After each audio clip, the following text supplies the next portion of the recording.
What's good? What's good? What's good? What's good? What's good? What's good? What's good?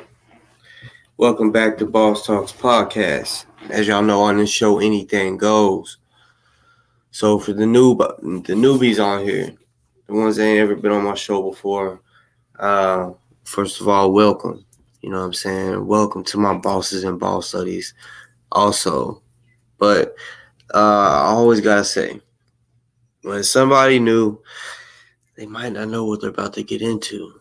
You know what I'm saying? And what I mean by that is because I don't even know what I'm going to get into. Sometimes I get up on here, I don't even know what I'm going to get into. Sometimes I freestyle this shit. Like, kind of like right now, I'm kind of freestyling. I mean, I kind of have a little bit of stuff to talk about, but, I come up on here and freestyle off the top of the brain. You know what I'm saying? Not reading off a script. You know what I'm saying? And also, I just put the link in the chat most of the time and bring people in, and then whatever is on their brain, boom, gets brought up. So yeah, you never know what you're gonna get.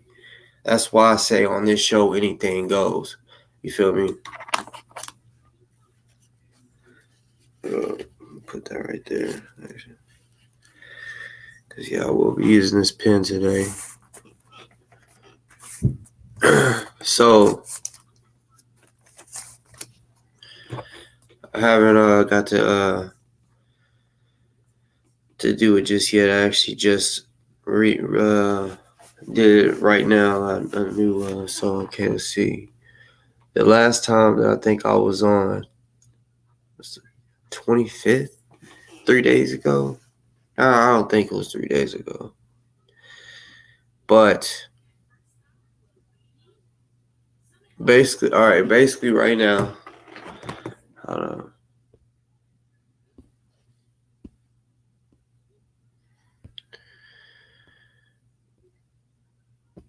So, yeah.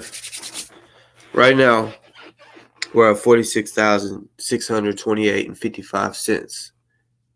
873 donations.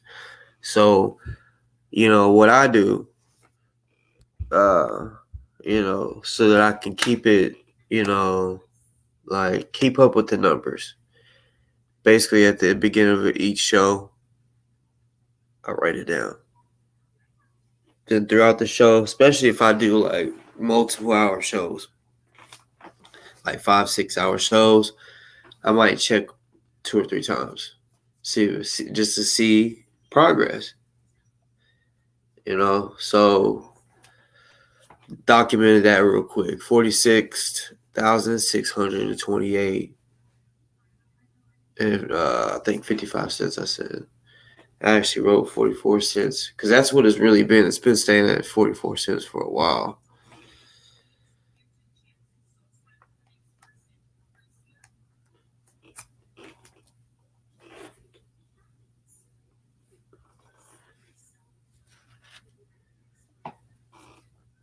But I do know, because I tally shit. So I got down on August 25th.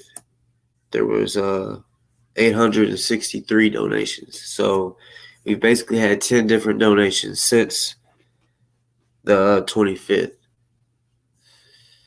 I mean, it's progress. I can't complain about that type of progress. But y'all, I mean, we are over the 50,000 mark. I can tell you that. That's with the Cashapp. That's with both of those together. But this is what we can see that we stand with Ozone. So it's just like more people donate, I think, to we stand with Ozone than the Cashapp. So yeah, that's what we go off of as of right now. And y'all, we gotta get these numbers up. Today's Saturday. So in 2 days, y'all know how I rock. I'm a man of my word. I mean, I think the only way that It just wouldn't happen as if I just really wasn't feeling good. But I would really have to not be feeling good, or something crazy, like, family meeting, something. But as of right now, Monday is still a go. I'm still planning on doing a Monday fundraiser, 12-hour fundraiser, like I do every Monday, y'all. I'm not for sure exactly when I'm switching it to Fridays, but whenever I do switch to Fridays, that mean when I do that, that'll be 2 fundraisers that I would have done that week, because I'm gonna still do it on a Monday, because I don't want to be like, oh, I'm gonna do it Friday and let all those days pass. No, one of the week that I picked to do Friday, or to start doing Fridays, one of that week is I'm gonna have basically 2 fundraisers that week, Monday and then Friday, and then after that it'll be every Friday. I just haven't figured out which Friday they might be. What's good to the motherfucking chat? You know what I'm saying? And yeah, Cheryl. Yeah, I mean yeah, we can't hope. We just gotta do. You know what I'm saying? We just gotta do, because this isn't anything. It ain't nothing small. This is whether or not he's ever gonna, or if he's ever gonna be able to go home and hug his daughters again. If we don't get this money, get him a defense, that's what's fucked up,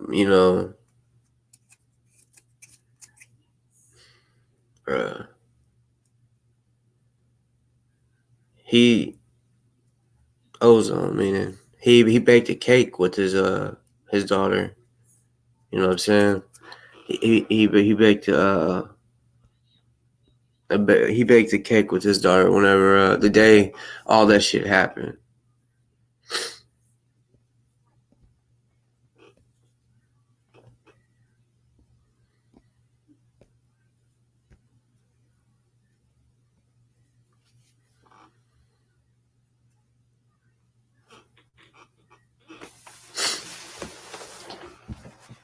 It was good to the chat. It was good to everybody that's in here.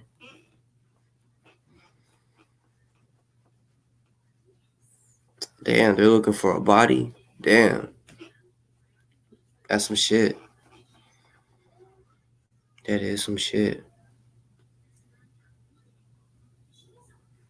Y'all, I'm looking for something real quick.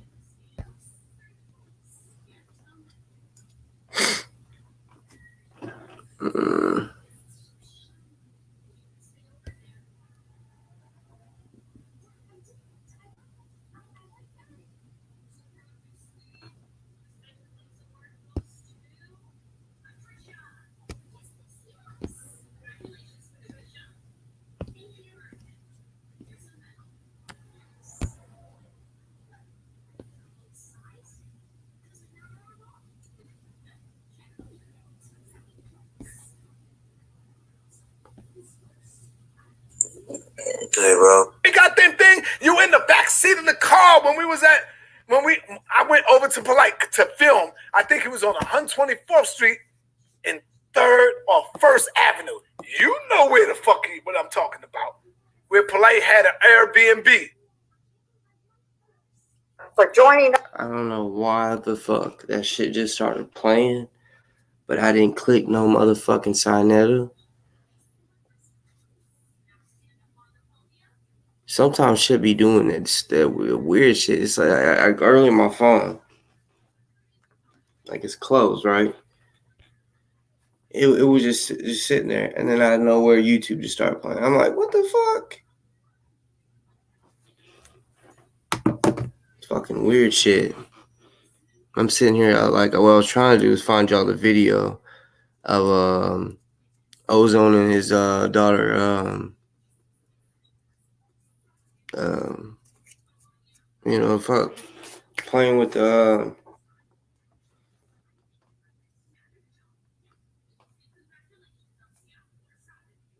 Oh, wait, actually, I think I might. Hold on, real quick.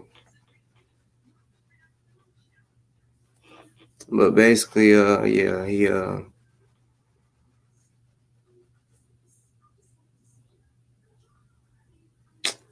don't, some bullshit. Can't remember, what the fuck I did with it. Ooh, like, damn.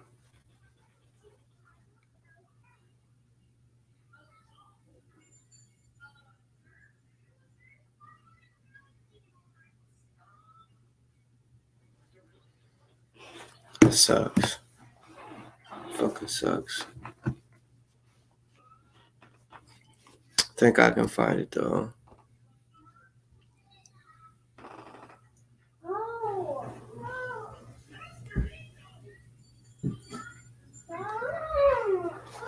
Hey, y'all don't be fighting over that phone.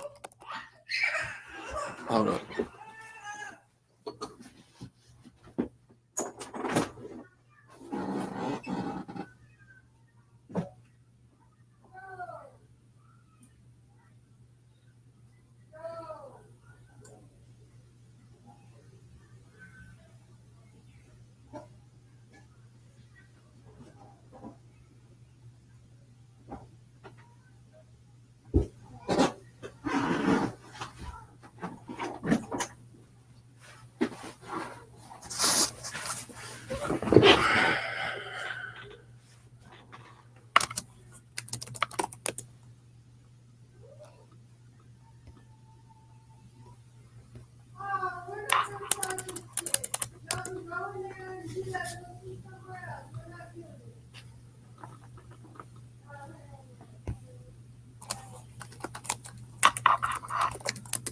Yeah, hold on a second, cause I want to show y'all this video.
Boy, I don't be playing.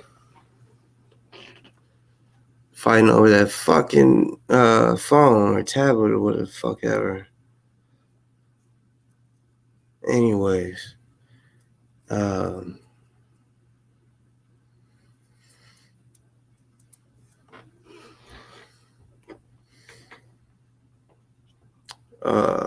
just seen Cheryl. Wait, what you said? Did you get it, boss? Get what?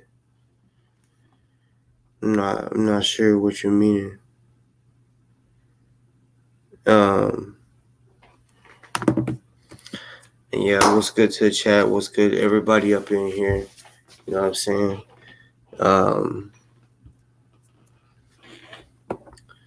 So,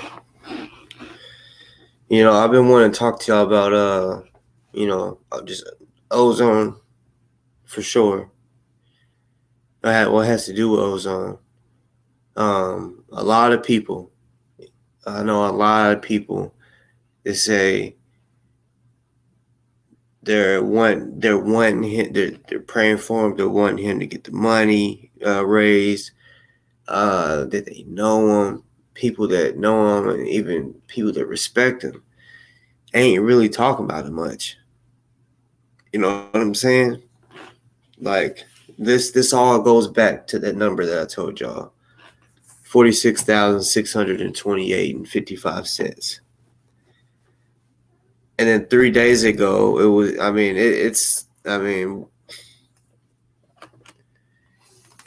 we're moving up. I'm not going to say we ain't. We are, but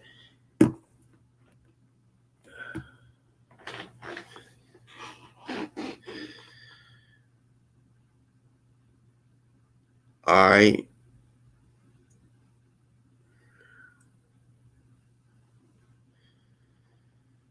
And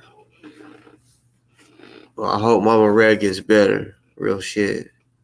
Because she need to be back in the chats. Yeah, we miss her over there. She's one of the boss ladies. So yeah. I guess this message really, I really wanted to get this out to anybody and everybody. He really needs everybody in this shit. Everybody. I'm talking about the big platforms, all this shit. You know what I'm saying? We got so here soon y'all will see that those mud dogs. I hope that none of y'all, especially anybody. Oh my gosh, this boy in there is about to drive me crazy. 1 second, please.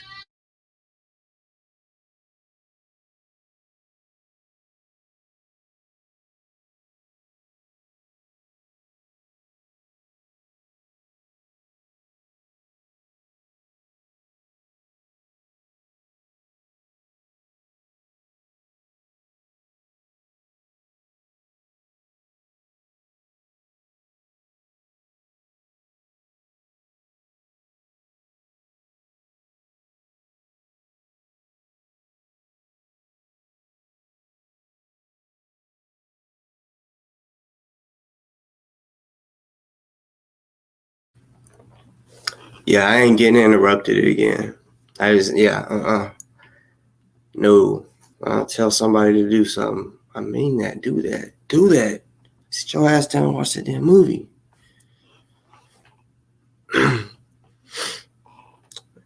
Anyways, yeah, cause I'm in my feelings. I've been in my feelings really today and yesterday, because it's like, I can say for sure, I talk about ozone more than anybody on this motherfucking YouTube.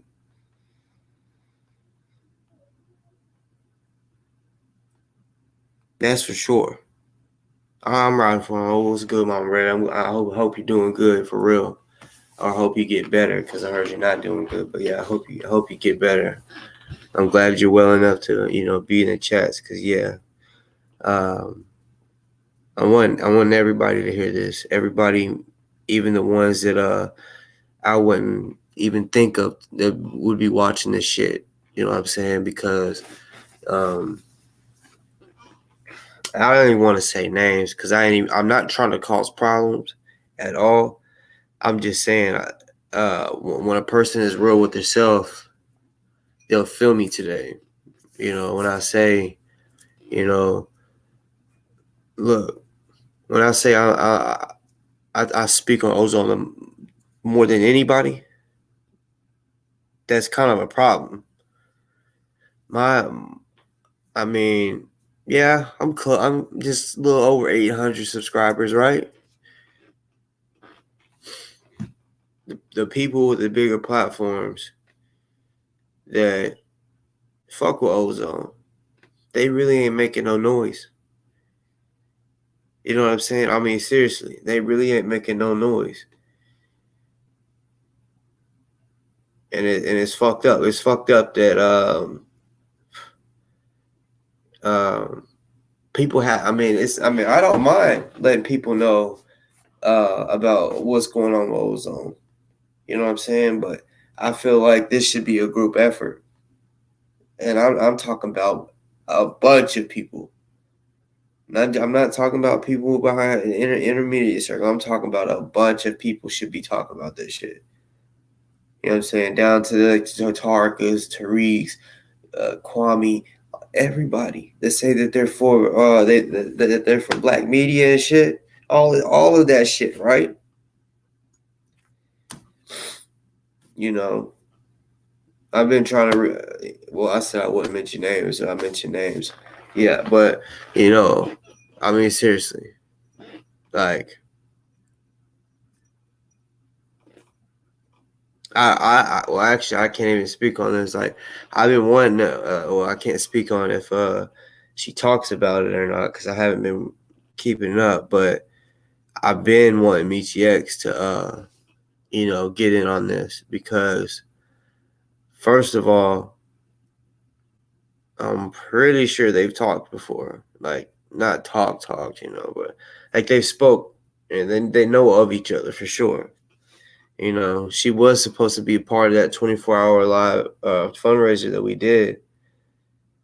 I don't know what happened. I really don't. But I know behind the scenes, there's certain people, different people, that have issues with one another, right? And I'm not saying intermediate. I'm just saying like, I'll just give an example. Like, no, I really don't even want to mention names. You know what I'm saying? I really don't. Just because I'm not trying to start shit with people. What I'm trying to do is just let it be known that y'all gotta put shit to the side. Y'all gotta put this petty shit to the side and worry about the mission. And the mission is get money for Ozone. We gotta leave this personal shit out of it. We really fucking do.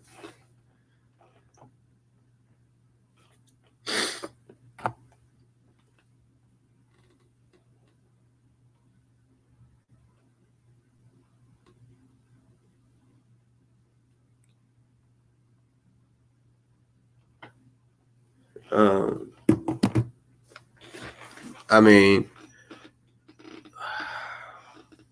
because I see the shit. I know what goes on here as far as what's talked about Ozone and what goes on behind the scenes with anyone, right? We gotta step this shit up.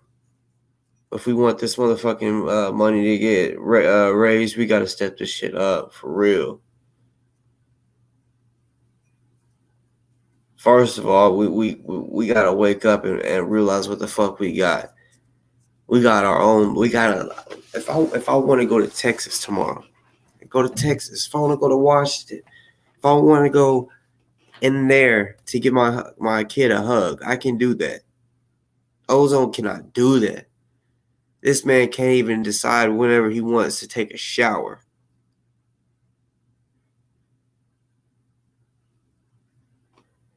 Not only that, he may not ever get to see his kid again besides his kid being on the other side of the glass. You know what I'm saying? Or, if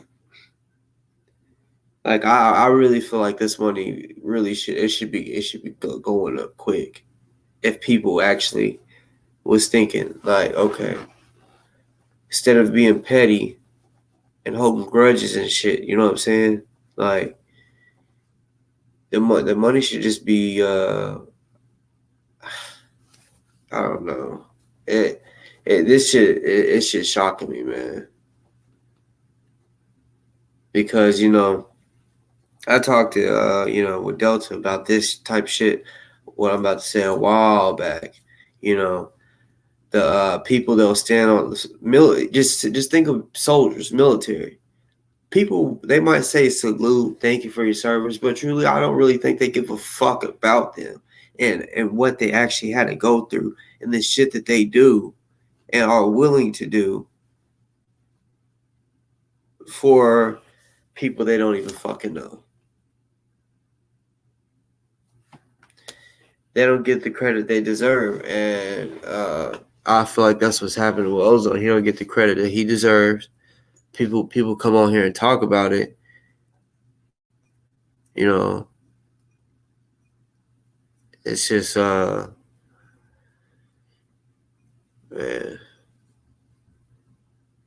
It's honestly pissing me off. That's why I said I'm laughing about it without being serious. Like, if we don't get this money raised, if anything happened, like he's facing the death penalty. If that ever fucking happened, Uncle Wood, if that ever fucking happened, I won't cuss a lot of people out. Probably lose some friendships and shit. Possibly.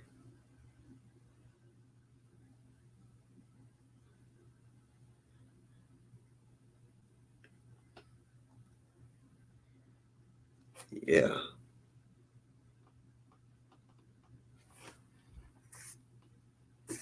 I'm gonna switch it up real quick for a little bit. Just because that topic right there has really been bugging me. That's why I wanted to bring it out, but I was about to say it's a certain topic, but my own Red brought it up, so I guess I'll go ahead and talk about that because that was on the schedule as well to be talked about. Those bitch ass mutts. So they went live yesterday. It's funny because I mean, like they had broadcasted, premiered it, and all that. Brought like basically send out a notification for people to know they go live, and then it cut off. Like, I don't even think it was 3 minutes long. It just cut off. It wasn't them. It's just because people are catching on. I can say the NFAC. I'm not even gonna say exact wordings. I'm just gonna say the NFAC knows about this. Now knows about this, and they are now working to put a stop to this. I mean, I told y'all that that's what I was doing. Was working behind the scenes. Also saying on here, GMJ, hey, or anybody give a message to GMJ that first of all, there's people that's out there saying that it's the NFAC that's doing this. That is NFAC members, right? So I said, bro, you gotta check that because what you don't understand is what you gotta understand is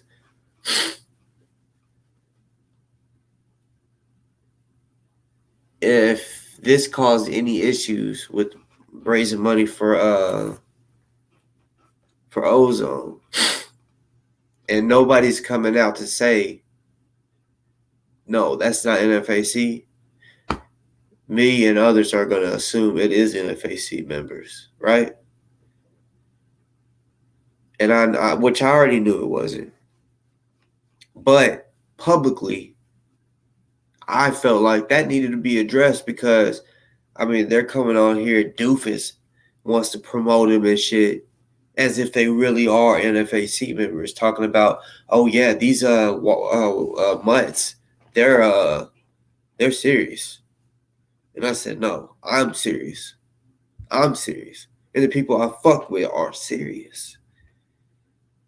Serious as it gets.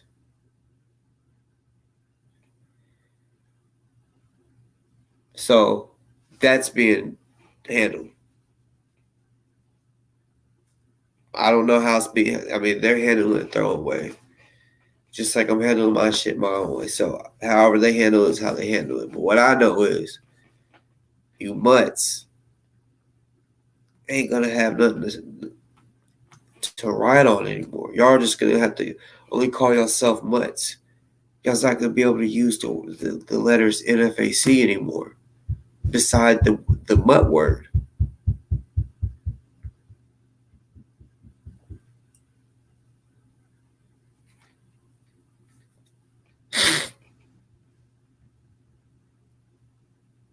Yeah, Young Gunner, for sure.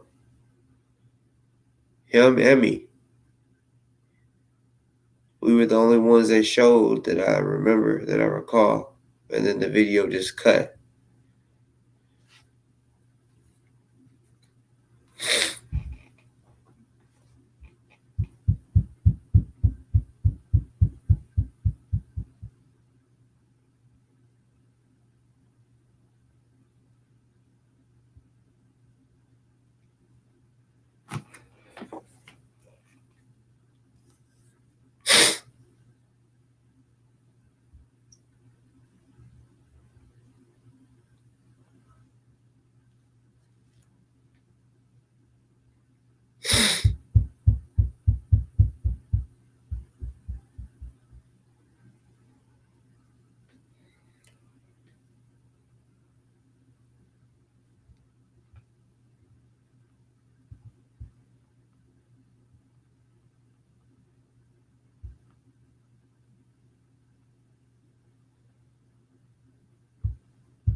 One second, y'all.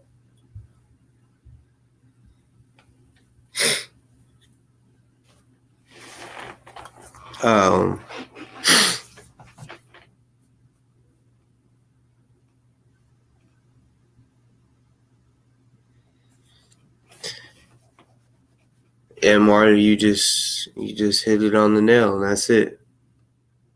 That their platform, their reputation, and it's fucking sad. And Mama Red, that's why I'm saying, like, I let it be known, like, I can't tell you who, it's confidential, but of course I had people talk to the NFAC, which meaning, yeah, GMJ. Sorry, my voice cracked, but GMJ, and yes, he knows. He knows what's going on, and yes, he's not cool with people trying to say that they are NFAC when they're not. You know what I'm saying?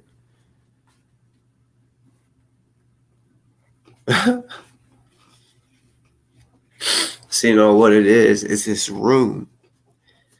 This room just be so cold. Just insulated and everything. It's just something about this room. Think about maybe switching all this shit out to a different room. Because anywhere else in the house I'm good. But when I come in this room, my nose starts running, gets stopped up, all that shit. And I actually took some allergy medicine too. Because I was like, I already know. Once I go in that room, yeah. But it's all good. I turned the AC off. But I don't know. It's weird.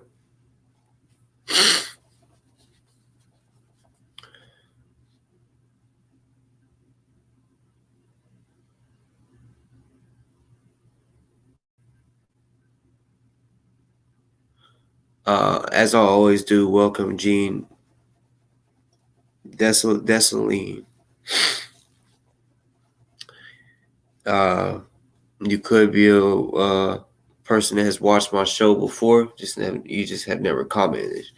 So I welcome you to my show. That's how I always do. It's something I do. When I see somebody new in the chat, I'll welcome you. You know what I'm saying? Come in peace. I'm not Just because I'm not the type, oh, you're new, you're op, you're agent, no. I welcome you and respect you until you disrespect me. That's how I never disrespect anybody until they disrespect me. That's facts. This is how it is. So I welcome you to my show, Gene. And anybody else that's in here that is new watching, even though you may not comment, welcome. For real. Welcome you for real. Too bad that I can't speak your name out loud and welcome you to the show. And just know, hey, once you subscribe, you become a part of the boss family. You feel what I'm saying? You are a boss or a boss lady. So understand that. That's how we rock over here. We some bosses and boss ladies over with this bitch. Feel me? Okay. Uh, 1 second, y'all. 1 second.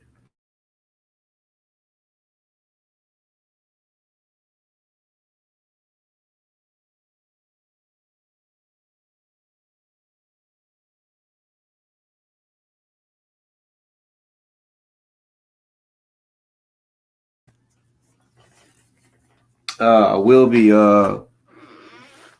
putting the link in the chat tonight, sometime soon.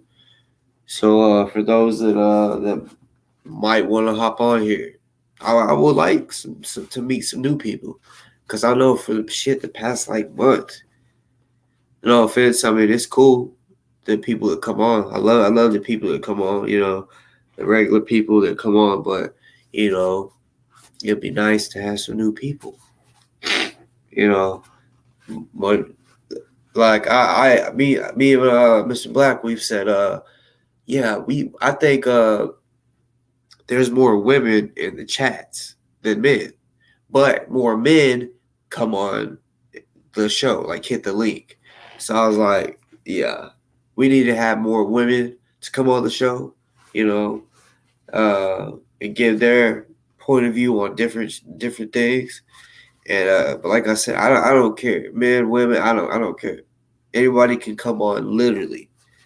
Like I know one person was saying they literally thought they couldn't come on because they weren't black. As a white person, I said, look, I'm not racist. You know what I'm saying? It's not one of them kind of shows. Like my motto was on this show: anything goes. So anything goes. Any. I don't care what color you are. I don't care what your religion is. I don't care whatever. Just come on this bitch respectful, because I can promise you when you come with the beef, I'm about to come and cuss you out. I can promise you that. But when it's on some other shit, like if it's a respectful, like a debate where it's not disrespectful, I can do those too and still lead with respect. Like not have to hate you. I'm that type. But once they get disrespected, like right now, you see I'm cool, calm, and collected, but as soon as I'm disrespected or whatever, or anyone, if someone comes on here and disrespects my guests, you'll see a different me. You'll see a different me. You feel me? My real bosses and boss ladies on this bitch, they seen the real me before. Well, I mean, this is the real me. It's just they see the side whenever I get pissed off. Put it that way. So they know I ain't gonna put up with it. But I'd rather be cool with you, because I love networking. I love that shit. Got something to add to the game. You know what I'm saying? We all got something to add to it.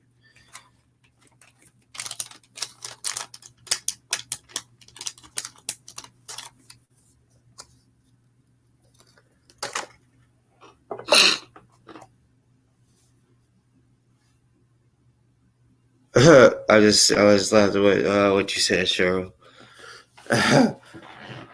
No, you are a boss lady. Straight up.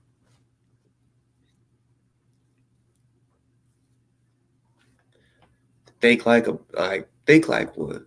You know what I'm saying? Like, even when you work for somebody, still think like one. Think, all right, put yourself in their shoes. How do they think? What the fuck did they do to be a boss?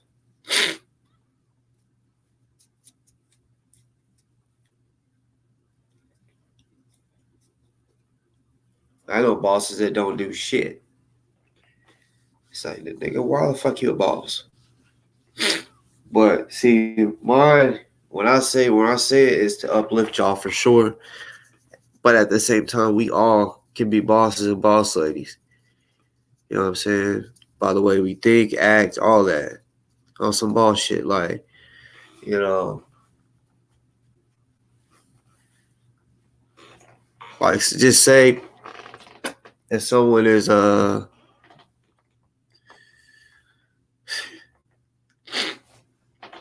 selling a pound of meat, right? And they're wanting to sell small increments or whatever so they can flip it big time instead of selling all at once. You know, they'll get more money at it when they break it down. So a boss, they ain't gonna be like, oh yeah, let me get an ounce of meat. No, they gonna ask what the for the whole thing. How much is the whole thing? Because they want to be the ones too flipping that same, doing the same shit. You know what I'm saying? There's different examples I could give you, all types of examples, you know, for a person to think like a boss, be a boss. Like, even though I make my own schedule, I mean, I'm not like a rich man, but still, I think like a boss.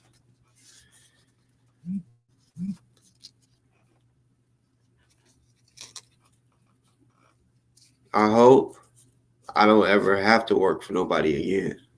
For real.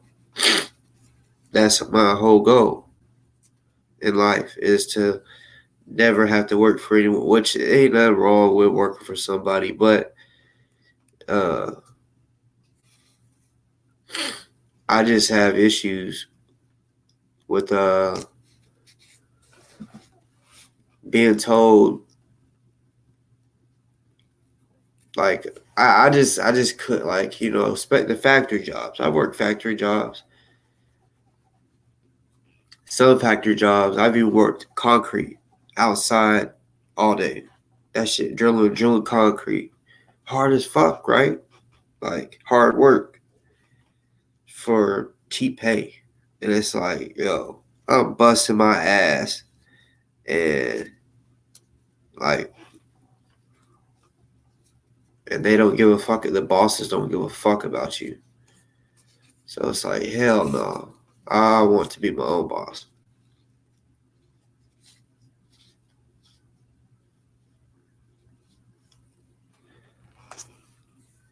$44 years, that's a long time. That's a salute to that. Salute to that.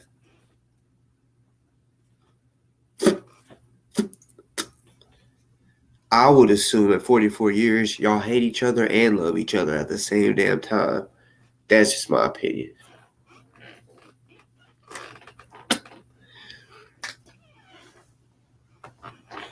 But if y'all don't hate each other, y'all just, I mean, that's a blessing too.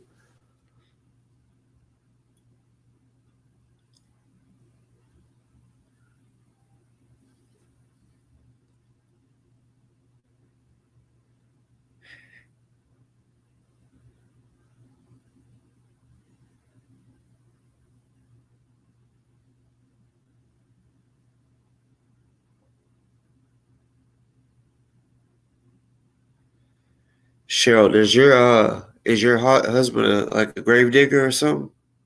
Or Y'all work at y'all own a morgue or something?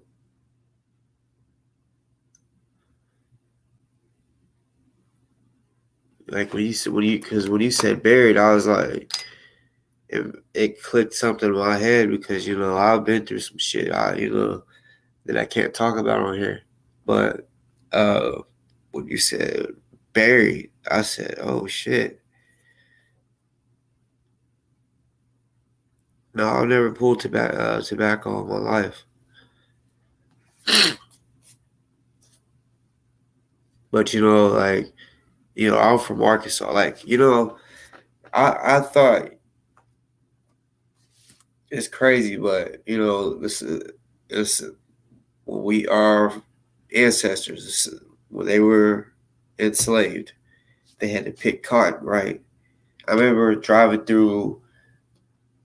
Put it this way, like the whole right side, like the whole east side of Arkansas, almost. They got a lot of fields, and some of them be looking like the whole field, as far as you could see, look like snow. Look like it snowed for real. And it's cotton. And I was like, whoa. That was the first time I seen it, I was like, oh shit. I honestly thought this is some racist shit right here. This is some racist fucking shit. You know what I'm saying?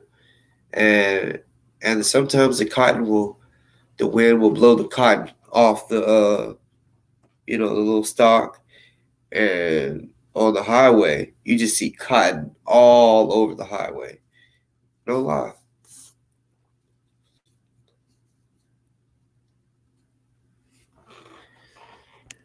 I know that was random, but when she said, "Have you ever pulled tobacco?" that made me think of cotton because, yeah, in Arkansas they got this is what's crazy. Like the schools that are around those farms, they take field trips to those farms and let you pick cotton. It's crazy. They take you on field trips and let you pick cotton. Show you how to pick it, and then you do it on your own. Hope you don't fucking poke yourself.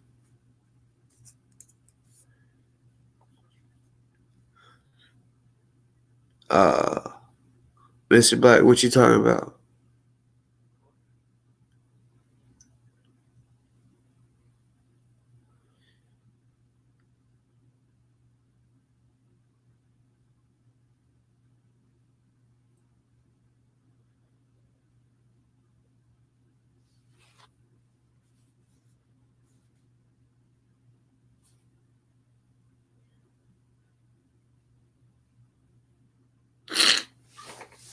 Cheryl, for you to work in a funeral home, yeah, you you gotta have a strong mind for that shit. You know what I'm saying? Like, hold on, I gotta blow my nose.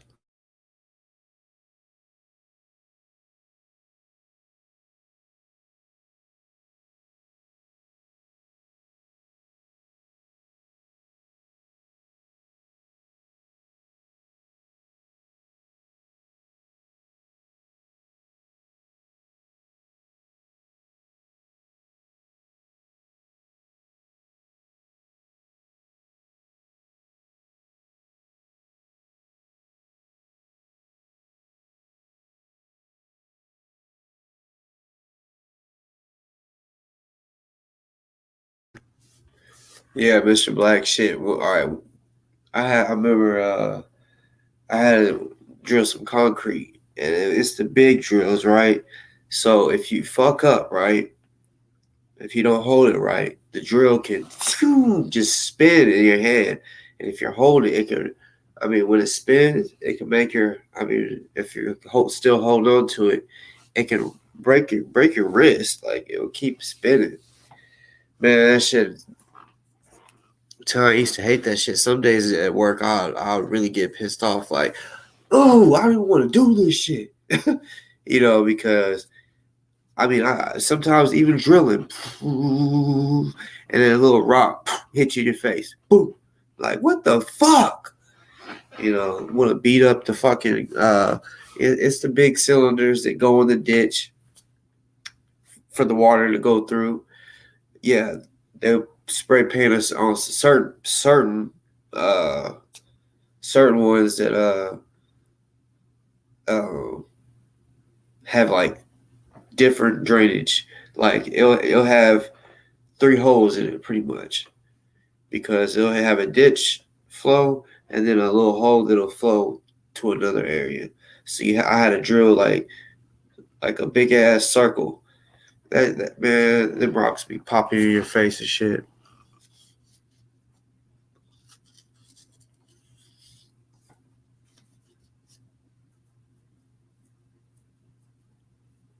Yeah, see, I'm telling you. When you know what's up, the bitches is dangerous. I ain't gonna lie, I fucking did. I stuck with it just because, like, literally, I would have to think of my kids. I'd be like, I gotta work.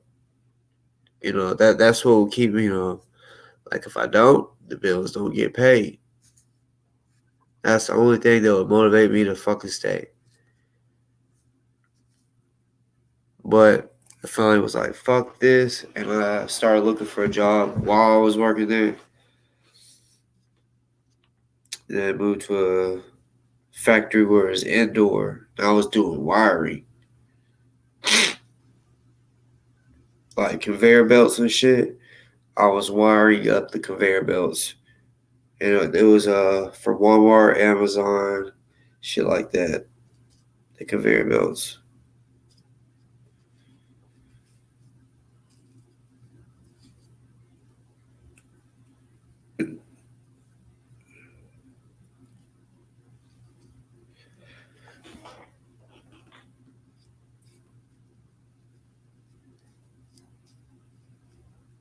But now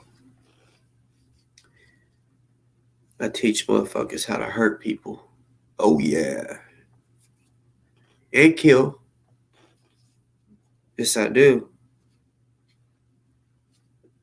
I only teach the adults that. I don't teach no kids how to kill a person. And of course, I'm certified to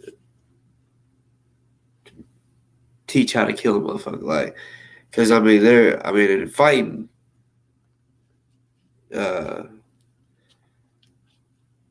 people, martial arts, people think it's just you get taught how to fight. No, in martial arts, there's certain ranks, and really it depends on what dojo you go to. Because you got some instructors that want to be on the soft side, but I like those people that are hardcore. Teach you how to eye out, take a person's eye out. So simple. If you just knew how easy it is to take someone's eye out, it's so easy. So it don't take much of nothing.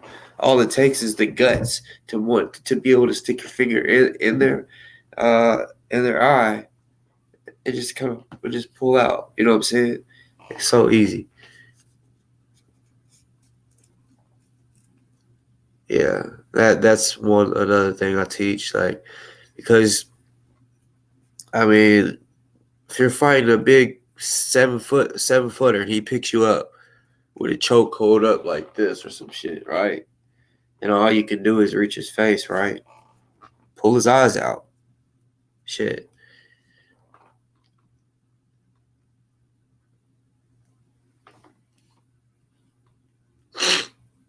I don't teach how to kill like with a gun or not. With knives, yeah. Swords, yes. Basically any weapon without, because martial arts they don't use guns. They use everything but guns. You feel me? I mean, they use bow and arrows too sometimes, some martial arts.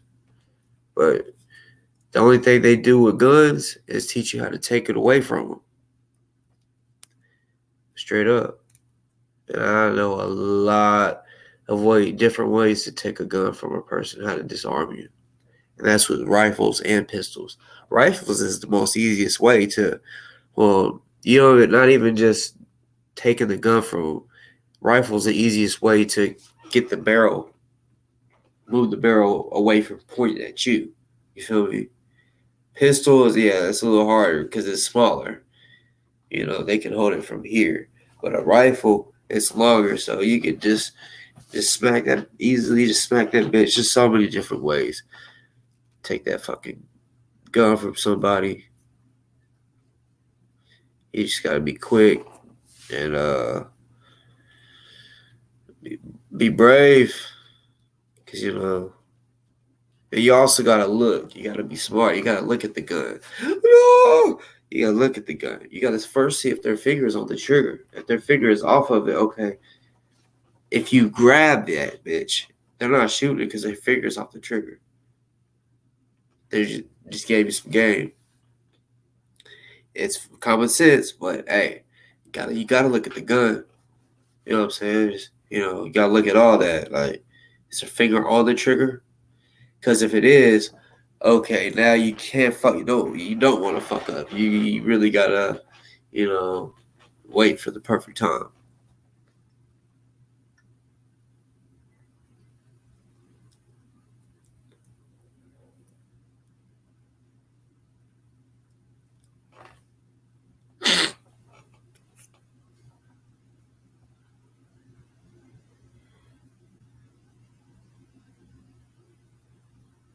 Damn, she hung herself. Damn, Cheryl. But yeah, nowadays, uh, yeah, people do want to shoot you first. Like me, a lot of people, especially when somebody knows of me and they ain't gonna fight me because they think they might get fucked up. They don't fully know what I know, so they're in their head thinking, oh shit, he ain't no bitch. He really can't fight. And people don't. I mean, me, I know how to take an ass whooping. Straight up, and trust me, in martial arts, of course, there's somebody out there that can whoop you. I haven't been beat up. I was beat up like whenever I was in elementary. Like I jumped, but I haven't been beat up. I've had hard matches sparring, but had my nose busted during sparring. But that wasn't even supposed to happen because it was the instructor. You know what I'm saying? He was fucking fit almost 6th degree, right? I was still color belt at Cooksul 1, and I was already a good fighter. I was the best one in there too. Gave him a problem. Like he couldn't really hit me, so he was trying to make a little excuse. It was like, hey, I don't really feel like going hard today. Let's just shadow spar. So that means we ain't hitting each other. That means we just gonna act. I'm like, and stop right before I punch you and be like, all right, I could have got you, type shit. Well, then some girls came up in there, and I think he was trying to show off. Because he faked low, like he was on a kick. So I blocked low, and he came up real hot, real fast and it hit me. I said, damn. I said, I thought we wasn't hitting each other. What the fuck? And his rank, he's supposed to have control. I'm talking about be able to kick as fast as he can at your face and be able to stop right here. That type of control. And I'm like, hell no, like that shit, like it did bust my nose, but that was because, yeah, I didn't. He wasn't supposed to be him. Shit. Best believe next time we spar, yeah, I try to go harder at him, but you know, this was also a guy that can break bricks with this pump strike. Just you know. So yeah, I can't yet. I'm gonna keep it with buck. I can't yet, but that is something that I'm working to do, wanting to do, for sure. Try, but it's like, yeah, that's a lot of training, and plus, I really, you know, you gotta be willing to just be sore, straight the fuck up. You gotta be willing for your hands to be sore. They're pretty much small. They're pretty much small fractures inside your head. You know what I'm saying? And it be hurting the clothes and shit. You know what I'm saying? You basically just get stronger by hurting it. You know, like this. Take a cinder block and bam, back fist it like this. Just keep doing it. Slap it, like all types of shit. It's a lot of conditioning. They don't just all of a sudden know how to break a brick. Anybody can. You just got to be willing to be in pain all the time. For real.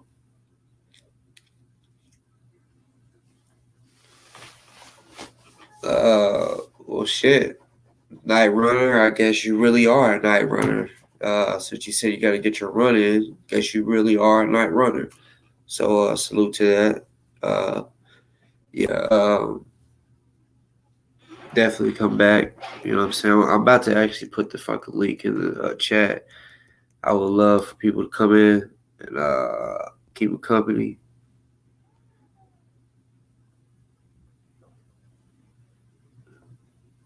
I know this show.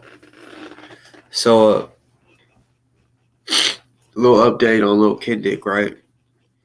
You know, I honestly, like I've been telling people, I think he's really did tell on some people up in Louisville to get out of that drug raid that he got busted with, right? Told y'all that multiple times. And you know,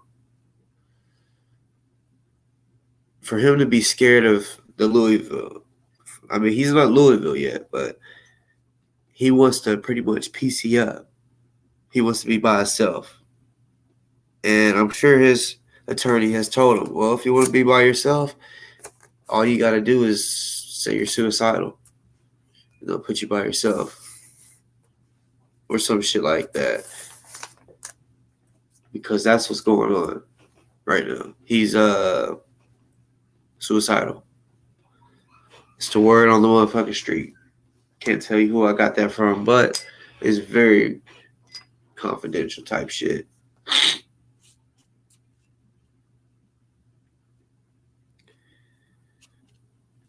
But I can tell you that. I'm allowed to tell you, even though I said it's confidential.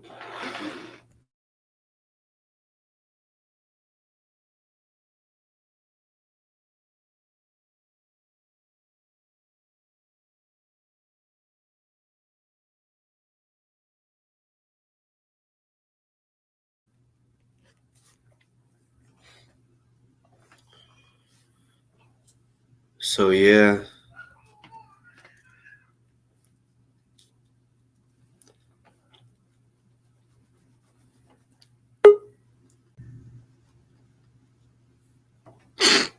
Oh, welcome Cody to the show. Hey man, I'm just trying to get my phone in. Oh, welcome Cody to the show. Hold up. Let me turn this off on here on my PC. Hey man, I'm just trying to get. Just pause your YouTube. Yeah, I got it. You pause it on YouTube. I'm plugging my, my My phone was about to go dead, so I was on my PC. So I plugged my phone in PC, so I got charged going on. Shabbat shalom to everybody. Shalom, everybody. Hello. Hotep, assalamu alaikum, hello, aloha, wherever you are, diaspora.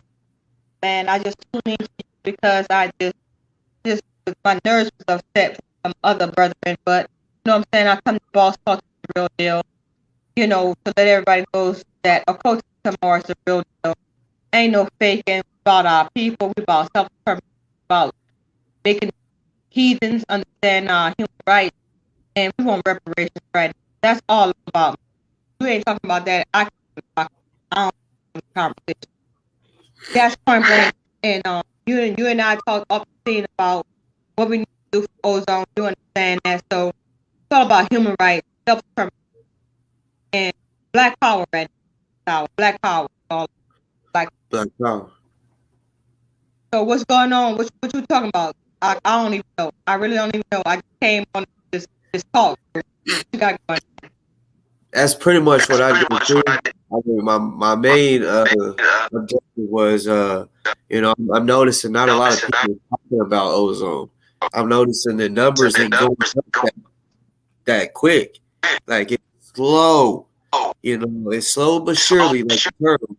But it's like I just feel like I know we could do better. I just see that not enough attention is being you know, put towards it at all. That's pathetic, man. I don't interrupt you, but I think that's sad because if Brother Ozone was dead right now, then we'd be marching the streets still. But because he's still alive, you mean to tell me we ain't got no fight? We ain't got no fight? If he was dead, then we'd be that Black Lives Matter. What the fuck? I'm just saying he's still alive, so his life still don't matter, even though they're about to persecute him because he don't have the proper representation. Come on, my people. We go out to dinner. We buy these things. Man, look, I'm going to tell you straight up right now. First, I'm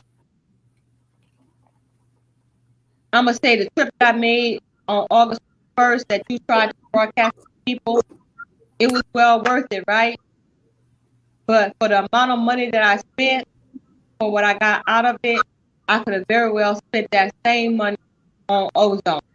But I thought the trip was going to be made so that we can advance ozone plight. But that did not happen. Instead, we got a whole lot of personal objectives. I'm going to leave it just like that. You feel what I'm saying? So, but, you know, with that, you know, a lot of people signed on to the self-determination thing. And I'm going to just tell y'all, if y'all want to help ozone, sign on to the National Liberation through the Pendo toward freedom.org. Get in touch with the person that you get in touch with, sign on to that, and you in turn will be helping ozone. I promise you already know what I'm talking about. So if you could just sign your name to that, pledge that, you know that's real talk. Pendo for freedom.org. You know what I'm saying? We moving behind the scenes. Ain't nobody got to know exactly what it is, but I need to say what it is, right? Because I thought that was going to bring about awareness, you know, but by surprise, that didn't happen. You weren't even able to broadcast it because a lot of things happened. So I'm back on here to let your audience know that I tried. Feel me? But it's real, right? Like we spoke about. All right, brother, it's real, right? It's real or not? For sure. I'm waiting on you, Boss Talk. Is it real or not? What we're talking about? Sure. Right? Yeah. So Pendo for freedom.org. Everybody needs to check that website out. In addition to, we stand for Ozone. We stand for ozone.com. Continue to support that brother. Because guess what? If we don't support him, who's going to support him? There's no other nation organization that's standing Ozone right now. Not even our own people are willing to stand up for Ozone. If I had a bigger platform, you know what I mean, I would make my presence more felt, but I don't. But Boss Talk does. That's why I'm coming on here to say, hey, this was up in this hour, no matter what you're going through in your life. What Ozone went through, it could have been you. If you're a black man with dreads, it could have been you. I'm a black female with dreads, and every time I see a popo on the highway, and I do a lot of traveling, I'm always on my guard, even though I'm legit. I got proof of insurance, valid license, and everything. But you know, because I got dreads, because I'm black, I'm subject to be pulled over at any moment. It could have been you, black man, black woman, that in the position that Ozone. So once we understand that and we receive that, we have empathy and sympathy for that, then that would encourage you to donate to his cause. We stand with Ozone.com. Support the brother. It's not a sham. This man is really facing his life. You feel me?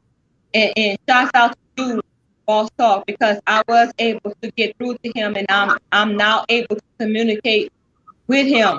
Shouts out. I got So my approval email today. You understand me? So it's moving forward, brother. It's moving forward. You understand me? I'm glad you told me that because I've been wondering, because I was told they blocked me from talking to him. They won't let me talk to him. I'm guessing the jail. But I've been, because I just did a show the other day saying that they took a bunch of his privileges, and I haven't heard nothing else. A lot of people's been saying that, but for you to say that, I'm glad that he's good. So all I can tell you is that I have not made exact contact with the brother, and I'm not gonna even say online when I do, but you and me, we have that communication. You know what I'm saying? But as of right now, I was approved to talk to the brother. Okay. And you know, like I said, that's what I need. Right? Right? So that is approved. That's one of the main reasons why I came live to let you know right now, like, hey, brother, we were moving forward. We moving forward no matter, fuck a curse. You know what I'm saying? Straight up. And within the watchdogs and all what they got trying to go on, we will move forward with or without them. It's about this man's life. And I refuse to let him go down without having a fair trial. That's what it's all about. And basically, fuck what everybody else thinks. This is your platform, I can say that word. So, yeah. I mean, I can't say it on these other platforms, but I'm saying what I'm saying. I don't give a damn about what everybody else thinks about this life. And we're doing everything that we can do to move his position forward and make sure that he has a fair trial, even if it's in his courts or somewhere else. He will have a fair trial. I say, and shalom, my family. You know I'm out, my brother, because that's all I had to come to say. Unless you got any questions for me, you understand what I'm talking about, though, right? Yeah. Honestly, any questions I got, I gotta talk to you offline because it don't need to be said on here. Yeah. All praise to the Most High. You my brother from another mother, and I love you. Love you. Feel where I'm coming from. Keep close to your chest, and it's all good. Shalom, my family. Later. I'm glad she came on, because she answered a question that I didn't even ask her. You know what I'm saying? So,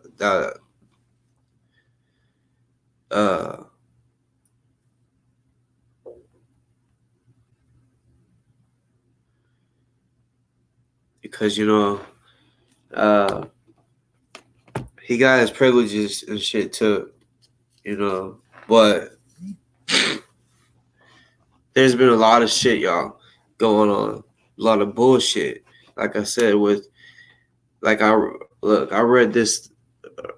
I'll show y'all.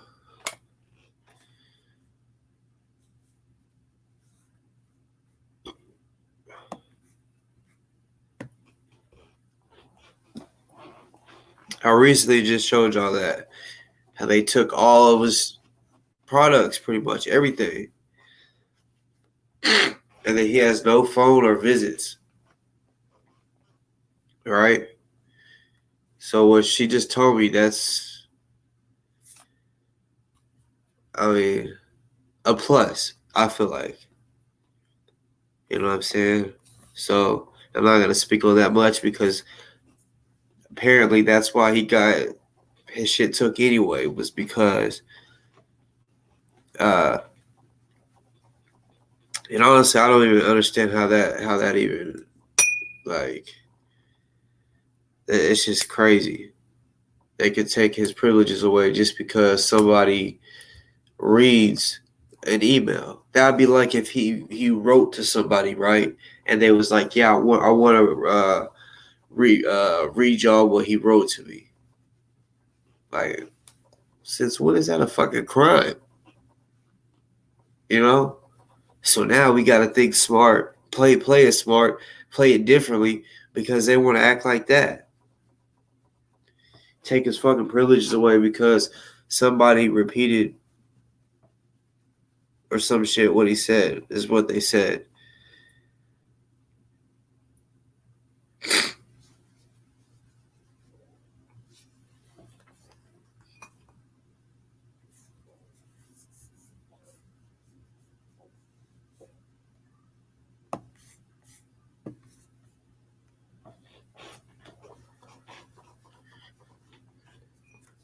Yeah, y'all, if y'all haven't hit the like button, y'all go hit the like button.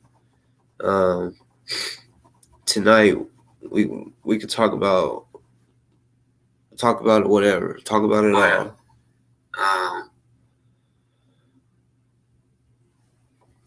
I just realized that there's 10 thumbs down, right? So to those 10 people that may still be watching, be real with yourself and be before you put the thumbs down. Be real with yourself and ask yourself, why are you hitting that thumbs down? If there's a good reason, but if it's just Cody, you know what I'm saying? That's why I do this real talk. I think about him when I do this shit, real talk. That's why, the other day when Ruby was live and he was saying something else, I said, ain't nothing wrong with this shit. It ain't for everybody, but ain't nothing wrong with this shit. You know what I'm saying? Yeah, there's, like I said, it ain't for everybody. Said there are some people that smoke, and in school I couldn't stand the guys that's like, oh yeah, man, looking all like that, like a shaggy motherfucker, but like my mom, I had to hide that from her. You know what I'm saying? She didn't find out. She found out I did once in 9th grade, and she said, I'm going to ask you one time, because she already had the answers. This was back in MySpace days. She said, I'm going to ask you one more time. I'm going to ask you just one time, do you smoke weed? And I said, no. And I had braces at that time. It was in 8th grade. She went, wham! I mean, when she was driving, she picked me up out of school early, and I was like, why would she do this? Because I was supposed to go to the high school to train for track. So I was excited about that because we only did that like twice a week. And that was one of the days. Plus I was kind of talking to this little high school chick. So I was wanting to go up there, So I was, and then she came up there and got me and my sister out early. And she asked me the first time, and I said no. And she backfisted me right. Wow! I said, "Ooh!" And my lips stuck to my braces a little bit. I ain't gonna lie. I said like this the whole ride, like up against the window, because she kept making movements like she was gonna do it again.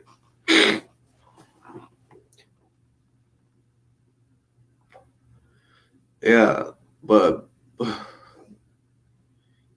yeah. Besides that, I had You know, she didn't know. She never knew. I did it because I could be myself like I am now and still do this. This shit don't affect people. But see, this is how she found this is how she found out. What's good, Black? I just I wanted do to it. fire up. Hell yeah. But yeah, this is how she found out. So all right, so my mom, I gave her my passwords because you know on MySpace how you can make a background, badass background on your profile. She was good at doing that shit. So I would have her do my backgrounds. So she had my password, and I didn't think she would go through my messages and shit because she never did ever. She would just do my background, and yeah. So yeah, she see this message. I was talking to the dude that I first started blowing with. You know, she printed out. It was about a stack about that much. After she hit me with my mouth, she's like, she reached in her purse and she threw the stack at me. It was all stapled, and she was like, "Why again?"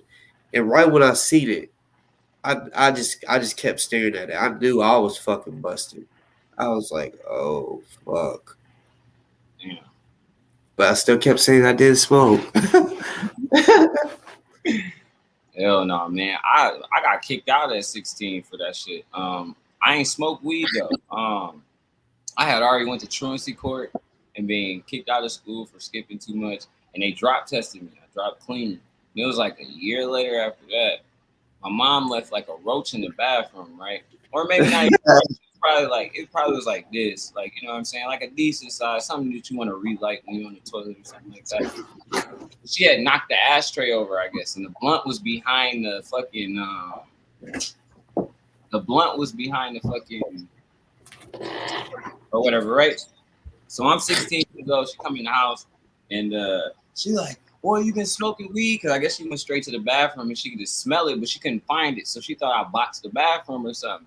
I'm like, I don't even smoke weed. What are you talking about? So then she was like, oh, you gonna lie to my face? You can go to your daddy house then. I'm like, you tripping. All right, whatever. So then like 3 weeks later, right, I done got in the game with my dad and shit. 3 weeks later, she called me. She's like, why ain't you at school? I'm like, Mom, I'm playing NBA Live right now. I don't go to school no more. Fuck out of here. She was like, nah, you need to come back home. I found that weed. I'm sorry. It wasn't you. I thought that you smoked my shit, but I actually found it. And I was like, nah, you already fucked up. Ever since then, you know, at the age of 16, I found my own apartment after that. But at that time, though, she really thought I smoked weed. I was like, man, I ain't smoked weed since I was 24 years old. So, but like I said on here before, I thought it made people stupid until I started seeing the science on it. And I was like, oh. Once they made it legal, I was like, oh, shoot, I'm an avid smoker. Damn, that's crazy. The first time I ever did, I ain't gonna lie, was sixth grade. When you said something about roach, that's why I laughed because that's what the first thing I smoked was a roach, and it didn't do nothing. And then when the next time I had smoked was seventh grade, and the first time in seventh grade didn't do nothing, and then I just remember the just wanting to try it again, and that one, man, I fucking life just seemed like earth. I don't know that the first time, the first one ain't the same as all the other ones. The first one, it was just like lovely, No, bro. I didn't drop out of school. I got my diploma. I just went to truancy court for my freshman year because I had anxiety with all those people in there. We had metal detectors in our school and shit. Motherfuckers were strapped. Motherfuckers were going to the bathroom pulling out pistols. And I had mad anxiety in that motherfucker. But I ain't drop out of school. I got my diploma, but I just had to reassess some shit. Like I had to, man, the first day it was picture day, and I seen that line going all the way down outside the building. I was like, no, I ain't never. You can't be around this many black people. Something gonna pop off. Every morning, people getting punched in their mouth and shit, getting off the school bus. I was like, hell no, I ain't for it. That was just too much drama. So I was fucking up at the beginning, but I wasn't doing drugs though. And then I used to hang out with my homies, and they used to always smoke a lot. So I was around them, but I never really seen them change a lot. Like, you know what I'm saying? Like, you know, when people saying they high, you just be looking at them like, you look funny, but what is it doing? You know what I'm saying? Like, you look sleepy, but what is it doing? And then when I got older, I'm like, oh, it does something else. It's like in your brain, in your body. It's some different shit. You can't really describe it to somebody that ain't never smoked. When I was coming up, niggas listening to Wiz Khalifa. I'm like, what the fuck is he talking about? I never understood. I love Wiz Khalifa. Hmm? I used to love Wiz Khalifa back in the high school. I mean, yeah, because that's really when he came out when I was in junior high and high school. He came to a mall, and this was when like MySpace was popping. Came to the mall. I see a whole bunch of girls' profile pictures on MySpace taking pictures with Wiz Khalifa. This one, he was skinny as hell. He didn't even have dreads at that time. I think he was like had a little fro or whatever. But yeah, I didn't even know what he was on until I got older and I started smoking. Now I'm like, oh, like Currency. Always hated him until I got older. Always hated him. I'm like, oh, talk about it. Yeah, on my level, that used to be my shit. Like I'll play that like all back to back. Like when I got my first. My shit is king of fucking everything. That shit go hard too. And what's that other shit called? He did a song with like Juicy J or some shit. Can't remember. But I think that Another Level, ain't that with Too Short? Yep. Oh, that bitch is banging. That bitch is banging. I ain't heard that shit in a minute. I was listening to that this is how bad it was. I'm grown as hell and playing Cushion Orange Juice like it just came out. Like niggas like, what are you listening to? I ain't gonna lie. When he said Cushion Orange Juice, I that's a strain. But I was thinking, shit, I'm gonna smoke some Kush and drink orange juice. I thought he was saying that mixture, like, and I ain't gonna lie, I tried that a couple times, just because that song real shit. Got some orange juice while I smoke my Kush. But yeah, that's crazy though. Moms do be on some shit about the marijuana. And then you come to find out later, these motherfuckers been smoking marijuana all their life. Or they start smoking it way before you did and shit. Like, first time I hit a blunt, son, I was like 7 years old. You like, nigga, you beat my ass. You beat my ass for no reason. Yeah, that's exactly how it was. I mean, straight up. You know, my dad, he was the type that was like, I'd rather you smoke it with me than smoke it with someone in the streets that's gonna get you in trouble type shit, you know. So, you know, yeah, I was able to blow him. Smoke. My real dad, he ain't smoke weed, but my mom, she eventually got around to that type shit. Like, I'd rather y'all come home and drink and smoke here rather than, because you know people get popped out this bitch going out too late. So it was like, you might as well party here. You know what I'm saying? So, but I mean, I guess that helped a lot, keeping you out the way. Yeah, I had a homie. His dad, I mean, he would smoke with me here and there while I was in high school, but see, the dude I was kicking with, he wasn't. I'm gonna keep it real. He wasn't as popular as I was. I was popular because of basketball, but he was also shy with women. You know, I would be texting the women for him because he didn't know what to say. So I mean, it was like that. So he like, hell yeah, I used to be a cake back in the day. I used to help all the niggas. I mean, like, let me talk to that bit. I'll be like, let me help you out. I'm gonna teach you how to get the panties off. Like, that's when texting was like 10 cents a text. yeah. Well, no. Actually, this one was different. Yeah, he basically had unlimited. I didn't even have a phone. You know, he had a phone at an early age. That was when you had to press 3 buttons just to get to the K and shit. Remember them old flip phones? It was like JKL on that bitch. Yeah, that's what it was. He had you know the little what was it called? The Blueberry. They had the little ball in the middle. Oh, BlackBerry. BlackBerry. Yeah, he had that. I ain't had one. Oh, vintage. I know.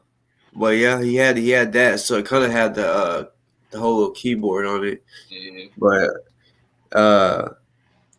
yeah, I would do that for him and shit. And his dad, he would let us have parties and shit. But if we drank, like Really, I mean, I respected it. But if we had a car, if we drank, as soon as we started drinking, he'd be like, "Give me your keys." He'd be like, "I'm gonna give it back to you in the morning. You gotta stay the night," type shit. So I respected that. You know what I'm saying? But man, there was some wild shit. Melatonin help. My bad. I was looking at the in comments. Melatonin help, but melatonin's in grapes. You eat grapes with seasoning and get melatonin. I eat them a lot. That's why I ain't know my kids goddamn sick. I'll tell they ass to eat some grapes real quick. They talking about shit that help with the stupid 19. Yeah, it is. It is. I know a lot of people that use it for like meditation states.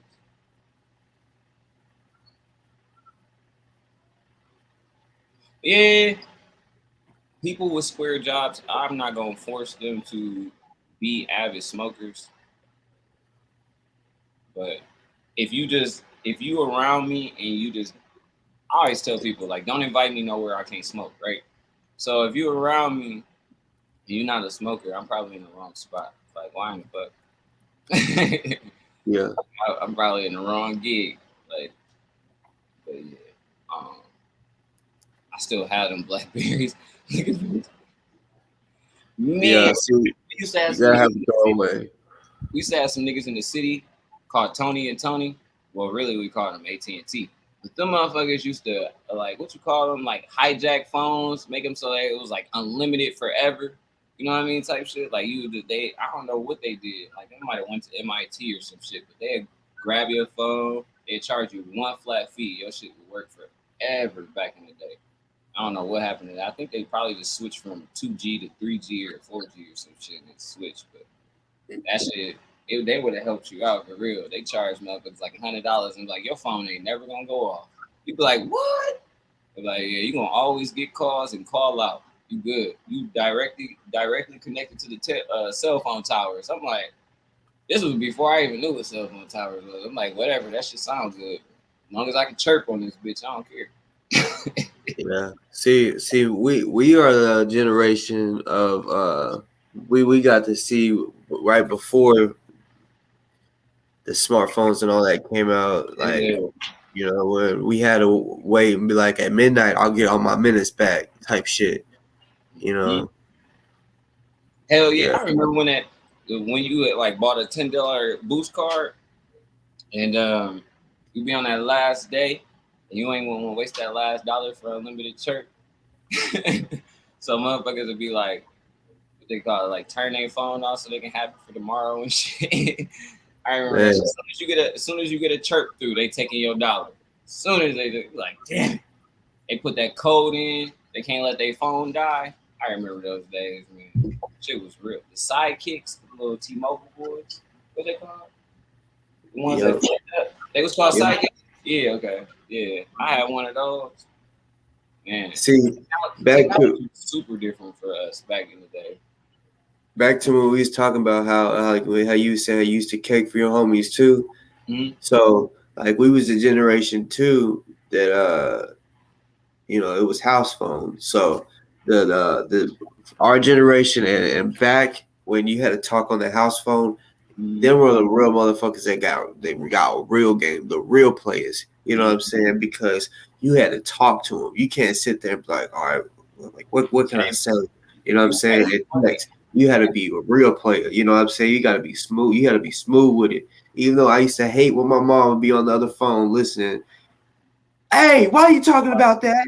Shit like that. That's the only thing I hated about that shit. Man, we had rules. I mean, I had too many brothers and sisters, so we had time limits on the phone. You couldn't even cake that long. I was just telling my fiance, I was like, man, I could only talk to my girlfriend for 20 minutes on the goddamn phone. For my uncle slapped the shit out of me, or my mama came to snatch that bitch and start talking to her ass. I'm sitting here like, man, hey, I gotta get off the phone with you. I'm gonna call you back after my brother get done talking to this girl.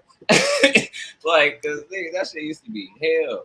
See, we didn't have time limits. It'd be like right whenever I'm getting in the middle of something, and then my mom would come on the phone and be like, you need to switch with your sister because my sister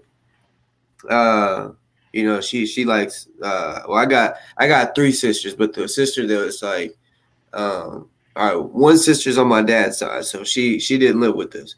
So on my mom's side, I have two sisters, and we was all in the same house, and the sister that's a year younger than me, she liked she she likes girls. She a dude like us pretty much. But yeah, she just me and her fight over the phone who gets to talk. That I shit ain't used gonna to lie, piss my me sister off. used to help me get girls because she like girls, but the girls that like dudes, she'd tell me. Or Man, my sister hated on me. I mean, like I had my baby sister when my she got of oldest sister, age. they ain't help. She'd be like, cause this is what she would tell me. I have a new friend. Do not mess with her. Right? She'd be like, "This is my only like the friend that one of my only friend girls that is that I really I'm starting to get close with, and like she wouldn't want to hook me up with her because she's like she called me a whore. She's like, you're just a fucking whore, and all you want is sex, and I'm like, what? Yeah. Go tell your friends that. Tell them I'm a slut. Turn me up. But Ain't I mean, on the real, her friends thought I was cute though, and she would hate that shit. Like, I that. remember one day, oh my god, she came outside. Because I was just talking. Like, I don't remember what the conversation was about. It wasn't nothing like I was trying to talk to her. It was just she was. I had pulled up with my homie, or no, I was walking out because I was leaving with my homie. She pulled up to come chill with my sister. And I was just like, "What's up?" or whatever. And I can't remember what else I said, but she looked out the window and she came down and started like swinging on me, bro. She was pissed. She's like, "I fucking told you not to talk to my friends," you know. And that one was crazy. I mean, Any I ain't. We had some problems because well, normally, like my sister's dark skin, she got dreads. You know, I'm a lighter shade and I got fade. So it was like most of the girls we bumped into, they either like dreadheads or they didn't, or they either like chocolate motherfuckers or they just like brown motherfuckers. So it was like we could hang out with each other because it was always a separation in the two. But sometimes you got a motherfucker that said, y'all look just alike. And we knew we had to stay away from that one because she probably liked both of us. So I was like, I don't know, we came up with that assumption younger. Like when we was in high school, middle school, we was just like, yo, if a bitch say we both look alike, even though we kind of do, but if a bitch say we both look alike, neither one of us gonna fuck with it. We only want the ones that clearly like dark skinned women or clearly like brown men. You know what I'm saying? So we don't ever have to worry about that. Now she be having girls and she ain't gotta worry about them liking me and shit because I ain't they type. I can actually say that's one thing me and my sister has never. Even my brother, like my brother, he's 4 years younger than me. So when we was in school, that was a big difference. When I was a senior, he was eighth grade. So that was just But even when we got older, we never had that problem where it was like, yeah, she had a chick was choosing. It was all If they and choosing, they choosing, bro. Come on, we don't get sensitive about that. Cause you yeah, gotta wrap and them up better. when I was in high school, like I'm not gonna lie, like I'm not saying I was hitting all of them, but I just like kicking it with females, and a lot of them would come to my house. Like my mom would be like, because at first she started thinking, oh, you're dating this shit. And I'm like, no, mom, it's not like that. And she'd be trying to like be cool with him. And then when she said I bring someone different in, she's like, she told me one day, she's like, don't even tell me their name if unless you're trying to be serious with them. I was Shit, like, my mama all right. told me, unless you try and be serious with them, they can't come to my house. Shit, I'm glad. A year after that, I was already kicked out and moved out into my own little apartment in the hood. I had signed the motherfucking papers. What was it, like amnesty or some shit like that? Anyway, got my little apartment.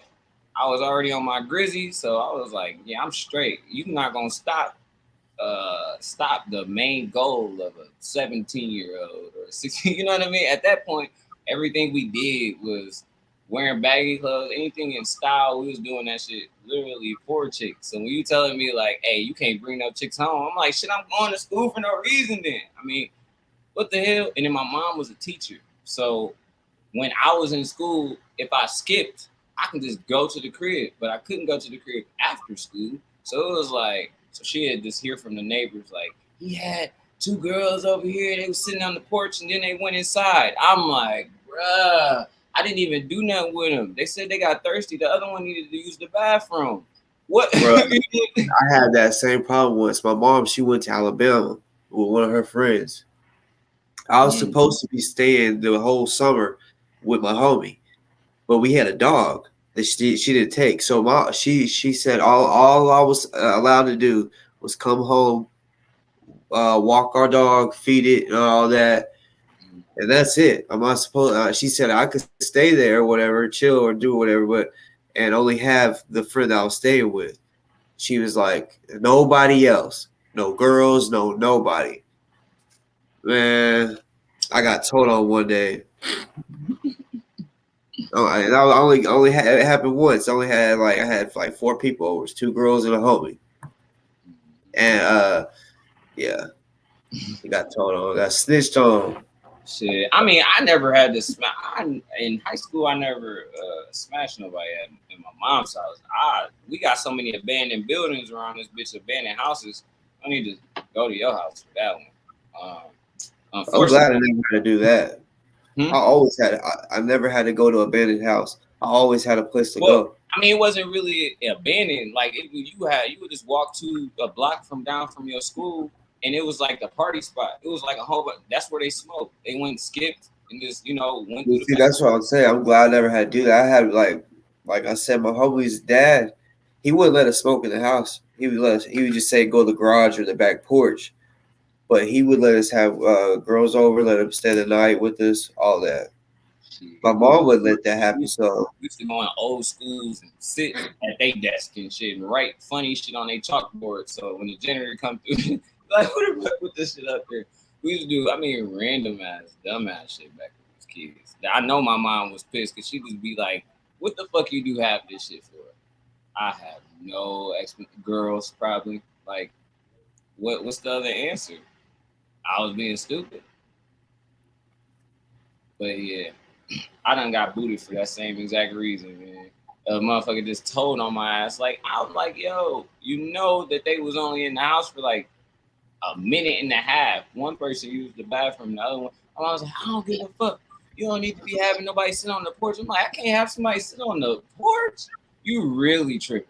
Like, even if I was trying to communicate with somebody on the, like, what if I was to get a girlfriend? You know what I'm saying? I can't sit on the porch with her, talk to her. Come on now, you really tripping. Niggas gotta walk around the block and shit all goddamn day. Fuck that shit. She was wild. But I mean, she helped me keep my numbers down because she's only met like 3 of my girlfriends since she always took it so serious. So I never introduced her to girls that I didn't take serious. You know what I'm saying? Because I was like, that was something she told me when I was like 15. So then she'd be like, oh, I heard you got a new girlfriend. I'm like, no, I don't. Don't let nobody tell you that. She'd be like, oh, I just seen you was kicking it or something. I'm like, that's not true. You'll meet my girlfriend when I get one. Whatever little female you see, don't even try to remember her name. Don't even try to remember where she's from. Forget her face because I don't want you accidentally calling my real girlfriend that chick. You know what I'm saying? So hey, that happened. My mom did that. My mom and my sister did that shit on purpose one day. I ain't gonna lie. Like I did have, I'll say more than 10 different ones, right? Like I could name, and I'm sure it was more than that. I'm just gonna say for young when you're doing that, that should take a lot of energy. Bro, there were sometimes I'll have not to cap. Like I'm not saying I was hitting them. I was just I would be kicking with them too.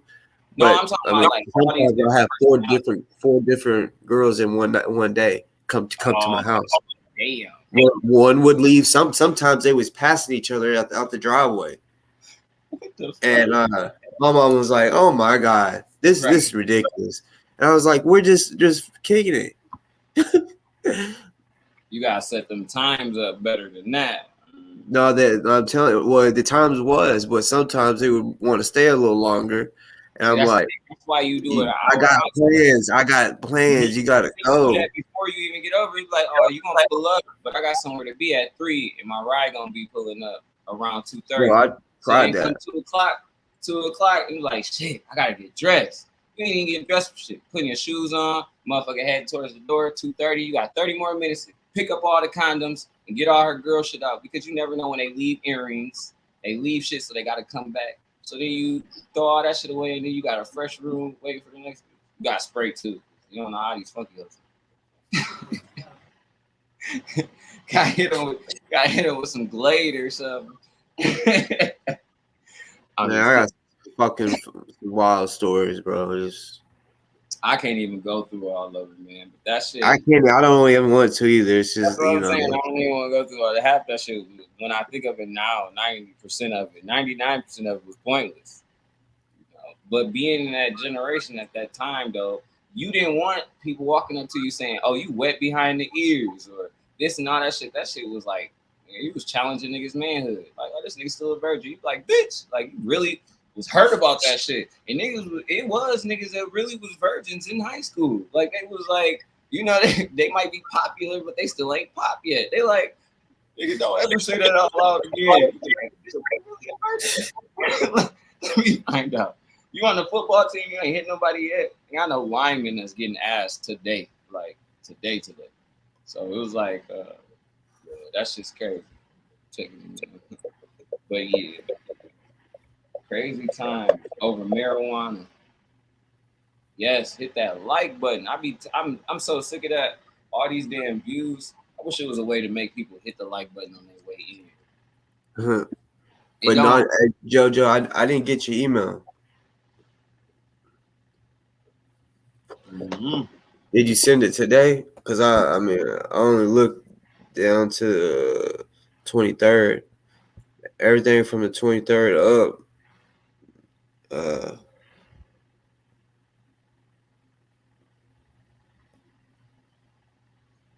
But yeah, man, you was talking about that construction shit, man. When I was down in TX, that was some of the hardest work ever. But I mean, I enjoyed it though. You know, I don't know, it's something about physical work you feel accomplished.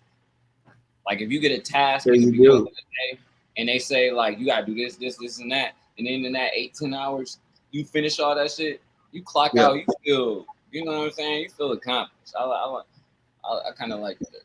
Like I used to work for Great Dane, and you know the diesel company, Great Dane. Like my job was to put the trailers up, the sidings, and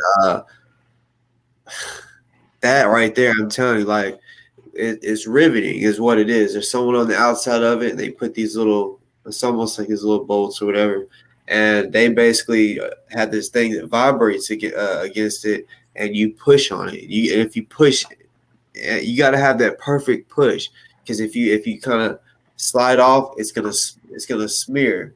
Like have you ever did riveting? Nah. It's just you just basically got to make sure you just push straight down the middle, but before then I had to go and take a drill and puncture holes. All the way down. I mean, there was certain holes that I had to push through the metal, and that works on your triceps, right? Just that force right there.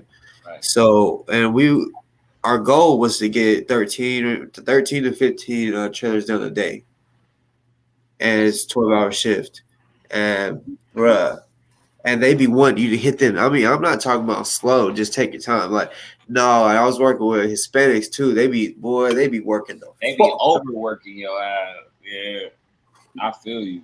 I mean, I love they work ethic though, because that's why they so respected in their fields when they do be working, because they gonna work that whole 12 hours. Yeah, they want their lunch break. Yeah, they want they break or whatever. But when the break is over, they on that ass. You know what I'm saying? So I was like, yo, y'all can't call these niggas lazy, because they put in work. Yeah, that's why I respect it for real. That's it, man. And bruh, and of course every job's like that when you work in a factory. Like I'll say the first 2 or 3 weeks is gonna be the roughest, because you're gonna be so bored. Yeah, you just know. You're gonna be using new muscle groups. That's what I learned about working in factories. You might motherfuckers be getting carpal tunnel just because they using their hands more than they ever have. They be having like, you know, just backaches from. I used to get backaches from my lumberyard job. I used to have to saw like 12 by 4s and make fences, dog ear fences and stuff like that. We used to have to do all day. We had to put them up on this little wire thingy or metal thingy and then smack them together and shit all day. We just nailing shit all day.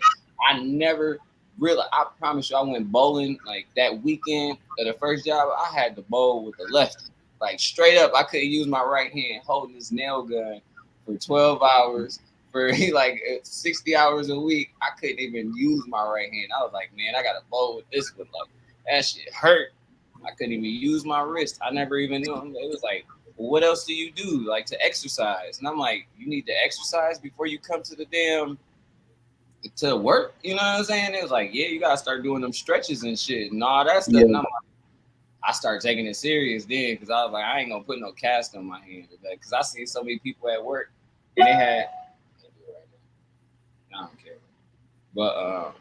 But yeah, I seen so many people at work with that little hand guard on. I was like, I can't be like them. Plus, I'm one of the youngest people in here. I don't want to be like these. Yeah, that's what I'm saying, man. Like, fuck, they be slaving you in them factories, like for real. Yes. And it's crazy. Like this one job I had before they moved me to a different department because it was like when you first start there. They just give you know how when you first start a job, they give you the worst jobs until you move up. Somebody that work there want to do. Yeah. So it seemed simple, like it really did. I mean, think of a doorknob, the size of a doorknob, but it was these bolts that you had to screw in the size of a doorknob. So I was like, oh, that's all I got to do. I'm like, bet, like this job easy, what? I'm making easy money. Not realizing that motion right there was gonna make my fucking wrist hurt like a bitch. You know what I'm saying? And then there were smaller ones too.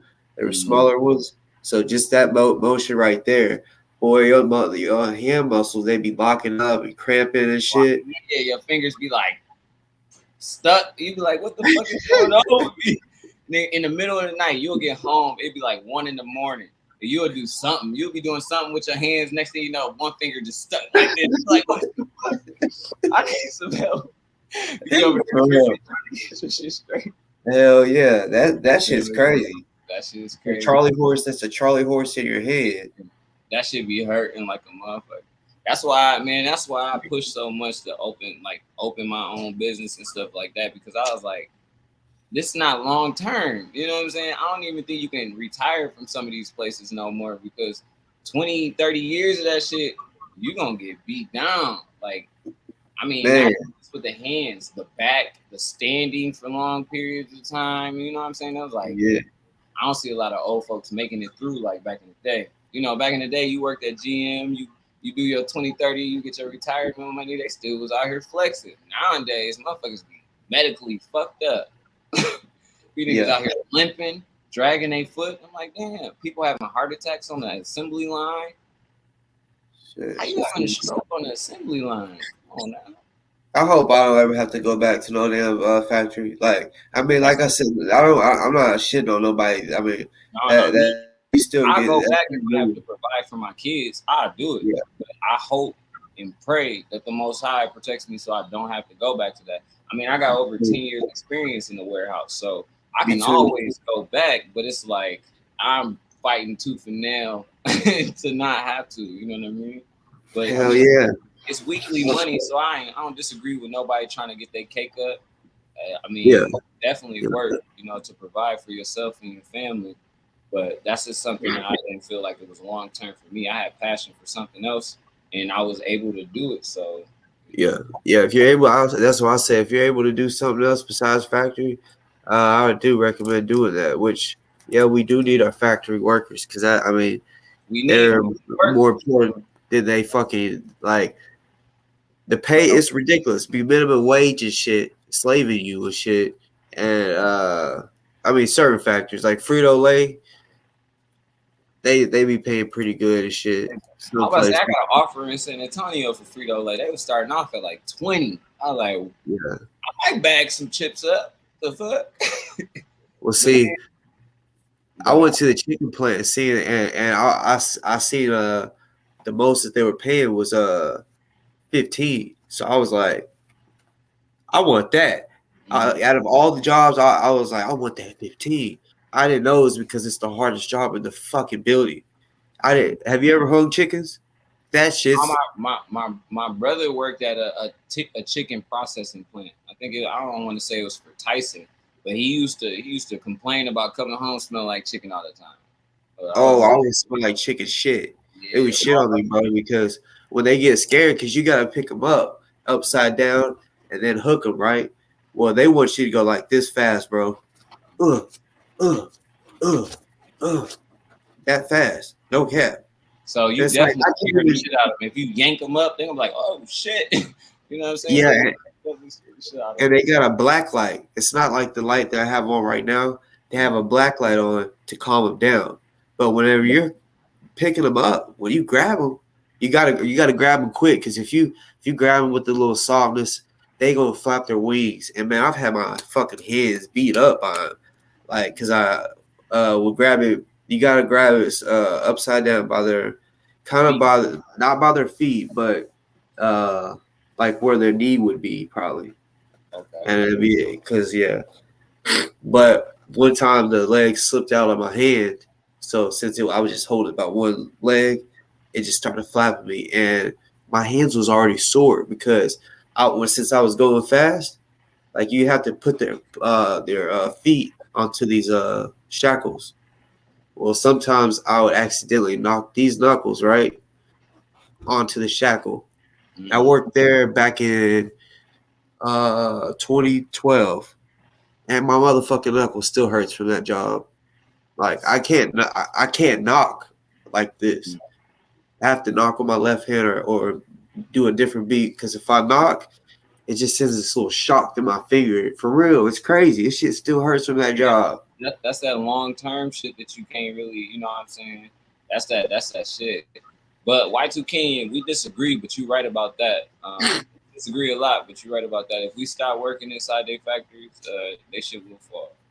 I was just doing research on the employed population. I was doing it in 2019 because that was the year before this shit started. But yeah, I was looking at the statistics on all the employed people and how much the percentage of people that work for these companies. Man, we put in a lot of work. Like I was looking at one of them. It was talking about like factory work.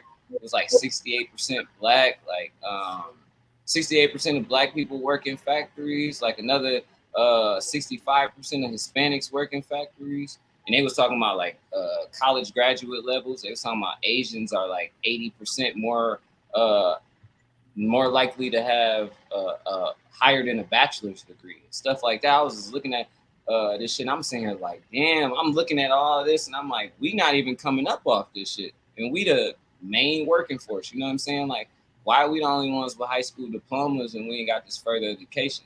Now, I'm not knocking. There's a lot of black women. They mentioned that they went from men to women, and they mentioned that women are more educated than most black men as far as like bachelor degrees and stuff like that. But they don't work in that our field. Like they work in the HR, or they work in, you know what I'm saying? They work in different fields when they got that degree. So they really didn't collaborate with the workforce of Amazon workers and shit like that, and warehouse workers like car manufacturers and stuff. I was looking at that shit like, damn, if our whole community got sick, these motherfuckers wouldn't be able to open up the doors. It'd be too many call-ins that one day the whole United States had to shut down for a day.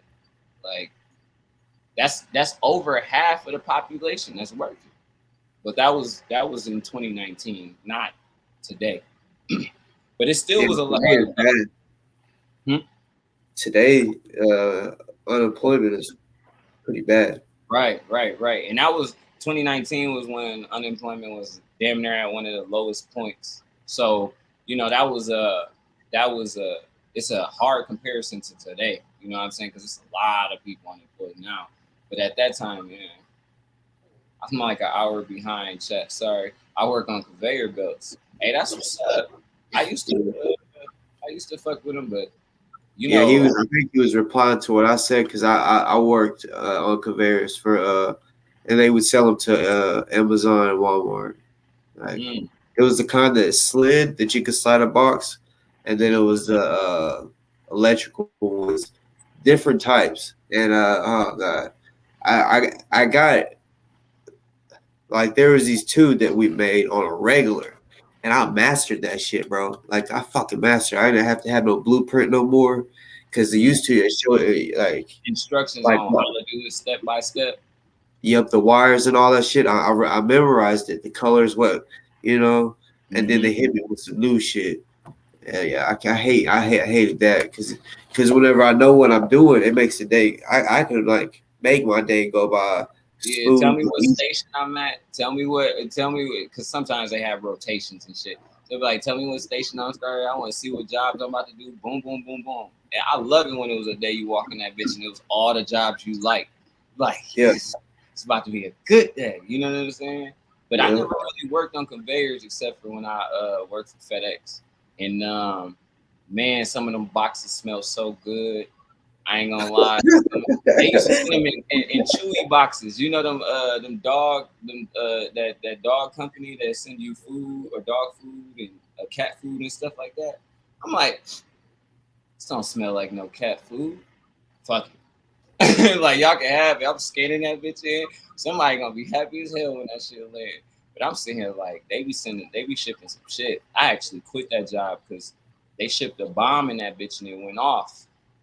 I was a little pissed. Yeah, I told you I was in a domestic terrorist attack. I didn't know it was that, but damn. Yeah, I was working at FedEx, man, and the dude was shipping bombs around Texas all day. And shit, I don't know. I was going to work, and I was sitting here like, what's the chances of him blowing up my shit? You know what I'm saying? So it's like 1 in a million. So I never thought that shit could happen until that motherfucking bomb went off. One of the conveyors, it pushes the boxes, right? But if you move too slow, it'd be boxes on the conveyor. So the arm would smash the box. And it was a pressure box. So it was like if you tried to open it or anything like that, it'd blow up. So when the box squished, it blew the fuck up. It blew the conveyor up. It blew everything up. I'm saying it was on my route. On God, it was on my route. It was going to Austin. But anyways, that shit blew up like probably about 20 yards away from me. And after that, I was like, yo, y'all let motherfuckers ship bombs, but we can't bring our cell phones in this motherfucker? Like, because we had to wait. Literally, we was in the building after a bomb went off for 25 minutes. My supervisor told me to go back to work because he didn't know what really went on. He just heard a loud noise from the other side of the warehouse. I had to go in the bathroom and talk to the Most High. I said, God, if he makes me go back to work, if I touch another brown box today, I'm gonna lose more than my job. Probably gonna lose my religion. You know what I'm saying? Like I'm gonna do some different shit. Like you gotta help me. So then when I came out the bathroom, everybody was going towards the door. I was like, I got outside. I ran to my cell phone. I'm sitting here like, yo, this shit is fucking crazy. It took like a half an hour for the police to get there. They was like, what should we do? Call the cop. This is the first time. I'm like, what do you do with a bomb? Like, I don't know. Is there more bombs in here? We need to have like some search and rescue dogs, like the motherfuckers that sniff shit out. They end up finding 2 more bombs in that bitch. Damn. And they went to work the next day. I'm saying like, hold on, what if he got some more coming in? Like, y'all gotta. I was like, you know what? After the ATF and the FBI and all the little motherfuckers questioning me and stuff, because I was one of the 2 closest people. It was me and another light-skinned girl. She actually blew her eardrums out because it was above her. But me, I'm waiting for the conveyor to come to me. I'm in the truck, waiting for the boxes, and I stack the boxes. You know what I'm saying? But she was under it. I don't know what she did exactly. It was another conveyor belt, and I think she worked for a different route. But when that bitch blew up, that motherfucker was right above her. She was like the whole time she was just sitting here. She couldn't even answer questions because she couldn't. She just she kept her ears covered up. She's like, I still hear ringing. Like, I was like, damn. They was asking me if I'm all right. I'm like, yeah, I'm good. I'm just trying to get the fuck up out of here. I don't like being questioned by the ATF, the FBI. I don't want y'all asking me my name. I'm fine. It was like, oh, you got bruises and scratches. I'm like, I don't need no medical help. I'm trying to get in my car. They interviewed me for like 6 hours, yo, trying to get me to tell them like what size the box was, what it looked like. I'm like, yo, I didn't know it was a bomb, or I would have been paying attention to it. Like, I swear I did though that shit. And then the shit made me more paranoid because they was like, we're gonna catch him. I was like, so you don't know who it is? This motherfucker done blew up like 4 or 5 people. That shit was in Shirts, Texas. But anyways, the motherfuckers was like, so you don't know who it is? And I was like, all right, whatever. So I went back home. I told FedEx I quit. I'll come grab my last check, but I'm not coming back to this spot. And then he ended up blowing himself up in a truck. He got caught somewhere in Texas. He was in the truck, and I don't know if he blew himself up or shot himself, but he ended up killing himself. ATF agent ended up calling me like 2 days later and was like, we thank you for, your cooperation and all that. I'm like, shit, I really couldn't tell you shit. Like, all I do is work the Austin truck. I move boxes. Something blew up. Like, shit. The way the metal was hitting the semi truck, I thought people were shooting, bro. So when it first went off, it was like boom, and it was like ting ting ting ting ting ting ting ting ting. I'm like, oh shit. I'm like, you know what I'm saying? I'm like, when did we get in a gunfight? You know what I'm saying? But then come to find out, I'm looking around, it's so smoky. It's like foggy as shit for a minute. It took a minute for it to like clear out. And then by the time the supervisor came in there, he was looking around. He was like, go back to work. What are y'all doing? I'm like, oh, this nigga trying to die today. Like, he really, did you really just tell me that? You're going to have to give me an answer. Like, what just happened? You know what I'm saying? Yeah. But I'm going to give him some leeway. He didn't know if it was a bomb or a malfunction with the machines, right? Like, he didn't know if a machine was just improperly working and it may have like exploded or caught fire or something. But when we got outside and we told him it was an explosion, and then he was like, it was an explosion. I'm like, yeah. And then he was like, okay. So he called the fucking plant manager first.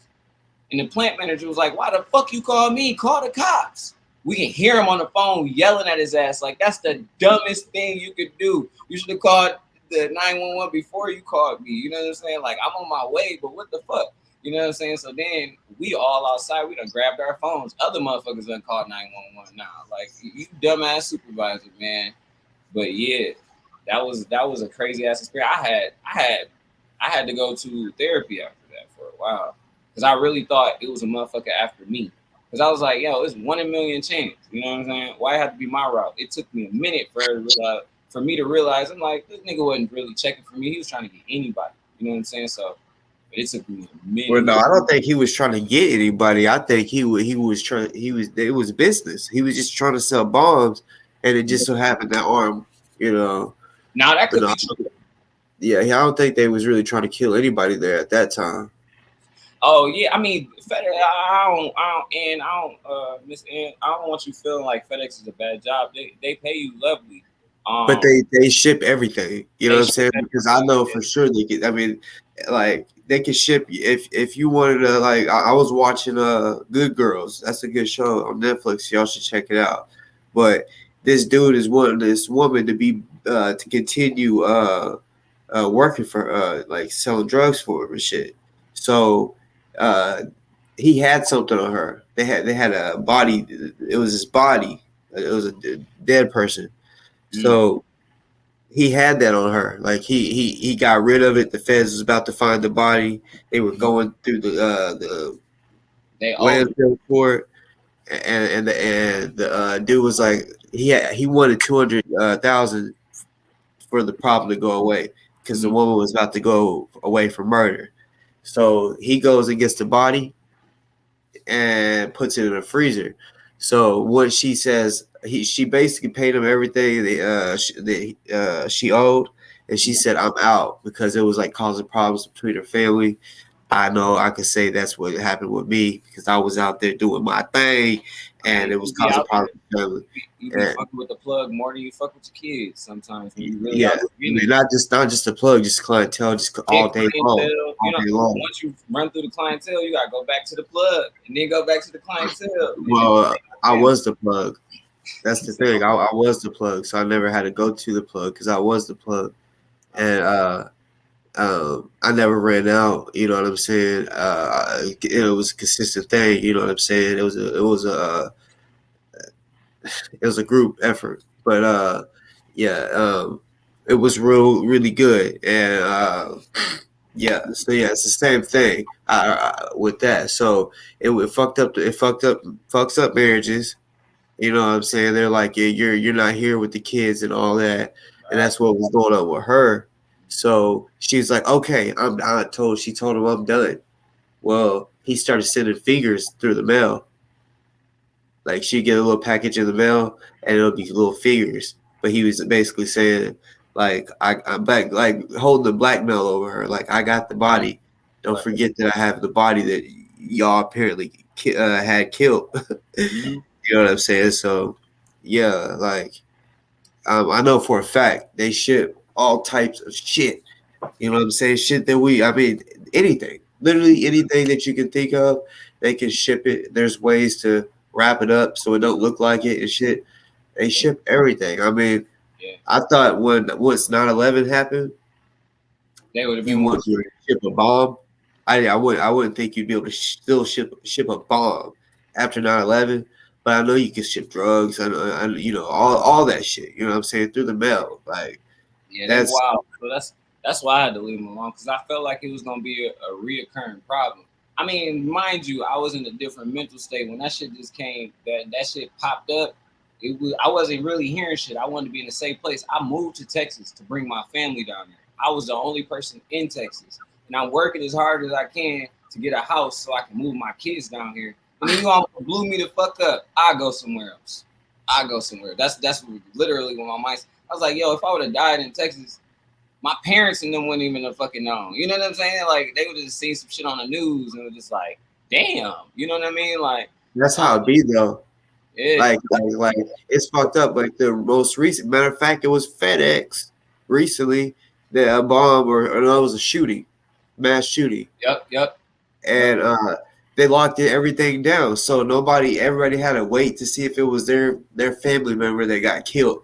Right. That shit would suck. You're sitting there like, oh my god. I remember that because it was a dude, a Middle Eastern dude that like risked his life for everybody. And he had his whole family outside. They was all like waiting.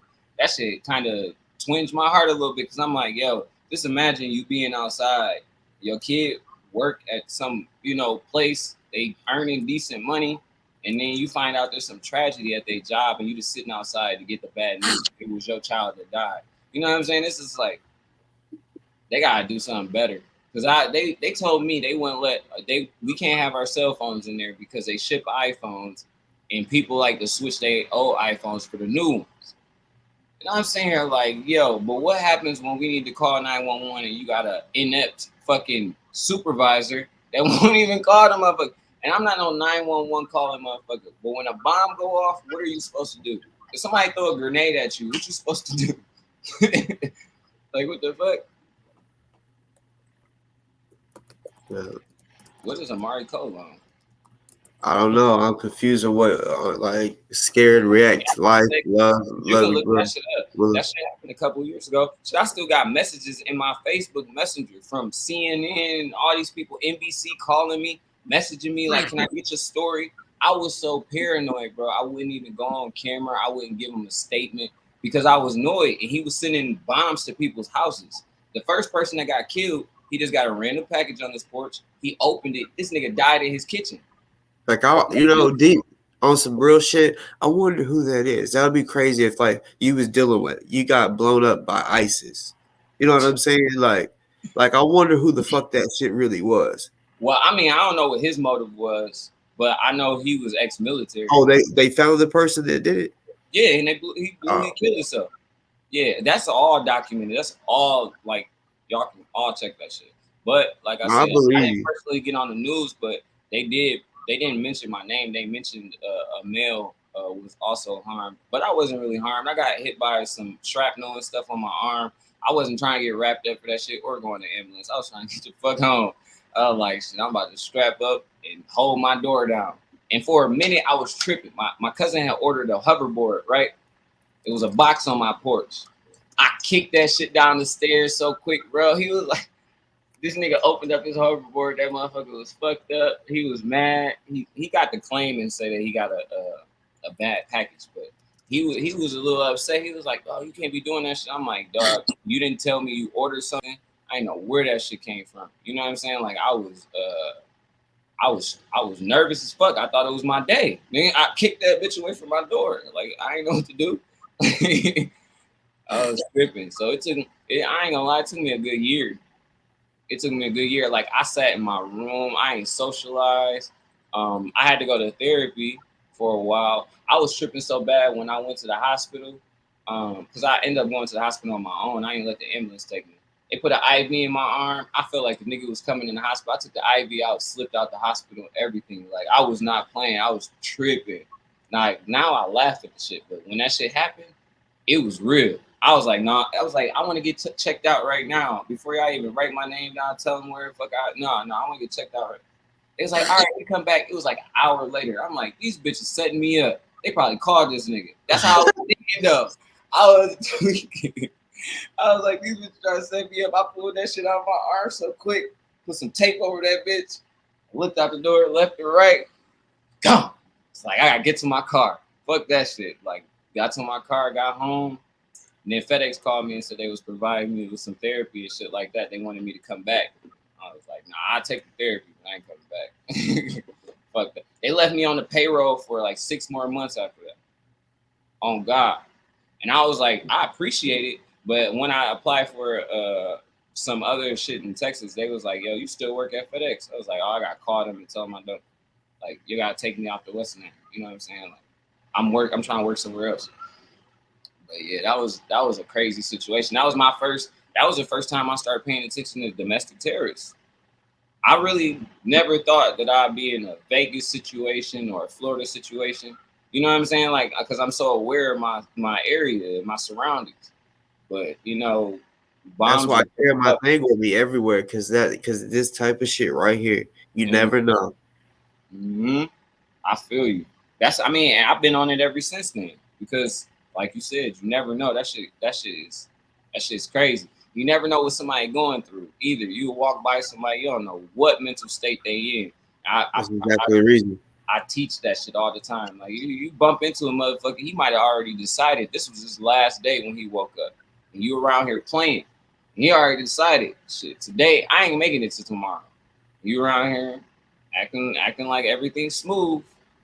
You know what I'm saying? So yeah, man, that shit was crazy. But I'm glad that shit over with. But that was crazy. Yeah. But, see, I handle shit. The only tragedy I dealt with is like just death. You know what I'm saying? Like death that's been around me, like people that I know. But like I've been in shootouts, you know what I'm saying? And it never really like fucked with me mentally. You know, like in the like during the gunfight, my adrenaline was like pumping. Like I'm like, oh fuck, like cool. I've been close to death a lot. And that's different, all types of shit. Like shootings, there's like the night I met my wife, or the day I met my wife. It was Memorial Day, right? 2013 Memorial Day. I'll always remember this shit. I went on a float trip. I was canoeing. That was the first time I ever did a canoe, and I should have, pedaled, to make myself go over toward the left more, but I thought I could like get past it. It was like some trees sticking up out the water. So I was like, I bet I can go right past it. You know what I'm saying? But that didn't happen. The current like pushed me into the trees. Well, like when I hit it, it was kind of a good little bump. But then I was like, oh, and we had life jackets, but I thought I was too cool for a life jacket, right? I thought it was just too cool. But we have to have them on the canoe or whatever. And yeah, I fell into the water, and then it was like I was kind of laughing because the current, it was moving fast, but I could swim. And plus I was up against the trees pretty much. So I was like, I'm good. And then out of nowhere, it was like the current, I didn't know, but when I fell out, the current made the boat pretty much flip up into the air because it hit the trees, and I guess when it bounced, I wasn't paying attention. I was kind of laughing, and it hit my head, and I didn't even have a breath. Right, I didn't even have time to catch a breath because the canoe just landed on my head, and it made me go under, and I went deep because the current kept going. So I was panicking at first. I was really fucking panicking, but I was like, okay, I just gotta think. If I was like, nigga, if you want to live, you just gotta think. So I was like, okay, so I was stuck. And it was like a bunch of trees and branches and shit up under there. I was like stuck for real. I could not find my way out. Like I pushed off the ground so I could get a good, get up to the top as quick as possible. And when I did, bro, I hit the bottom, like it hit the tree. I didn't know I was under the tree. It was crazy, and it rocked me, bro. Like I'm talking about, oh shit, yeah, it rocked me, like rocked me, and probably almost passed out type of rock, but it was so fucking huge, like round. Because I remember like trying to like move. I was like, okay, once I get from underneath this tree, I'll be able to go up to the top. And I came up choking on water and shit. And I'm holding on. I'm not lying. The little twig, the branch was about this thin, and I'm holding on to it, bro. Because I was like, I don't want to go with the current because I was choking on water. And my homie, he was off to the side, and he was just laughing at me. I don't think he knew what tragedy I just had went through, under the water, like about to die for real. And yeah, and then it was funny. His brother did the same thing I did. He hit the fucking same trees, and since I was already there, I climbed up on top of the trees after holding on to that twig for so long. But I helped him out, so he didn't drown because I was already there to help him. But his boat his canoe got sucked. I think it was like 20 feet deep, bro. Where we was, it was a river. Yeah, I believe that shit. Yeah, that was pretty fucking scary. I mean, it didn't fuck me up after that, but in the moment, I was fucked up. That shit tripped me out. I was fucked up for a moment. I don't even know if my adrenaline was running. I think I ain't gonna lie. Me personally, I consider myself, I froze up. I was doing dumb shit around the city, and I felt like it wasn't gonna come back to me. So I'm driving around my hood with the homie, and some suspicious ass car. Like I'm going up the street. So they ain't have no stop sign. I had a stop sign, but they had like creep through the street and then stopped. So I couldn't go forward. I'm sitting at the stop sign like, okay. And then next thing you know, my fucking mirror popped off. Like this motherfucker just fell into what's the name. The next thing you know, my homie is in the passenger seat. He just ducked down. Like I guess he already seen the gun and shit like that. So I'm sitting here like, I don't know, maybe I was confused. I'm like, what would make that shit fall off? You know what I'm saying? Then next thing you know, boom, boom, boom, boom, boom. I just kept hearing glass breaking. I was like, oh shit. So I leaned back like he did. And then I ain't gonna lie, he slapped my shit in reverse for me. Cause I would have probably still been at that stop sign. You know what I'm saying? Like I was just like, what the fuck is going on? It wasn't my first shootout, but it was just, I wasn't never expecting to get caught and, probably like a block away from my house. You know what I'm saying? Like I just felt super comfortable in my area. So that it kind of threw me off. I guess I just was like, this can't happen. You know what I'm saying? Like this never happened. So when it did, I was like, he slapped my shit in reverse. I'm skirting. I ain't even looking. I'm like just going straight back. I still owe somebody for their fence. I ran over a mailbox and the fence. I looked that bitch back around, put it in drive. One or two, though. I was scared. I went through every way I could, man. I got missing, but like I said, they ain't give me no long term like fuck ups. It just in the moment, it made me feel like I was like, I gotta be better. I can't be like that. You know what I'm saying? You can't freeze up in those situations. You gotta move. You know what I'm saying? At first I was just like, yo, what the fuck just happened to my mirror, bro? I ain't even paying attention to the hole in the motherfucking window. Like, what the fuck? And then next thing you know, it's like 4 or 5 more come through that bitch. I'm like, oh shit. I'm ducking down in my seat too. Like this nigga, he ducked off the first one. You know what I'm saying? I don't know. Maybe my music was too loud. I wasn't really paying attention to it. But yeah, that was a crazy situation for me. But after that, I was just like, you know what? It don't matter if you do dirt on the north, the south, the west, the east. That shit can always come back home. So you gotta just, be more aware. Don't be playing around in the city like that. So but that was my first situation. I felt like if I go far enough out of outskirts of the city, nobody ever find me inner city. You know what I'm saying? Like, but that's not true. People spend all their money trying to get your address. And spend all their money trying to figure out what places you hang out at. Shit like that. So. My first shootout. So I was hanging with some homies. It was the same dudes that got me smoking with bud. And the youngest one out of the brothers, he was 2 years older than me, and the other one was 3 years older than me. So I went to school with one of them. So I was in 10th. The other one was it was a summer going into 10th grade. And no, it might actually no. It was 8th grade. Because they was already at Southside. They was already in high school. I was still in junior high. And see, I was in 8th grade. I think I might have been going into the 9th grade. But they had hit a lick on some niggas. They was selling bud. They took their bud and their money. And see, one of them, like a dummy, he wanted to be hard. I don't know. He was like, all right, he was hitting him with the bat, right? Had him tied up, hitting him with the bat. Where they at? Where's it at? He kept hitting him hard as fuck. Mm-hmm. Well, one of the dudes that was getting beat on fucking recognized the dude's voice, one of their voice, and they ended up hitting him up and telling them, we know it was y'all. So I would see, since they got me smoking, I didn't know nothing about it. I didn't have no plug at that time. I didn't know where to buy it. So they always had it. So they would be like, "Hey, bro, come through. I'm gonna get your mind right." I'm like, "Bet." So at that time, I had to walk. So they would basically meet me halfway, and we'd walk back to their crib. And walk because their mom worked during the days. So you know how that go. My mom a teacher.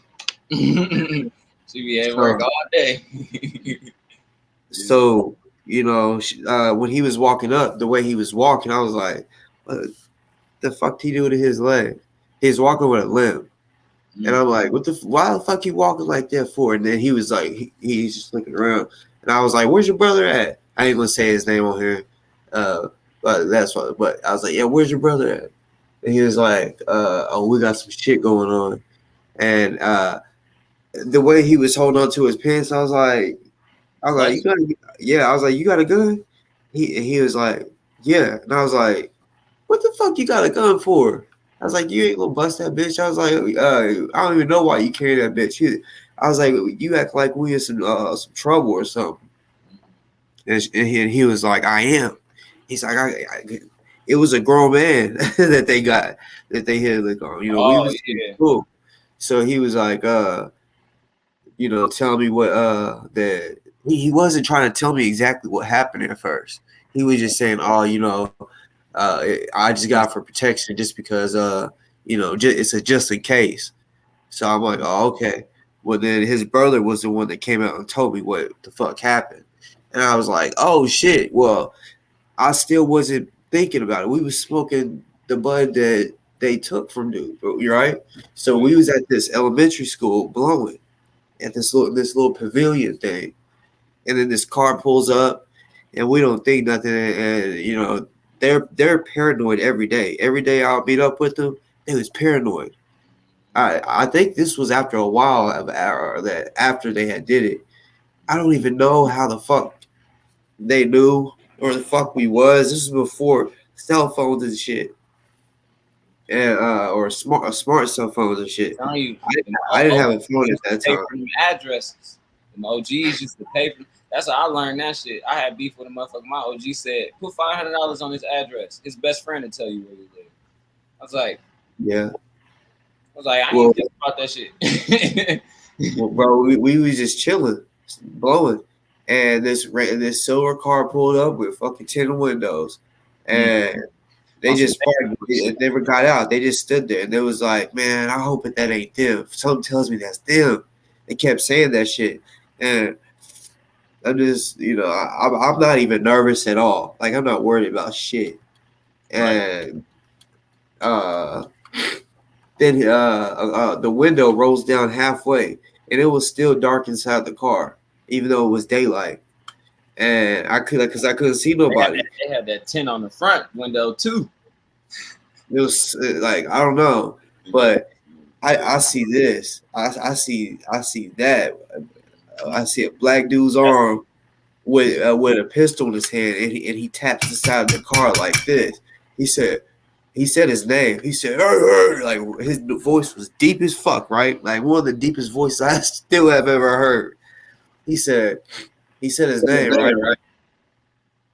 And I was like, "Oh shit!" He said, "Come here, nigga. Come here." I look, oh nigga, they're gone. They're not even in the fucking pavilion anymore. Yeah, because they knew. So I was like, "Oh shit!" Time they was. I didn't know. They knew what his voice was. They knew who it was. Yep. That nigga tapped the side of the gun or the side of the car with a gun, and they took off running. So I'm like, oh my god, he's gonna get me. So I took the fuck off. And at this school, this was a big playground. This has a huge playground, and then like, behind that playground. Did you have shit to get behind? Like, did you have cover? Well, see, I was following them. I see that they kept running, so I was like, all right, I'm gonna follow them. So it was a short little wooded area with just bushes, and then after that, it's a field. Now that whole field is a fucking housing division, but it was just a long field to a gas station. I'm not even gonna say which one because I don't ever want this to come back on me. Right. But or even the person that shot at me. Right. But I was running through that fucking field, and I just looked back. This nigga's on one knee, and he's fucking aiming his pistol like this, just like, and then he just starts blowing at us, nigga. Bruh, it was just a field. So I mean, I really feel like if he was a good shot, he would have fucking hit us. But I mean, I remember just looking back and he's aiming at us like this. He's on one knee, like he was for real trying to kill us. Trying to be prone and everything. I feel you. He was for real trying to kill us. I've been avid on when people get in my car, I'll let them know if I already got smoked. You might not want to ride with me because I got some tension around this bitch. And I only learned that because I was like 16, 17 years old, man. I was hanging around the city with my homies. And recently, okay, let's say he accidentally shot his best friend. We all was friends, right? We was in the car. He was playing with a pistol. He shot this nigga, but he shot him like in the eye to the point where he had to wear a patch forever or whatever. And he lost his eye, but he wasn't but he still was cool with niggas. Like he still hung out. He still came to the birthday party. But his brother was an OG. So it's my man's birthday party. We all walk to the store. We walk in the store, we like 4 deep. We come out the store, we got our bags and shit. It's a black SUV sitting there, bitch. Window rolled down with a single barrel shotgun, not a double barrel shotgun, just a single. But a pump action probably. I couldn't really see the whole thing. He just called my man's over there, the dude that accidentally shot his brother. I couldn't see his face. Couldn't even tell you if it was the brother or not. It might just been some homies. They was like, get in the car. He looked at us. We looked at him. And that nigga was like, nah, blood, you better get in the car or you gonna die right here. I said, oh, damn. What's going on? He said, man, it was an accident. You ain't talked to your brother yet? I swear it was. I'm like, oh, so you already know what it is. Like, why in the fuck you ain't tell us? So I found that shit out about a week later. Talking about the homie accidentally, they was high in the car and shit, accidentally popping because his brother was still in the hospital at that time. You know what I'm saying? When he got out, we seen the patch and we seen what happened or whatever. But at first, didn't nobody know the situation. So I'm avid on putting people on certain situations, because people should be aware. I'm glad that he ain't just let us come out the corner store and empty out on all 4 of us. You know what I'm saying? Because he could have just been like, fuck it. You know what I mean? I'm glad he knew exactly who he was looking for too, because like I said, he could have just been like, fuck it, and just got rid of us all. But my man's got in the car like a thug. Rest in peace, Cortez. Man, one day it wasn't my fault. I was getting blown at for real. And me and my homies on some dumb. It wasn't my fault either. It was their fault. So I've gotten put in them situations. I'm not gonna lie, a few times on some dumb shit. But I had one on me because like I said, when I went, I told you my first shooting. That happened after that, like after a while, I had went through another one after that, and I was like, after that, I'm telling you, at a young age, I stayed with it. I kept asking. It was all street. Like where can I get one? How much? Like how much they charge? My first pistol was a little 25. I had no clip, but it came with a box of bullets, the 22s. But you could put one in the fucking hole. So I kept one in the hole, bro, with the safety on. That was my first one that I ever had. For put that bitch in the head. Yeah. So I was like, I gotta make sure I don't miss on this bitch. But then after a while, I moved up to 5 of them, five pistols. You know what I'm saying? So I kept one on me, and I forgot it was in the moment. It was getting shot at, bro. So I was like, I gotta shoot back. I cocked it back when it was already fucking cocked. When I cocked it back, I put another bullet in it, so it all jammed up and shit. And I'm like, that was the worst feeling ever, nigga. I'm like, oh my fucking goodness, So I'm thinking I had to empty I had to pop the fucking clip out to empty it. You know what I'm saying? That was some scary shit, bro. I'm like, I'm dumb. I'm dumb. I'll never do that again. I'm avid on. I don't want to ever get shot at in the car no more. I keep telling people cars is coffins. See too many people get caught lacking in whips. I do not want to get shot at a car no more. I'd rather be on foot. I've had better situations on foot. That was you or the friends. I think he think I'm capping. I mean, he know this person. Well, I don't even know if it's a man or a woman, but I'm not gonna verify. I'm telling you some real fucking stories. I'm telling you stories.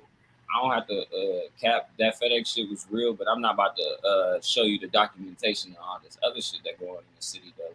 That shit. Yeah, and then whenever I tell you these gun stories, I gotta think at the same time. Okay, how can I say this shit so that no one gets in trouble? So trust me, these motherfucking everything I say is motherfucking real. I've been in many shootings.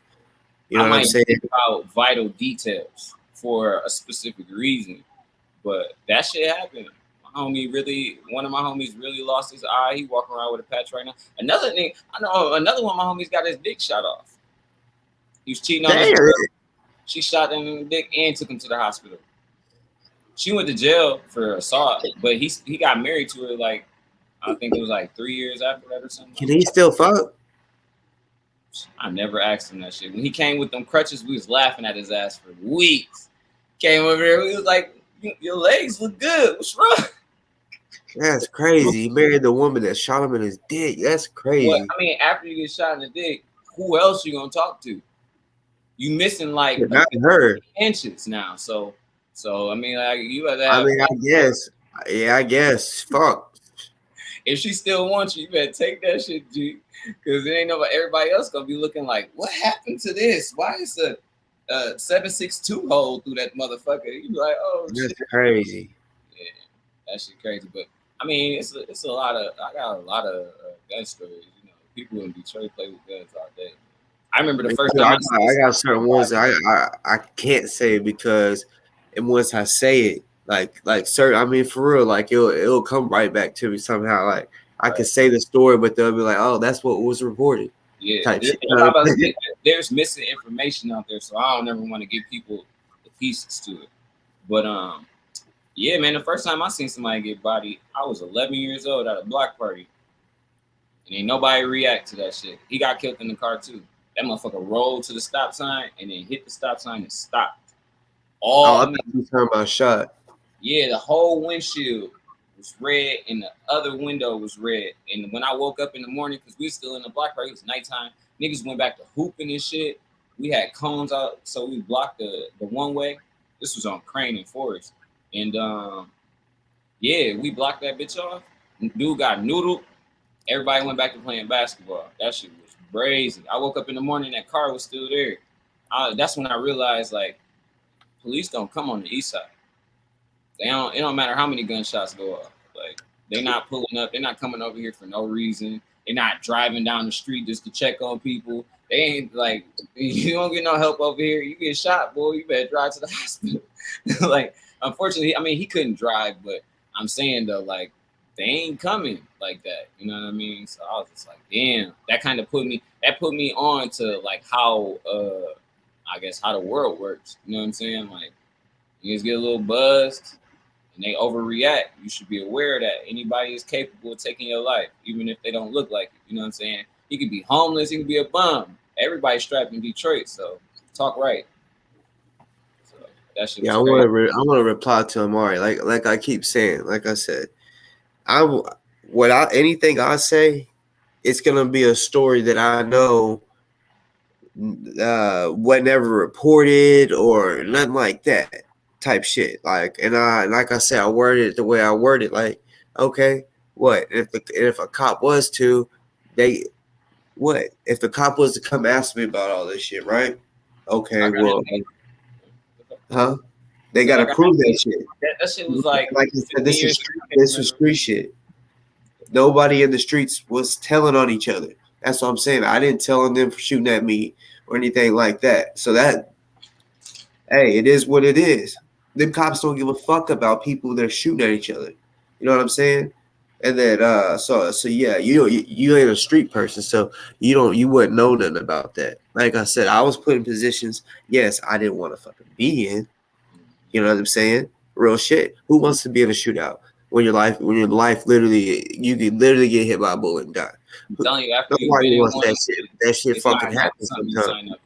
It seemed cool on TV when you're watching John Wick and shit, but in real life, yeah, it ain't like that at all. Your hands might be shaking. I mean, like real shit. Like, it's crazy.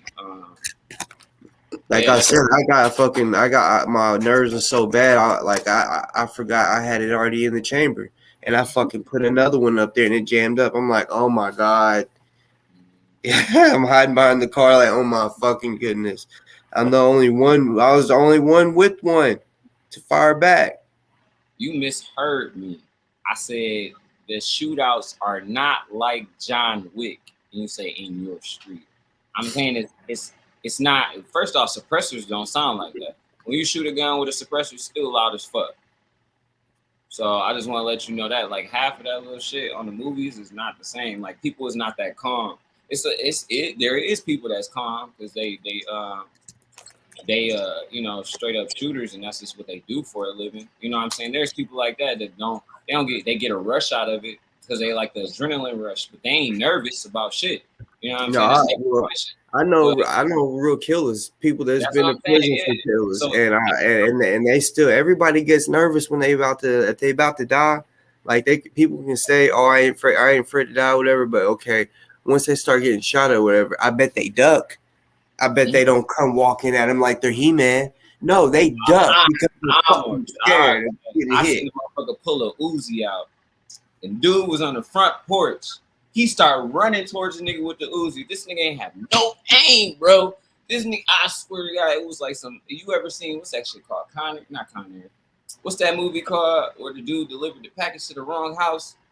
It had the dude from Paid in Full in it. Anyways, and Michael Epps. And the dude shot the Draco and missed everything.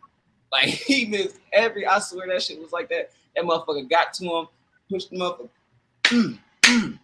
It was like, it was a baby mama situation. He was gonna die behind that anyway. He was like, you ain't taking my baby mama. So that nigga it was wild. But yeah, that's the first time I ever seen somebody not give a fuck if they was getting shot or if they got shot. You know what I'm saying? Like, that motherfucker was really, he was, you know, some people do get that angry where they don't give a fuck what you got in your hands. I'll choke you with my bare hands. You know what I'm saying? Type shit. So it's them motherfuckers too. I mean, a lot of people do get nervous. You can ask them. Most people. They I mean, like if they're getting shot, they're gonna like duck. They don't want to get hit. I mean, common sense.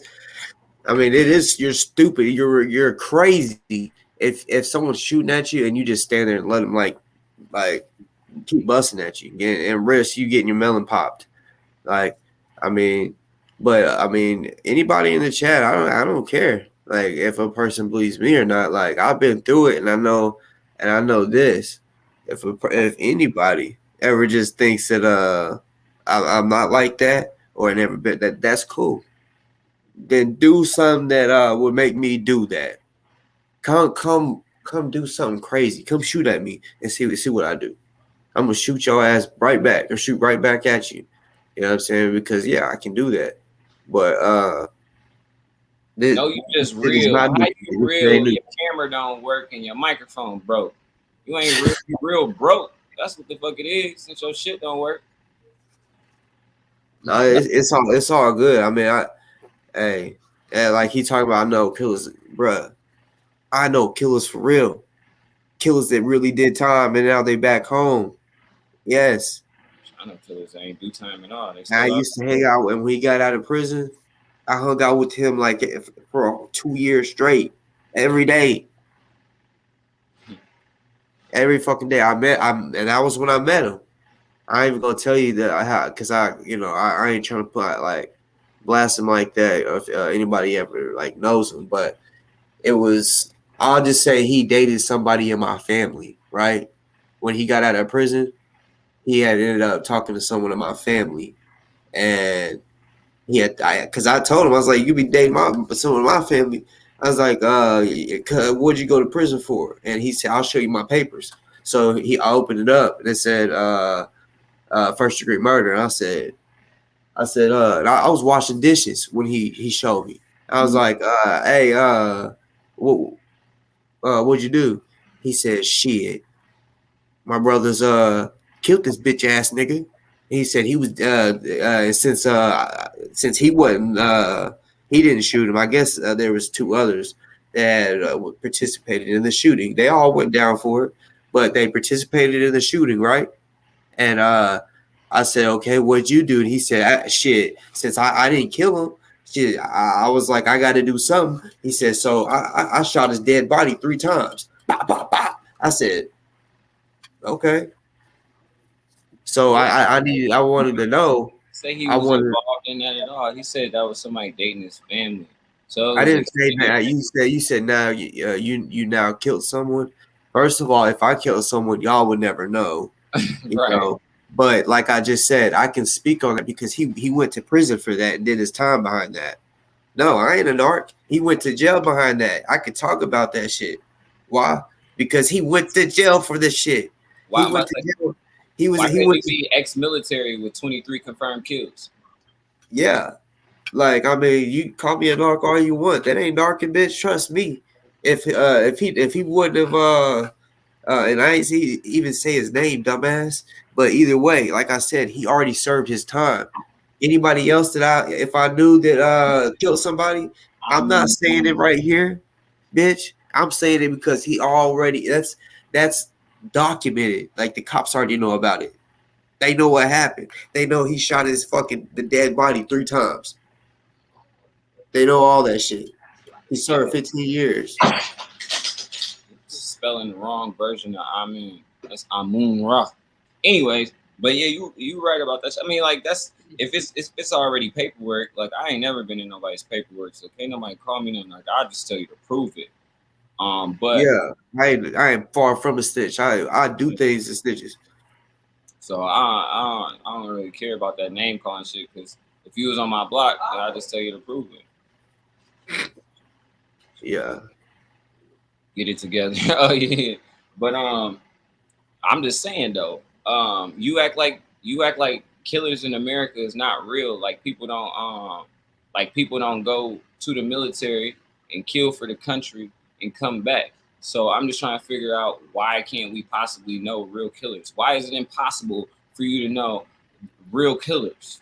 Why is it so hard and difficult? I don't get that. I know, I mean, all of my uncles have been Marines. And I've seen my uncle's body cam. I mean, not body cam. He used to wear a helmet camera. I've said, my uncle was a badass in Iraq. So, I mean, and he's still a regular motherfucker. I keep telling people, you can be eating Thanksgiving dinner with a killer. Don't underestimate the world. Yeah. You tripping. Y'all could be looking at one right now. Like, you never know. You know what I'm saying? Like, that's how shit really is in this fucking world. You never know. Like, but Amari, like, I don't know if you're a female or male. I don't know. But like I said, I know you're new. Like Nubian said, we respect each other over here on this platform because you get cussed the fuck out when you disrespect. But I don't like them cowards to stay behind the computer and type. Like, be a man and come on here and tell me how you feel. If you think we capping or whatever, because you be talking to a real nigga when you get up on this bitch. A nigga that's really been through all that shit I just said, no cap at all. This shit ain't no fucking movie. Boss on some You go look up that shirt shit, that bombing in shirts, you might find my name. You might see my name on there. You go look up that Texas shirt, the domestic violence, domestic terror shit. You'll find I ain't capping. I don't get on this bitch to impress none of y'all whole ass motherfuckers. Not talking to you, boss talk. I'm talking about as far as the chat go. I already know. I got kids. I don't have to impress you punk ass motherfuckers. Me personally, I ain't never been. I'm on that. I'm on that good. That shit that you can smell. You don't even gotta open the package. You smell that shit. Smell through the plastic. Mm-hmm. Yeah. Talking about I'm on some opioids. What the fuck you on? And like I said, I welcome everybody. I don't kill for a living. I don't do none of that shit for a living. So that's not I don't think anyone trying to cap on chat. I think you trying to call me a capper. To be honest, that's what I think you think. That's why I told you go look that shit up. It happened in 2018, 2019. Go check the news. Check CNN covering that shit. That's not something that I ain't go to therapy for no reason. That's not something I would sit here and lie about, bro. That's not even funny, man. A woman was really injured, just working her regular job. You know what I'm saying? Trying to contribute to society. That's all we all was trying to do. I just told you I was a working man, got 10 years of experience. I'm not sitting over here trying to lie to a motherfucker and say I've been in the streets for 30 years. I've been doing all this bullshit. Just told you I was working at a warehouse. Just told you I own my own business now. What the fuck is you talking about? We talking about shit that happened in the past. And it's not even that. I mean, yeah, it's a big deal. But since most of it's either closed case or never been reported, we just sharing stories. And you over here overly into it. Is you mad because you don't have no stories to share? He said there's 4 people involved. 4 people involved in what? I mean, yeah, we just sitting here having a genuine conversation with one another, and y'all just happen to hear what we talking about because we on here live, which I know we're live, so I know what not to say and shit. But I mean, it's just yeah. Right. That's what I'm saying. I'm not all these stories for y'all to grade them. Like, oh, his story was better. Oh, his story is great. Like, ain't nobody. What's that dude named Stephen King? Ain't nobody out here doing that shit. I was just literally, he brung something up and I was like, yo, I've been in a situation like that where somebody didn't really tell you what was going on and you got caught slipping because you didn't know that you even had problems in the city. Just because you affiliated or hanging out with somebody, you know what I'm saying? Just walking to school with somebody, you might get jumped, you know what I'm saying? Just because people don't like this other nigga, you know what I mean? So that shit happens every day. That's not something to even have to cap about. That shit happens to a lot of motherfuckers. Just ask. I've had the same type of experience. Yo, I had to hit somebody in the head with a helmet because they were trying to take my football equipment. Mm-hmm. Running, I had to run back because it's 6 niggas. They all trying to let me get them shoulder pads. Oh, them cleats is hard as hell. They following me up the street. I'm like, yo, you know what I'm saying? Oh, no, I need that helmet, bro. I'm trying to play for Blase. I'm like, these niggas on some shit. You know what I'm saying? They getting closer. You know what I mean? I'm like, I gotta get to the crib. I'm like a block and a half away. You know what I'm saying? You gotta do what you gotta do. That's for everybody. I ain't special for that shit. Man, I remember this one dude. All right, like we was off season football, and one of the dudes. I'm still cool with him to this day. He was on the bench, and this dude that didn't like him while he was benching. Right when it came down, he ran over there and pushed the bar up against his on his throat. Right, and he was bigger than me. I remember at that time, everyone was like saying, talk about this for like a fucking week or two. No lie. I fucking picked him up and slammed him into the weight bench. Right. They had a lot of issues throughout the life with him. Right. So that was at one time. Well, then another day we was older. He pissed me off. He did something. I can't even remember what the fuck it was. He went to the gas station, and I told them, I said, y'all know how I am. I don't like being. He said something disrespectful. I think he called me a bitch or some shit. I can't remember. It was something disrespectful. I said, I'm getting him. I'm telling y'all, when he comes out this fucking gas station, because this is how it was. He was sitting in the front seat, and the car was full of dudes. 3 in the back. I was in the back in the trunk, right? So I couldn't reach him. So I was like, I told him. Time out, bro. I ain't trying to cut you off, but he did a live today. Night Runner. Hold on, let me go find it. When I seen that shit, I was like, wait, what? I'm not even gonna say what I did, but you know what happened the last time. I hope that shit drop out again. I love it. Yeah. I'm not even gonna say, but yeah, that shit better not be going on. What was I talking about though? You was talking about the weight bench thing where the dude tried to push. Oh yeah. So when that nigga no, it's not up. He deleted it. Mm-hmm. He motherfucker deleted his live. I know that one yesterday got took down, but I don't know about today. That's all I was asking. Like what? Yeah, his recent video was 5 days ago. Yeah, I want to see if he did it today. I want to see it. But yeah, when he came out, I whipped his ass with a belt, bro. We was grown. I whipped the shit out of him with a belt, bro. Yo, so that reminded me of another story. Yo, it was 2 dudes. We used to have this basketball court in my apartment complex. Well, wasn't even a basketball court. I put my grandpa bought me a basketball ring for my birthday. I put it in the parking lot, right? And then, it's a big ass parking lot where everybody park. They just ain't parked in that spot because they knew we hooped or whatever. So, long story short, these niggas get mad about. I'm playing with my sister, the same sister with the dreads or whatever, and she a hooper. So we playing. They wanted to bet some money, but I don't gamble. My sister do though. She be like, shit, bet $1. This is back in the day. So then they lost.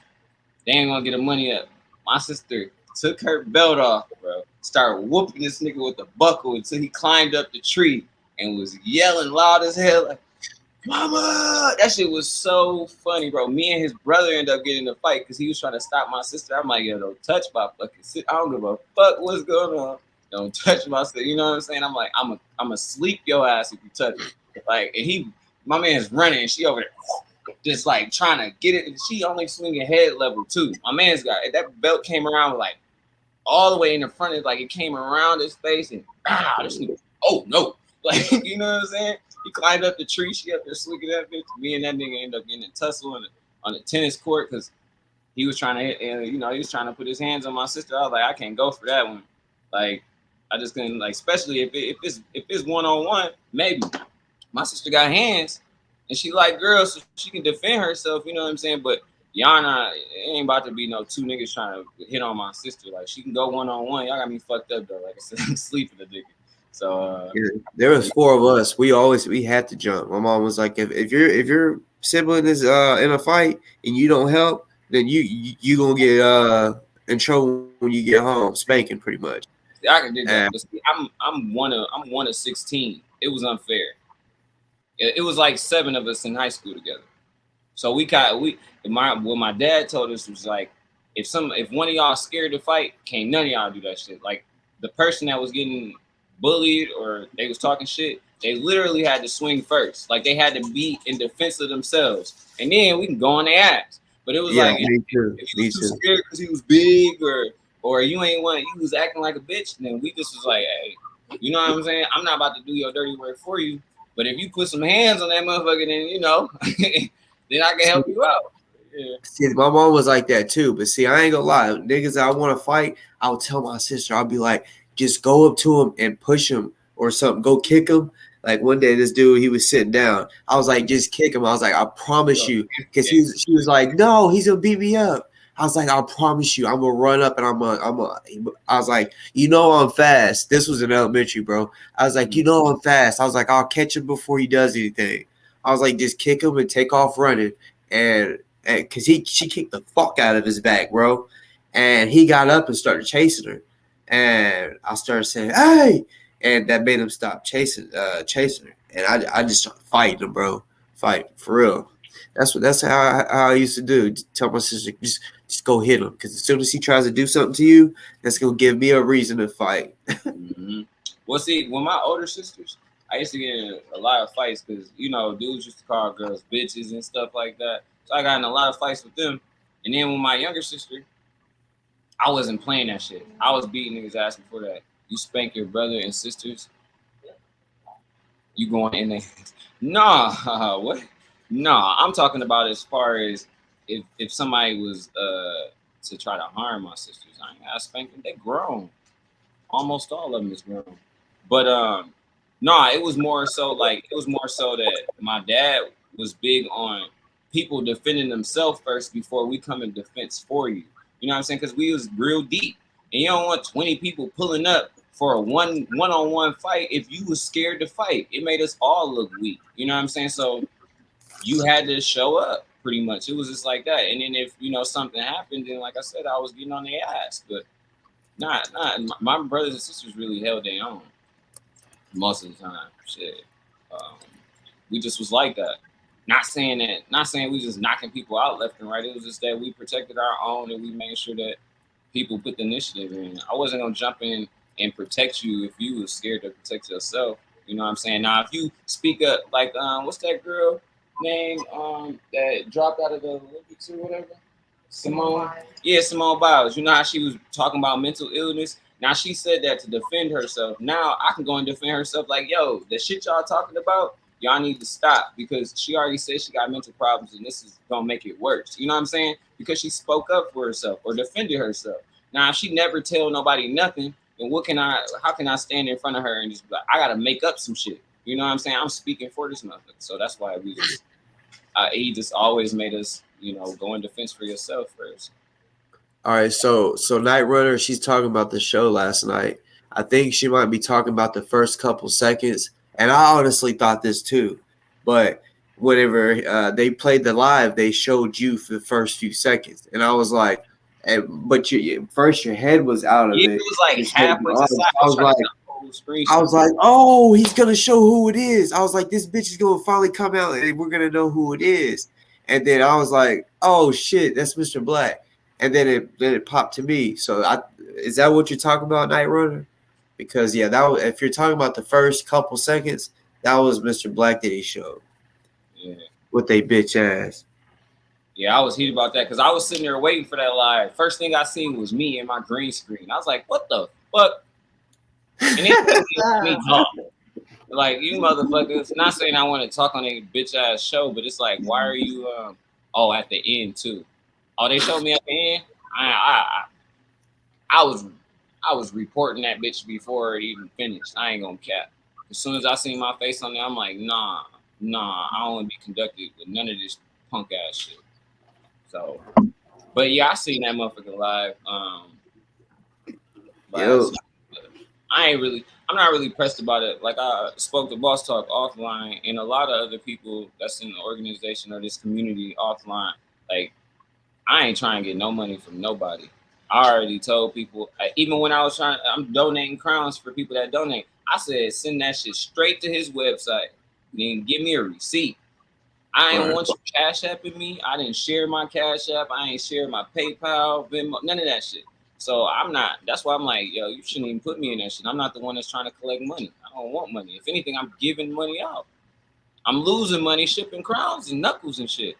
So I ain't tripping on that. I mean, like I said, I don't take it as a loss. I think it's gonna be a blessing in the long run. I feel like 5-10 years, something gonna fall in my lap because I did this. Yeah. So that's me. I won't scam my brother for some money because I'm gonna get a blessing for holding him down. So Yeah. that's not. Yeah, I can't wait for Monday. I hope Monday is a good day for him. Like I really do. It might be I might switch to Fridays next week. I don't know. Well, I mean, you might have to pop out too. See if you can get A to Z back on. I seem like y'all had a good little conversation. Yeah. She'll come on.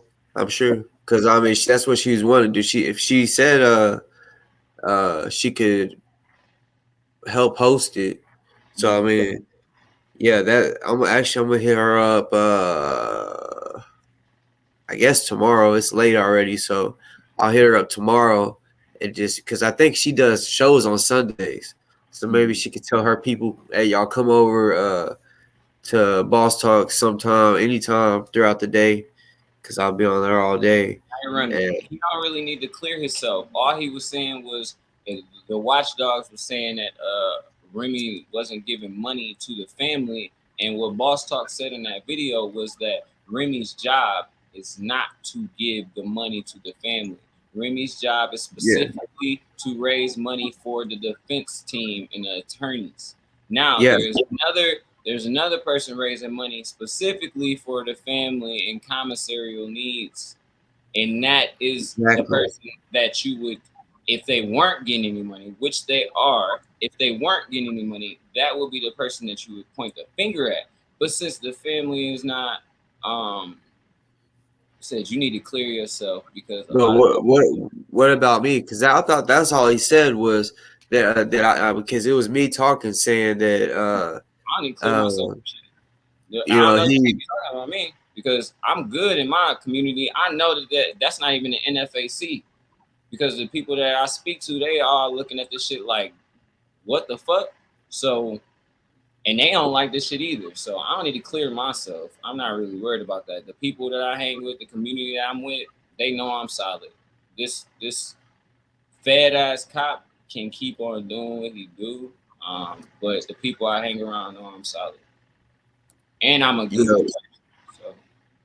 What exactly though are you talking about? Like which part exactly? Because I thought that's all. I mean, because it didn't show a lot. It cut off like 2 minutes in, and it was just me saying I wanted it to be clear to everybody that Remy's job. I looked into the camera. I said Remy's job is to collect the money for the attorneys. There's a whole other website, justiceforozone.com, that is for the family and commissary. Mm-hmm. Because that's what Kirk, the Mutts would say. They would say that that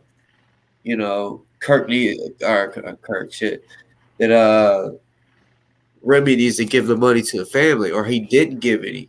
Well, that's not what that's for though. That money, this shit right here, that right there, all that money right there, that's not for the family. That is for his attorney. You know what I'm saying? All that money that you see on the screen is for his attorney. That is not for the family. That's what I mean when I say that. You know what I'm saying? Okay. You talking about clear my name? I'm the reason why the motherfucking video ain't gonna be up there no more. And if they use my motherfucking picture again or my face, I'ma do the shit again. I don't have to clear shit. Next time he put me on that shit, I'ma do that same shit. He gonna get another motherfucking strike and he gonna be done for it. Don't pay me no never mind.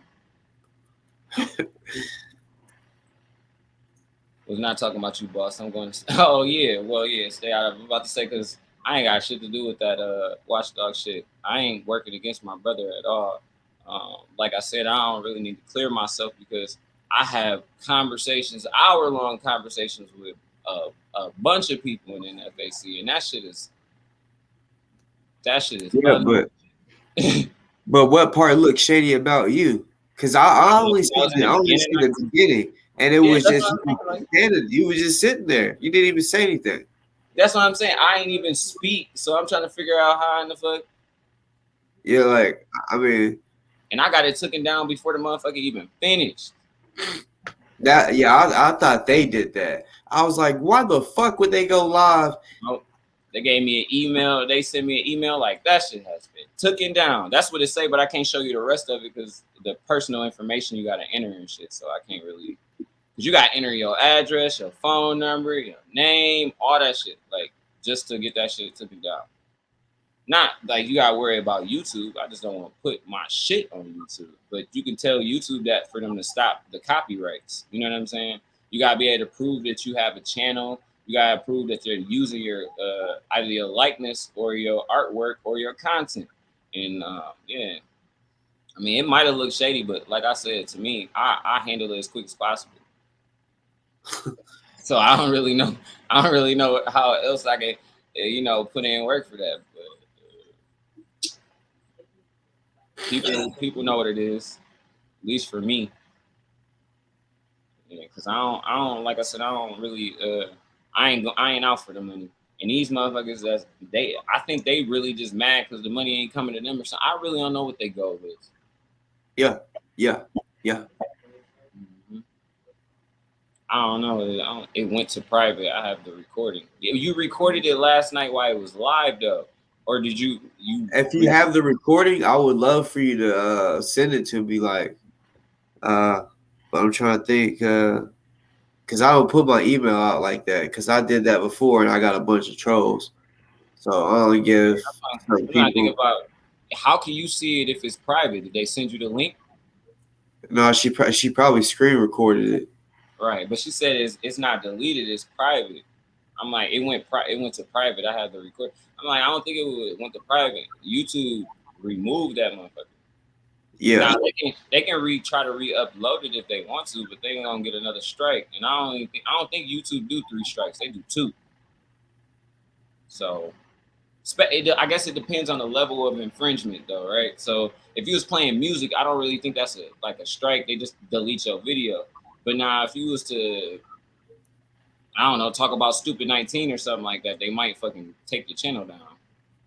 So, I mean, it's Are you gonna walk? Are you walking away from this because I? No, I was gonna say, are you walking away because I asked for the recording? Like, if you're just not want to be involved because you're assuming they might come after you or something. Okay, I understand. But I can't wait till I bump into one of them mutts. I think one of them stay around here. I'll make them put all types of respect on my name. Yeah, they're cowards. That's why they do this shit. Because me, if I have some, like, if I'm trying to tell people that someone is scamming and I really believe they are, like Kendick when he was lying on me saying that I had something to do with his girlfriend getting raped, I didn't hide behind the fucking the screen and do all this dumb shit to expose him. No, come out like a fucking man. Don't be scared. What it is they're hiding behind the camera because they know they're not NFAC and they ain't gonna have no fucking say. They kind of got, well, their clout ain't even that much, but they got a little clout because Doofus is pushing their shit. Motherfuckers they ain't got more views than Doofus with his little. I got 138 having ass views, and so do them motherfuckers. They don't get over 200. They alright though. I mean, like I said, man, I ain't worried about them motherfuckers. I'm just more worried about the image that they pushing. And the crazy shit is they built up this shit about scams for Ozone, haven't given any proof. And then they showed a video of somebody else getting scammed and they keep covering the shit up so you can't really see the real content. So it's like, what are you doing? What are you doing? Like, I don't get it. None of this shit. Who is the person that's actually scamming the community? Why are you only showing the victims? Show the people that's doing it. Let's see that shit. Prove it. If not, then you just blowing smoke up everybody's ass. But yeah, I think that's crazy. That'd be funny as hell. People think that's funny. I'm glad nobody in my community think that, but Night Runner, you should get more. I don't know. I would say check my background, but nah, I'm definitely not a watchdog. I mean, I know how to make some videos, but I'm not going through all that just to do that. I make shooting videos. I fucking put a poster of the watchdog up on one of these shooting boards, put some holes in that motherfucker if that's what you want. But I don't even do shit like that. Like trying to expose people, they're gonna expose themselves. I'm waiting for it. You got my hopes up when you said that he might have showed himself. Then you gonna tell it me. That's how I got the damn thing took down. I used the timestamp and everything. I told them when it exactly started, when they stopped using my face, everything. Like, you got me fucked up. Y'all not about to keep using my shit against me. Like, I don't want to post it in public. I can dig it. I can dig it. I mean, why y'all for real though, boss? You really only got one Google email? Like you ain't never made 2 Netflixes before? Like y'all gotta have some dummy email accounts. I swear I got something that's scary as hell. As far as emails, no. I mean, it's just I mean, it's me and my wife. You might have to make another YouTube email just so you can throw it out there. Yeah. But I got an email that she can hit. I mean, if she wanted to send it to me, I don't really give a fuck. Okay. Yeah, you could do that. I mean, honestly, because how I can do it is you could put it in the chat and I can fucking like put you in timeout for like 30 seconds or 300 seconds and it'll delete it so nobody will see it even when it replays. You feel me? All right, well, I'm about to drop it now then. Night Runner, if you don't mind, go ahead and try to have a pen ready. Yeah.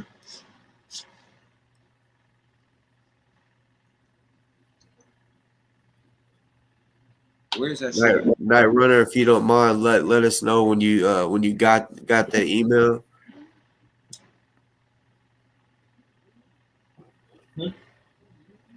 Yeah. When did I create that? Like 10 years ago? Huh? It is. Oh, you said, no, ain't no. I came out with that email when I used to go to East Lansing little welcome weeks in MSU, Michigan State. They be having hella parties, right? But when you go out there, you'll see women like passed out because they can't handle their liquor. You know, people stepping in horse shit because they be walking around with the horses and shit. And like, I just used to catch pictures of that shit and post them. And I came out with that email a long time ago. Like, nobody is safe because I'm catching y'all motherfuckers. I used to put it on my Instagram and shit. People like, whose head is that in the toilet? I'm like, I don't know, motherfucker. I ain't stopping to ask that bitch. Yeah. Like, you know what I'm saying? Like, who the fuck is that? I'm like, nah, bro. I didn't stop and ask. I just snapped the bitch and kept doing it. Now, if it seemed like somebody was, having a problem or something, I probably would have helped them. Besides that, it just mostly be just drunk people on the weekend celebrating their freshman week and their first time away from home, and they want to get drunk as hell. And I used to catch their eye. Like I said, I made that shit like 10, 11 years ago when I actually was on my welcome week type shit. But my real email, I couldn't drop it because it's legit my real name. Like my government name, nobody has that email. Yeah, I'm hoping Night Runner. I'm hoping that you got it because I didn't want that to be up there too long. Hopefully the fucking mutts didn't get it, but that was Shit, that's the email I gave Pat Tolliver. I actually was I've been giving him tips on his little growing situation and stuff like that. He just hit me up the other day, was like, yeah, I'm 5 days with my with the ladybugs and all the spider bites and spider mites and stuff is going away now. I was like, I told you, man, ladybugs is the best way to get rid of bugs on your plants. Don't spray no chemicals on your shit because you're gonna end up smoking. Yeah, but how do you just get a fucking random ladybug? Like I barely see You go ladybugs. to the pet store. Go to like a Soldens or wherever they sell like mice and rats and shit like that for snakes. They sell you insects. So yeah, you get you like, or even like I used to buy crickets for my iguana, right? And so they used to give you insects all the time. So you just go up there and they fill a bag up full of whatever the fuck, and then you go back home, dump them bitches on there all over, and they don't eat leaves, they eat insects that eat leaves. So whoever likes to eat your weed plants, they will fuck them up and keep them away. So that's why I was like, it'll keep the spiders away and all the other bugs and stuff, especially when you're growing outside and stuff like that. So, Well, if you're going outside, how are you gonna? You're gonna definitely have to have some type of to where the ladybugs can't fly away. Well, if they got a good source of food, they won't go nowhere. Wow. They won't. I mean, they generally they won't go nowhere for. I mean, yeah, maybe 2 weeks later. But I mean, how many spider mice do you have? Like, goddamn, bro. Like, I hope they get them rid of them in the first couple of days. You know what I'm saying? My first one, like I see it was just like they were really small, the bites or whatever. They were just going all through the soil. I was like, oh hell. Whack as hell too. It'll taste funny. You can't have that shit. You can't have it. It make you sick in certain situations because you know some of them spiders got that much poison in them and stuff like that. And if they keep on chewing on your shit, they're gonna be releasing some of that negative shit inside your marijuana. So yeah, you gotta come up with different ways to you should come out with new ways to do it. I know a lot of people that spray chemicals on their shit and then they fucking plants be dying because they be spraying shit crazy or spraying the wrong stuff on it, right? So you gotta keep the pH balance right, the water right, and everything. So, but yeah, I just was giving him little tips on stuff like that, and he was watering his plants during the daytime, and I was like, don't ever water your plants under the sun. It's gonna boil the water and burn your leaves.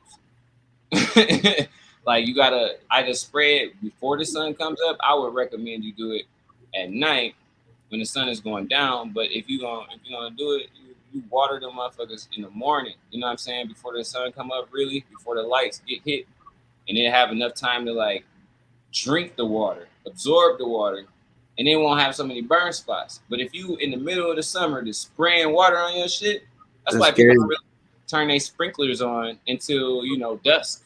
You know what I'm saying? Shit like that. Cause that's some game right there. Yeah, I'll be trying to help.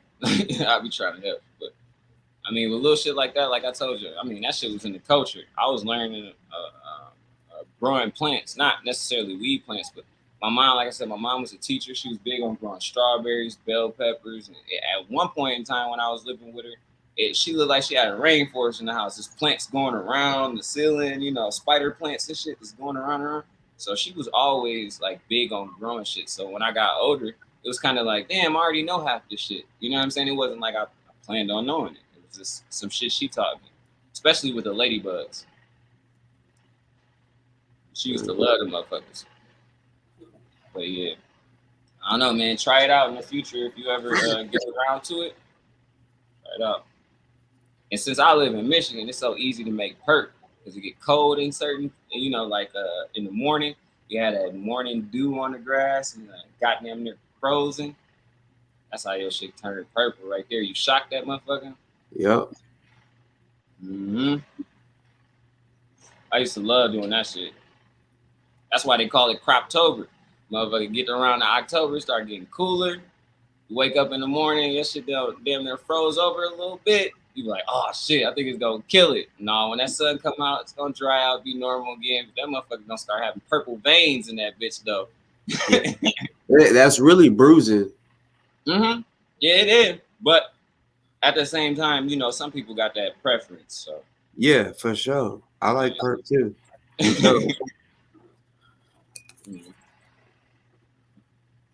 But yeah, man, I'm about to get up off here though, but already. I hope I cleared my name with that watchdog shit though. That's crazy. Never have I ever. Nah, she ain't drop it though. I ain't get no email. I was gonna send it to you if I got one. I ain't got shit.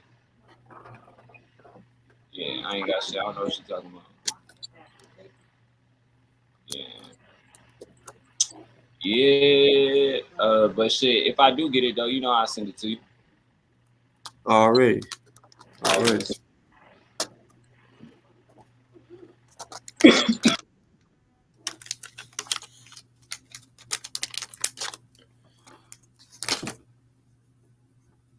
Yeah, the Watchdog, like I told you, I try to tell them they're gonna have to come up with a whole new platform.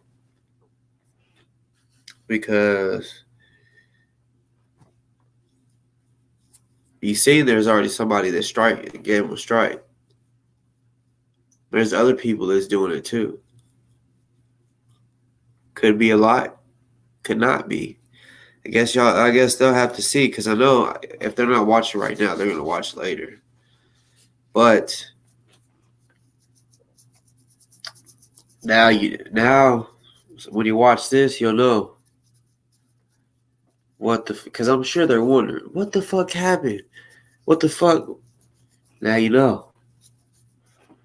Now you know what happened to your video.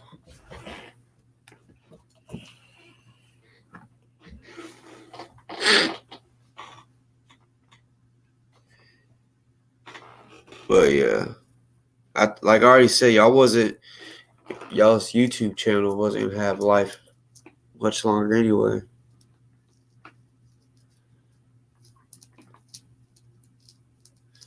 Appreciate that, Summer. That's for sure. Y'all go hit that thumbs up. It's just been a good, genuine conversation today. You know what I'm saying? Even though some people might have, hold up.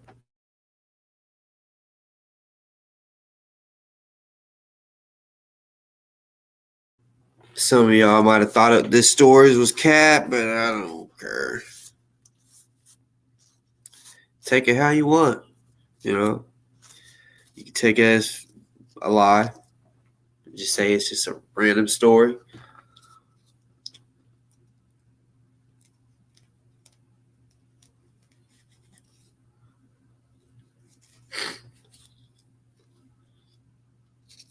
You know, there's man, people that meet me, and when I try to tell them, well, thank you, Maria. And welcome to the show, Maria. But I got so many crazy stories that, you know, when I meet someone, I'm like, all right, you know, this is what I've been through in my life, and I tell them, like, it really probably would seem like cap to a lot of people. I can keep saying stories after story after story after story. You feel me? And y'all be like, this nigga lying. He's that's too many stories, right? But seriously, that's why I try to refrain from saying certain shit, because really all at once. Because, like, my wife, for example, when I first met her, I let her know, you know, of course, you know, when you're sitting there, y'all just talking, getting to know each other, right? And I'll start telling her shit. And she's like, she literally told me, there's no way you've been through all that. I'm like, but the first month of us, like, I mean, when she really started kicking with me, every day I was getting into some shit, right? Like, and honestly, that's kind of what attracted her to me, I think. Because she told me, she was like, I ain't gonna lie, like, it was exciting. She's like, I had never been through or been in situations. I did put her in some situations that scared her, but at the same time, she said the thrill. She said she used to love the thrill. Like I remember, like in our like 5th year of being together, she's like, yeah, like I used to love the thrill of being with you, like being around with you, because we was doing shit every day. Well, not me and her, like. See, like I said, like I don't want to start. I have done certain shit in my life. I don't want to say on here because I don't want y'all to look at me differently, right? Or as this type of person that I used to be. I guess you could say shit that I done. So yeah, because I'm not that type of guy anymore. Which I'll still whoop your ass, shit like that. But shit that I did, young and dumb shit, yeah.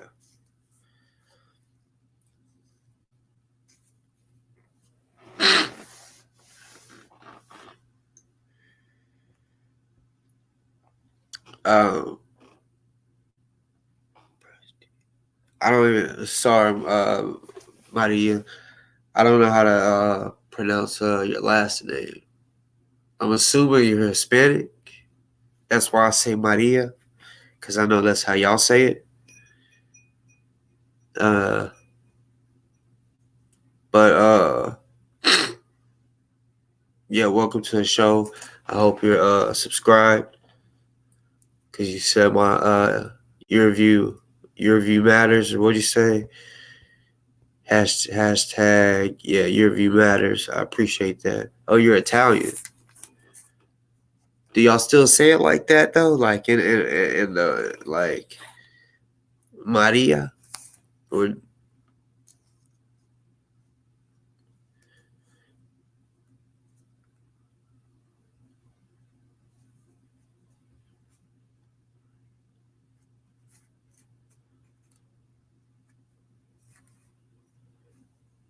that's crazy. Maria. I bet y'all didn't know I was yeah, I'm hip to that shit. What you talking about? Shit, I got my daughter in Spanish. She's taking Spanish. She might even take it. Well, it's gonna be up to her when she gets in junior high. But all through grade school, she like elementary, she's taking Spanish and coding. Spanish and coding.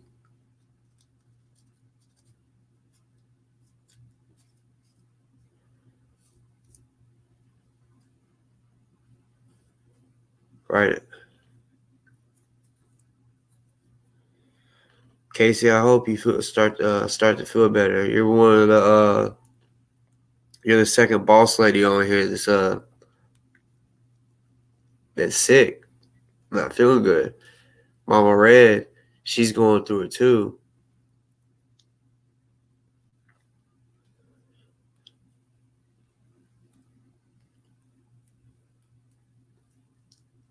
Spanish is pretty cool. I'm not gonna lie. Like, I wish I could go back and actually pay more attention, because I caught most of my work I copied. I'm gonna keep it real. I copied people's homework, and didn't even try to like learn it. So, because when I was in high school, we had to have 2 years of a foreign language. We had to. Now they don't even do that. That made me mad when they switched that up. I said, y'all lucky as fuck. Because I probably wouldn't have even took Spanish if they didn't make us do it.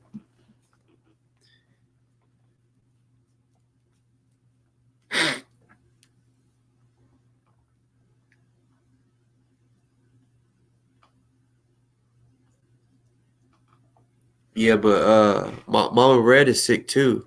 It's something about her kidney and uh something else. But yeah, Mama Red, then I guess that's 3 people.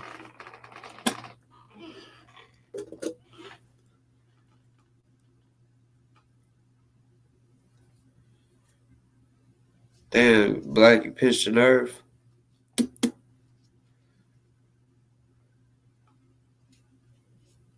Shit, I'm gonna be sore tomorrow. The pectorals.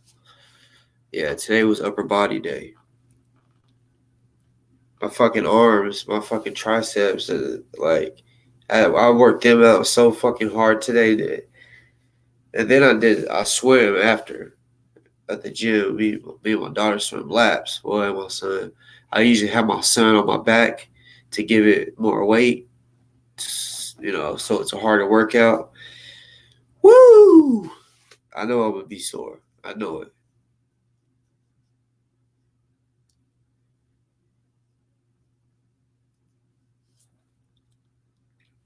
Yeah, I hope all y'all get to feeling better.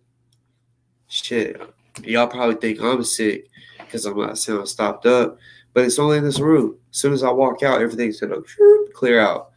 It's crazy.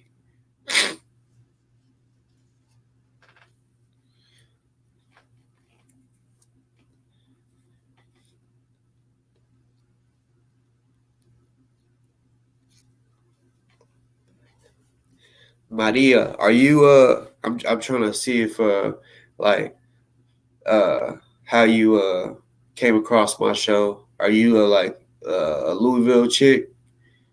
Is that like, cuz I know I got a few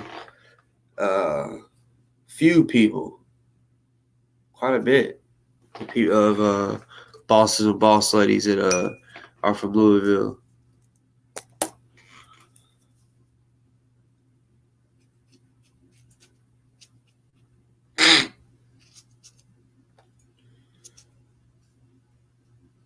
Yes, through summer already.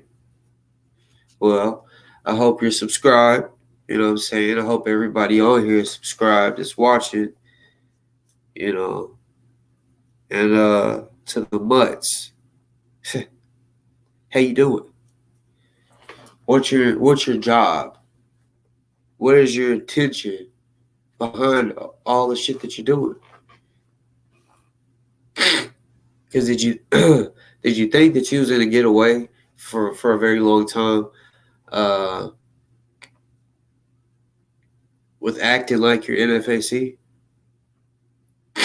How long did you think that would last? Seriously, how fucking long did you think that would last? Because right now your videos, people are, I ain't doing it. I'm just saying, bring your ass up over here. But yeah, I want to know why you didn't. Why? I mean, I can tell you. I mean, you're computer smart. You know what I'm saying? I could tell that the little editing you do, but you ain't really smart because it's like, unless you knew this was temporary and you just wanted a few people to see the shit, to stir up some shit because you thought we could use NFAC, but you should have thought about that more. Because GMJ is the only one that's supposed to speak for NFAC. And as you know, they've been distant for a while.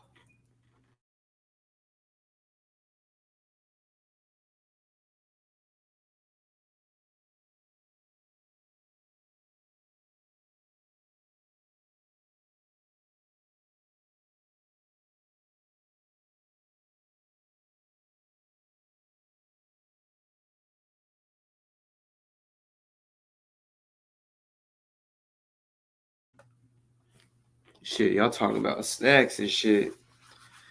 Yeah, I'm gonna get me one.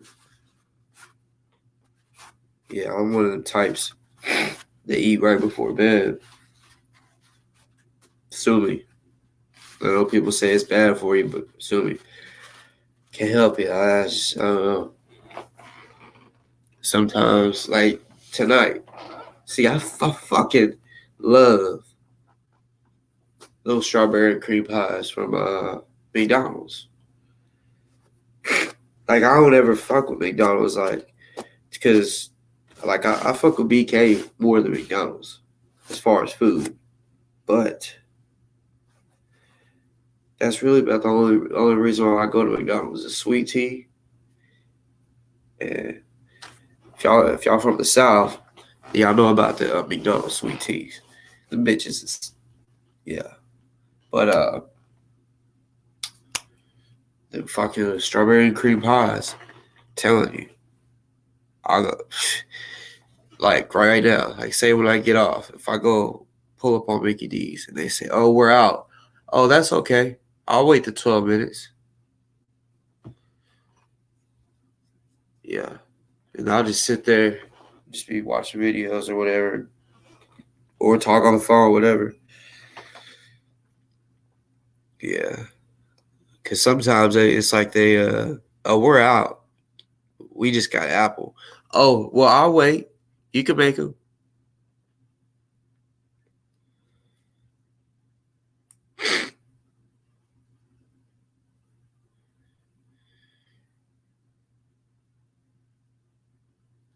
Let's see,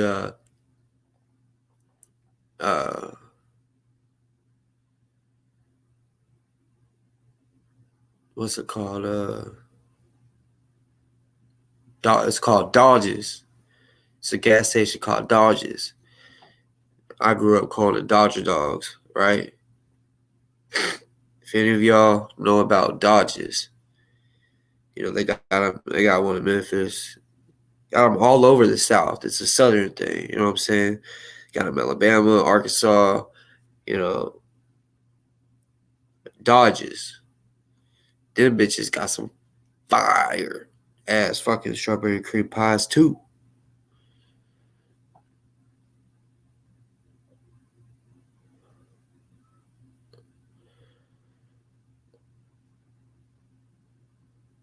So, yep. See, you already know, Maria. You already know what's up. Okay, see. Yep, y'all know. You see, I'm glad y'all know about Dodgers because I'm glad I'm not the only one that got to indulge in their greatness, like, and their breakfast too. Their breakfast is fire. I fuck with their you know, biscuits and gravy and all of it. I've tried it all. Like, shit. I remember Dodgers like used to sell tobacco on that outside of the fucking counter, like not behind the counter. Like I'm talking about, like where they have candy.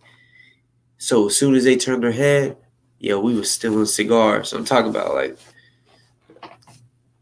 9, 10 years old. But yeah, the fried potatoes. You talk about the rojos or not rojos. Fuck. I forgot the damn names. It might even be called rojo. Starts with the R. Fuck.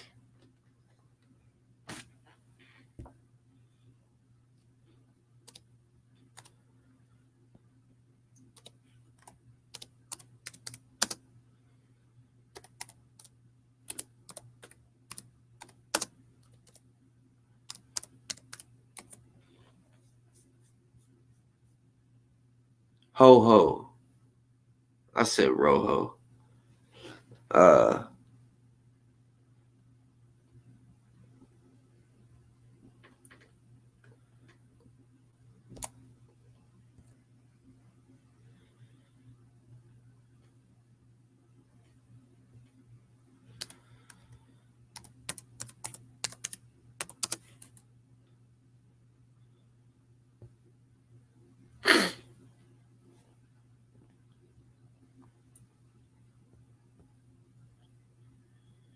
They do that there.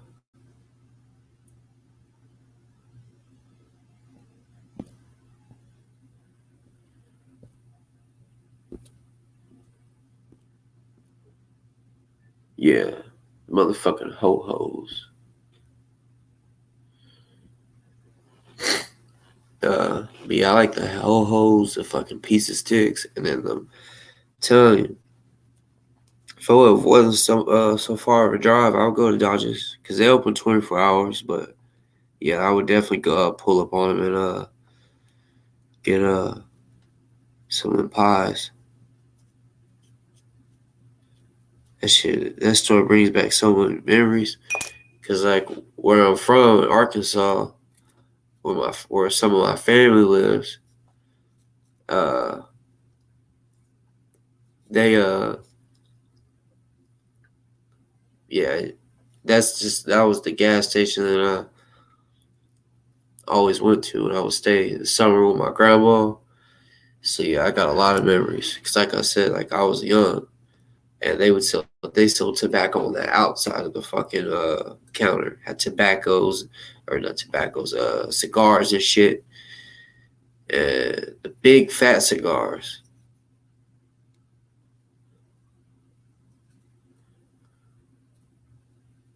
Yeah, I don't know. That's what I was saying. Ho-hos. Yep. You know what's up, man. Shit, you in Memphis.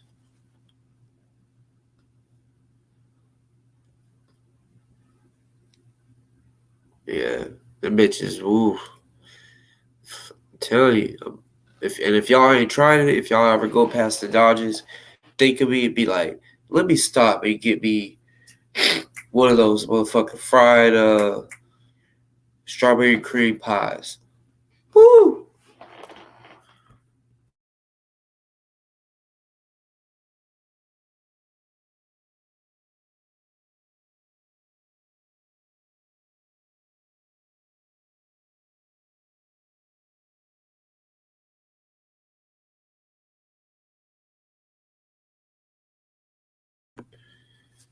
Sorry, I had one of those. But yeah, y'all gonna thank me later. Y'all thank me later.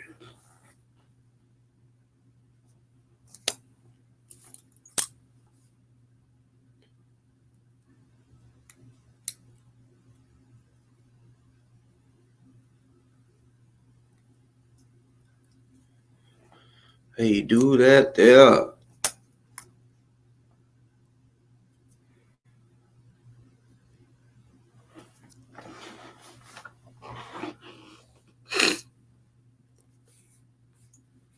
Fried green tomatoes. I think I had that like one time in my life.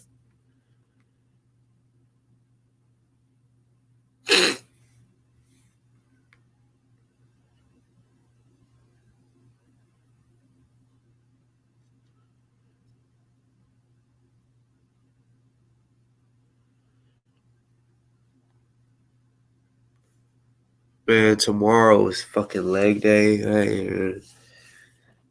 I ain't gonna lie. I would like. I be not liking leg day sometimes.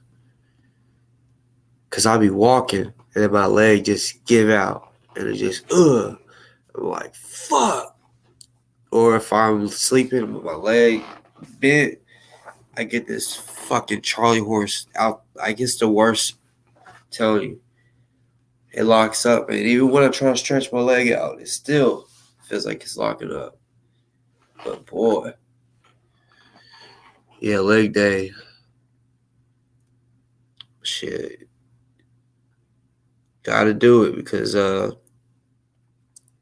literally what motivates me to keep doing the leg day is all right. Just remember, you gotta kick a motherfucker one day. You gotta kick, and that's what motivates me because I know I'm gonna have to kick a nigga one day. Shit.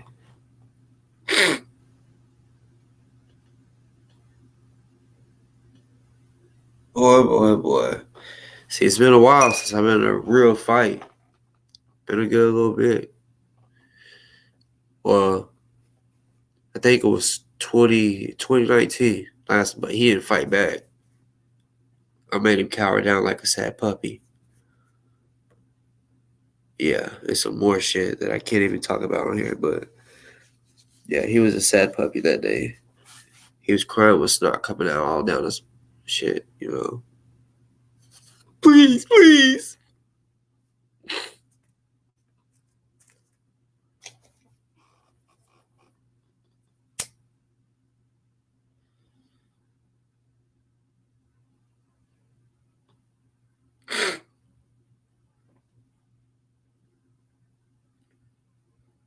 Damn, I can't wait for February. Wow. I mean, I'm not the type of person that like wants time to fly because I value every day.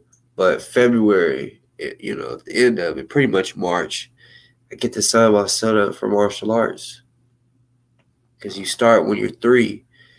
He's already ready. I'm telling you, he's already down to punch a nigga in his shit. Me and him play fight, and yeah, he's ready. I can't wait. I can't like my daughter when she was 3. She was so cute. She's so cute in her little uniform. She was the youngest there, just like he'll probably be the youngest there when he pulls up. It's just so cool seeing them little legs kicking and then them doing the nunchucks and shit.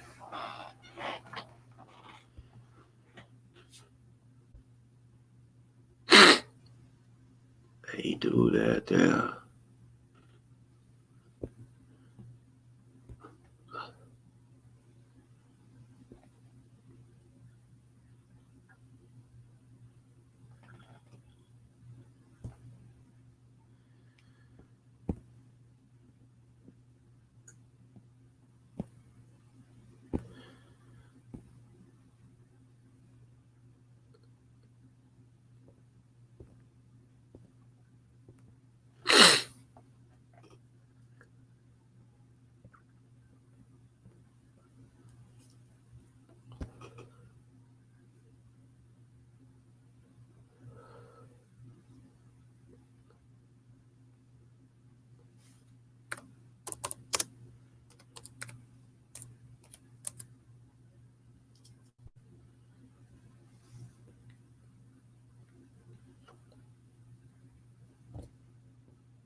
I guess while we're sitting here, I guess I'll play this little clip for y'all.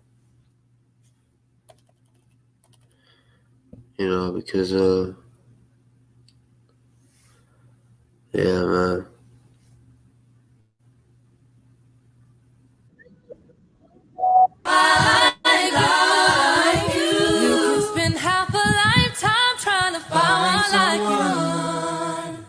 That's why I am so glad I found you, babe. I wished upon a star and it came true. Darling, I need for you to love.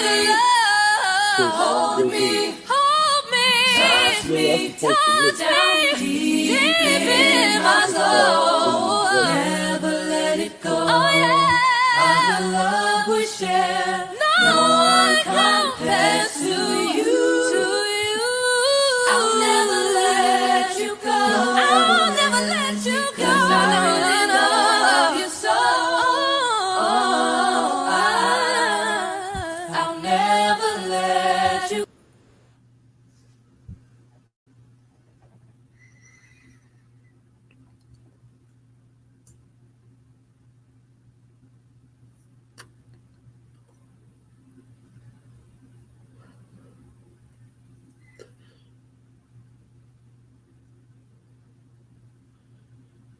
When I watch that video, makes me think of how grateful I am to have the shit that I have right now, the life I have right now, the freedom I have right now,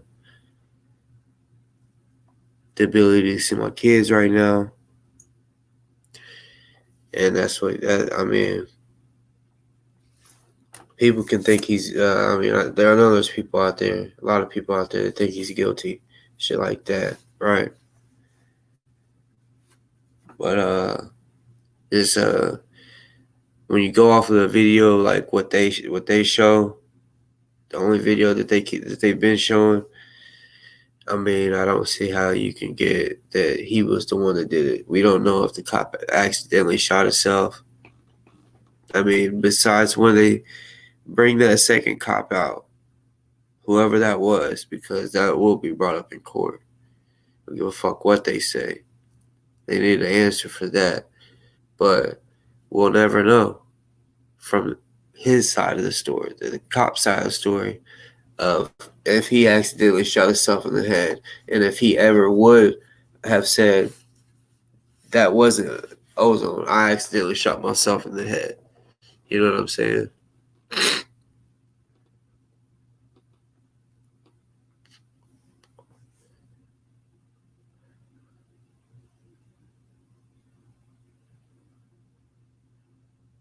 Yeah, I hope more people like donate quicker than the last couple months.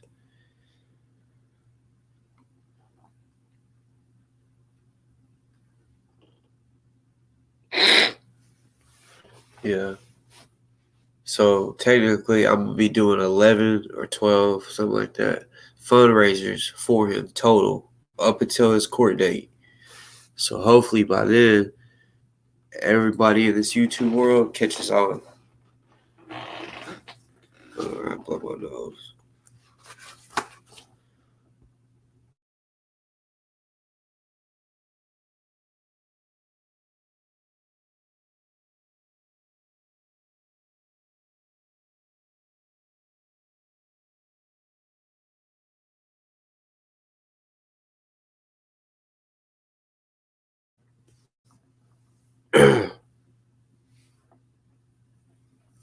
I appreciate that, Angela. I know he does. I know he does. You know, the cops, they blocked me from talking to him because I guess I have a voice, which sucks. But me and him was being able to communicate, you know, behind the scenes, and they stopped that. They know who I am.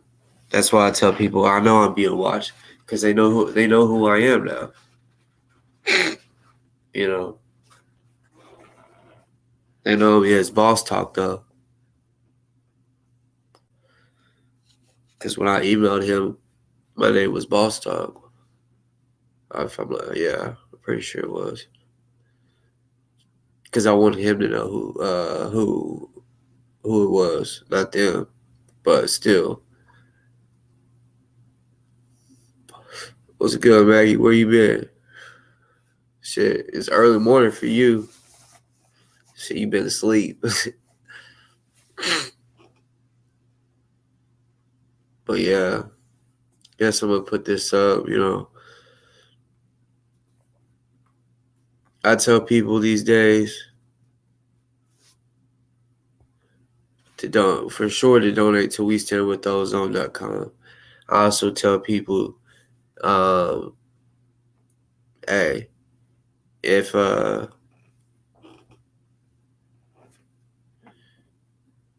because I know the bitch ass watchdogs or the mutts. Sorry, I don't want to call them by their name.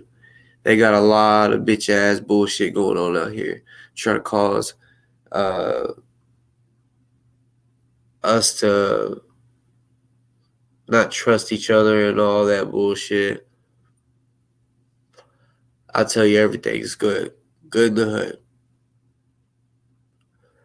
I also try to tell people, if you have any doubt, but you trust me, donate to my Cashapp and tell me for Ozone, and I'll even show you motherfucking proof that it got sent to where it's supposed to go. Anybody that sends to me, I want them to have transparency and know. But yeah, you don't have to. I'm just because some people do. Some people really do. You know, and I salute that they trust me for that. Real talk. That's why I tried to go out my way to let them know, hey, this shit really went there. Show them however, whatever it takes to make them feel comfortable or whatever, because some people don't feel comfortable donating to We Stand With Ozone for whatever reason. Maybe it's because they ain't ever talked to Remy or whatever. I don't know, right? But they feel comfortable giving it to me. That's fine. I'm real with it. That shit goes straight to it. You won't have no problems with me. Plus, I'm connected to the people behind the scenes that's doing all this shit. That's why I say, yeah, you can use mine if you want. That's up to you. It's totally up to you. You know what I'm saying? And I'm transparent with it.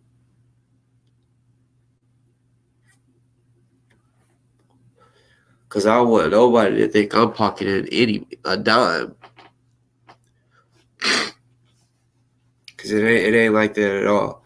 I'm not sitting here trying to make any money off of Ozone at all. Not even gas money. If I needed gas money, I would not come on here trying to make a buck off him. He's facing the death penalty. I was already like feeling like people got me fucked up when he was facing life, but he's facing the death penalty now, right? So yeah, I don't want that ever to cross anybody's mind. I know it's crossed the mutts. I know it's crossed their mind. Well, fucking call me a fucking scammer, got me fucked up. Well, not me. They called the fucking website a scam. I say, oh hell no. Just trying to make it to where people don't donate because these people think that he's guilty. That's what it is.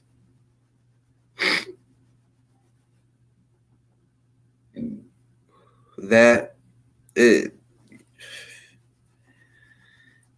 don't even want to let them know I know who the fuck they are. You know what I'm saying? Because I'm working behind the scenes and shit with different shit, about different shit. But we know who you are.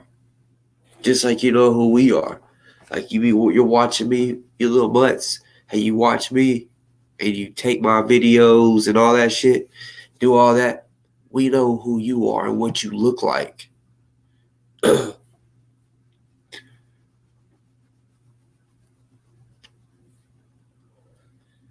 You can call my bluff all you want.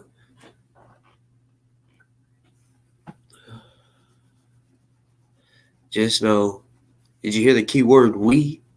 I didn't say me. I said we know who you are and what you look like.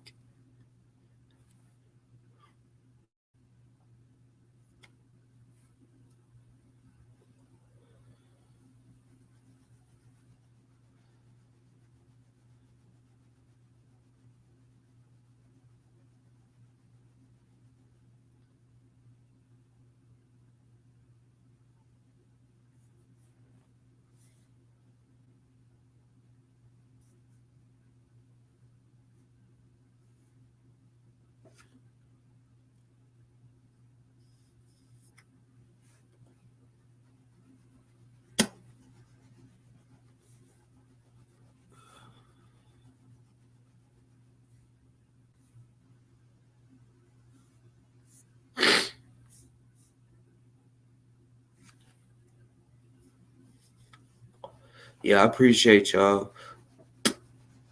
Y'all know. That's why I try to say the people that's been here watching me, they know how I am. But sometimes I might get at least one new person on here. Like, well, some people been on here for a little bit, just don't comment.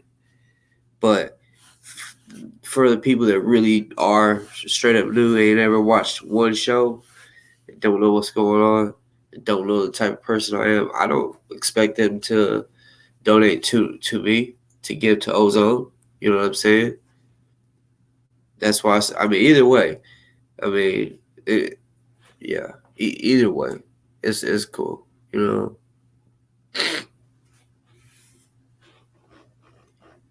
Shit, to be real, if y'all was watching my show, y'all probably know me more than we stand with Ozone. Either way, because it's all good in the motherfucking hood. Ain't no that bullshit the mutts be saying. I say we stand with Ozone or me, whatever, however you feel. That's it. It's going for his attorney. Every fucking dime. So I like to get that out the way because, yeah, these little butts running around saying we on some bullshit. And I wish they would, like, instead of like talking, like, prove it, because on some real shit, if there was a scam going on, I definitely would be behind it, and I would do something about it.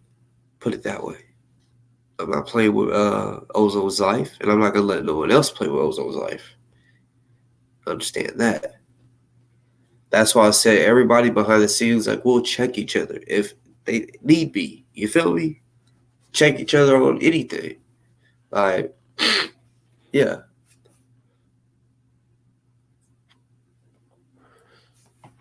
That's why it's a small circle, so we all know what's going on, the money coming in, what's going on, and shit like that. Any problems that we have does not get handled on here. They get handled behind the scenes. Conversations that me, Crystal, or Delta, or Remy, or anybody else, that's behind the scenes. Y'all probably don't even realize how much we talk.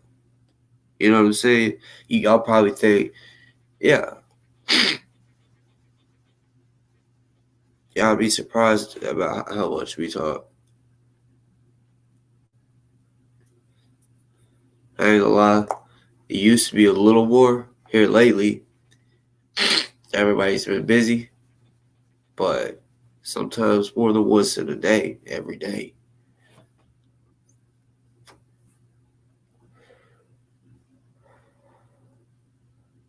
Yeah.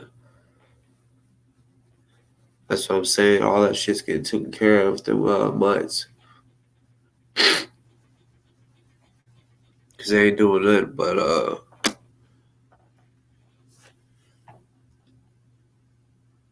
trying to push people away from helping him. I'm not cool with that. And nobody else is. They also some fucking childish ass kids, like teenagers that want to just start shit behind the computer, hide behind the computer. It just all because you got kicked off my show. It was your fault, not mine. I didn't want disrespectful when it said bye, bitch. Nah, you disrespected everybody. And like I said, you said he was guilty. I know who you are.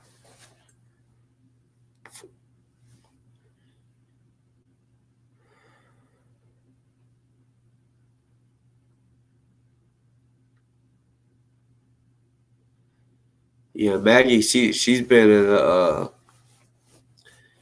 the rich game for a little while now.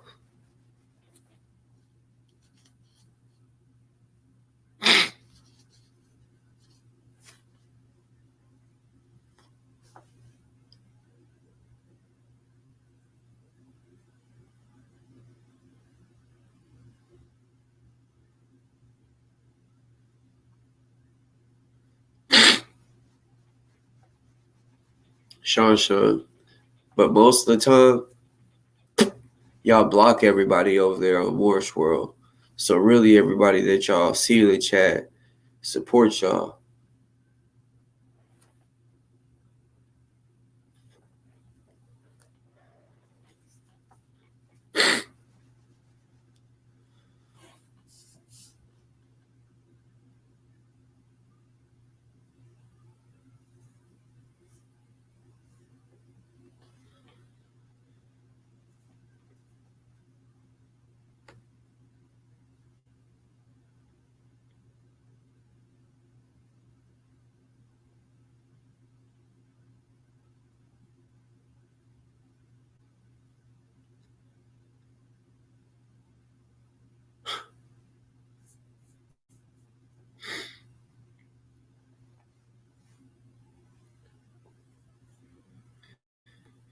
So I don't know if y'all be or if y'all fuck with it, but tomorrow is that Tyron Woodley and Jake Paul fight. You know, I'm a fighter, so I fuck with fights. I like to watch fights. I like to watch people fight. Right? So yeah. Tomorrow's their fight. I don't even know what time though. Of course it'll be a little late. Because they're gonna have other fighters too. See, there's probably gonna be other celebrity boxers that day. I remember Ocho Cinco. I didn't expect him to fight before the Logan Paul fight. I didn't know he was fighting that day until literally the next day. But yo, that motherfucker, I think he got knocked out. Well, he lost.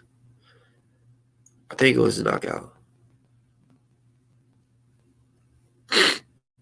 Tyrone Woodley gonna knock the fuck out of Jake Paul. And if he doesn't, he'll be pissed off. Be pissed off. Yeah. On the cool, I need to figure out if there's a way to like bet. Cause I wanna try and flip some money.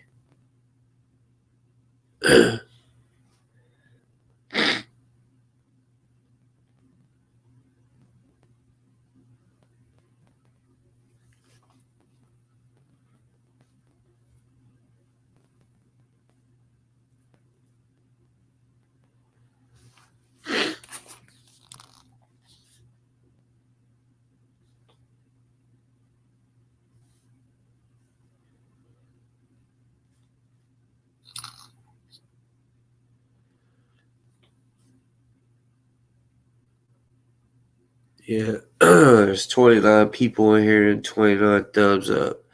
So hopefully everybody on here is the ones that hit the thumbs up. But I doubt it.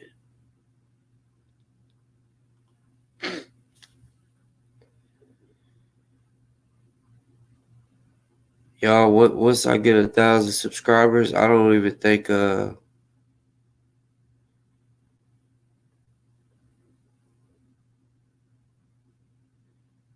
gonna do the click the monetize button. 25, the conscious community, he ain't know nothing about none of that. All that shit, he was green. He only knew Wappy and Dr. York shit. That's all he had. And he didn't even really understand Dr. York shit. He just had it memorized. I just told you.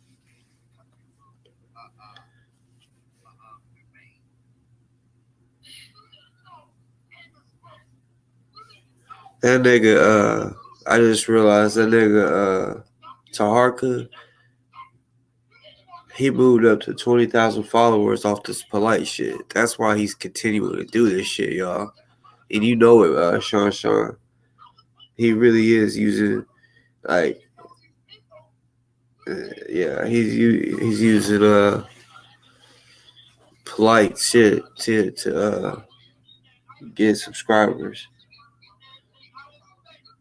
Cause I swear he stayed at 15,000 forever. Since I knew him, it was like nobody. He just stayed at that number. But now he got 20. That's pretty crazy. All off of polite.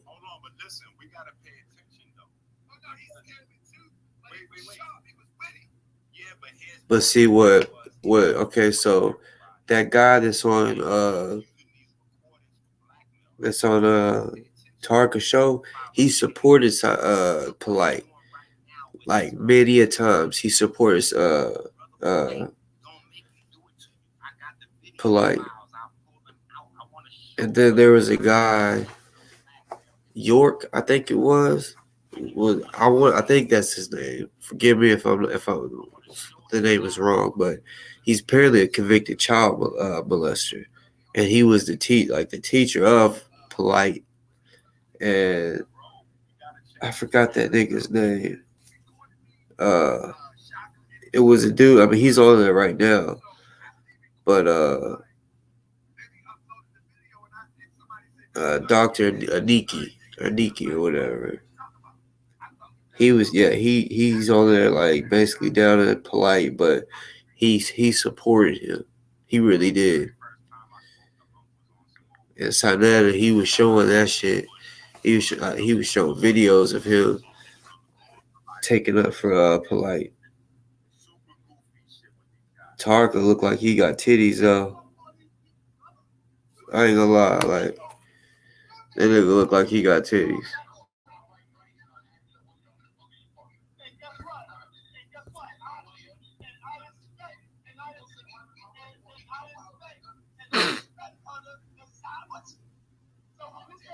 I'm gonna show y'all what the fuck I'm talking about.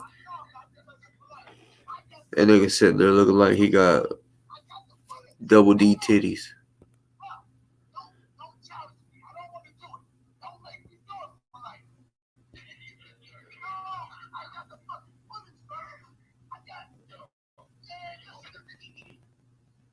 Remember, pay attention that this is an argument about who is responsible for Brother Polite's ability to reach more and more people. Killing this brother. Hey, listen, this is the most craziest shit ever.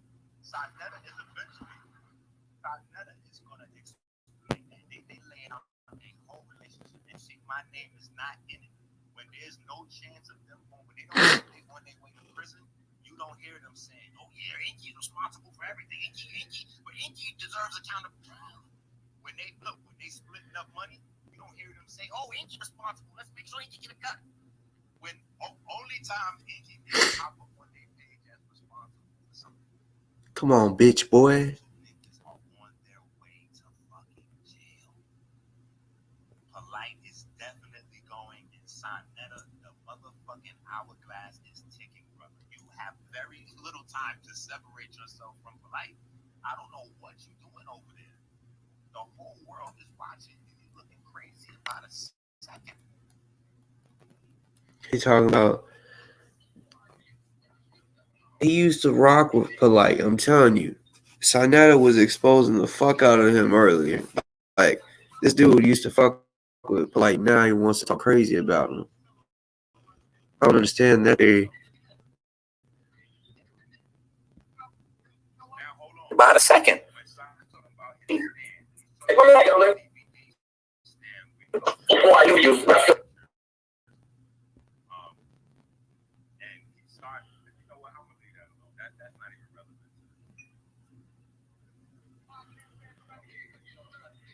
Come on with this lowness bullshit. Leave that alone. That's not even relevant to this. Don't it look like Tarka got titties? No, let me tell you why. Because of course you can fill up the place now. I'm talking about. No, I'm not talking about before I knew you. Come on, let's not be crazy. Before I knew you, I can name the DVD so you can see me only teaching. What's the name of that DVD? The Go for Stock and Blog. Before I knew you, I can name the DVD so you can see me only teaching. What's the name of that DVD? The Go for Stock and Blog. Brother, for like, I knew you that time. What is it? Man, come on, bro. My fucking laptop on that bullshit. Doing what it wants to do. I ain't fuck with you during that time. You motherfucker.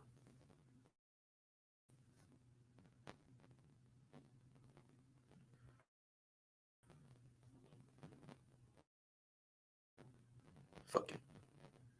Fuck it. Fuck it. Bitch, I'm raw.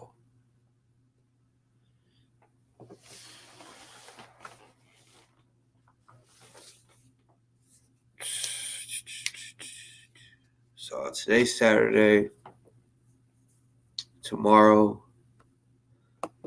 I'll probably do a short little live. I'll say short, but it really does seem like when I come on here, an hour goes by fast as fuck. So I don't know. It's weird.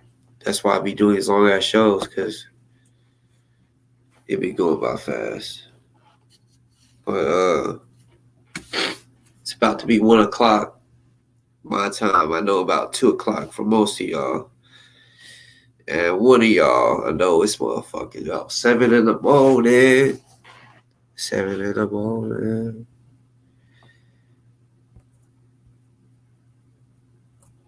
But I'll probably like come on and remind y'all I'm doing a fucking 12-hour fundraiser for Monday.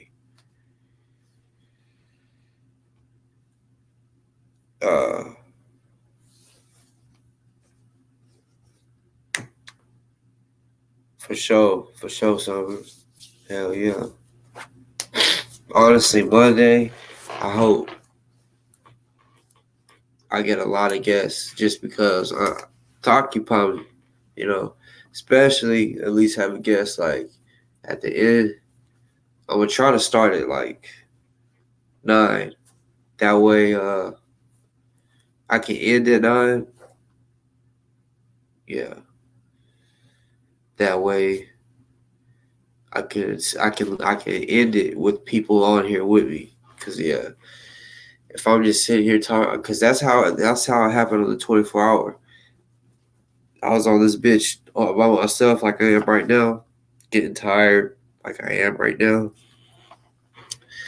Like I said, I gotta eat something before I go to bed. Let's see.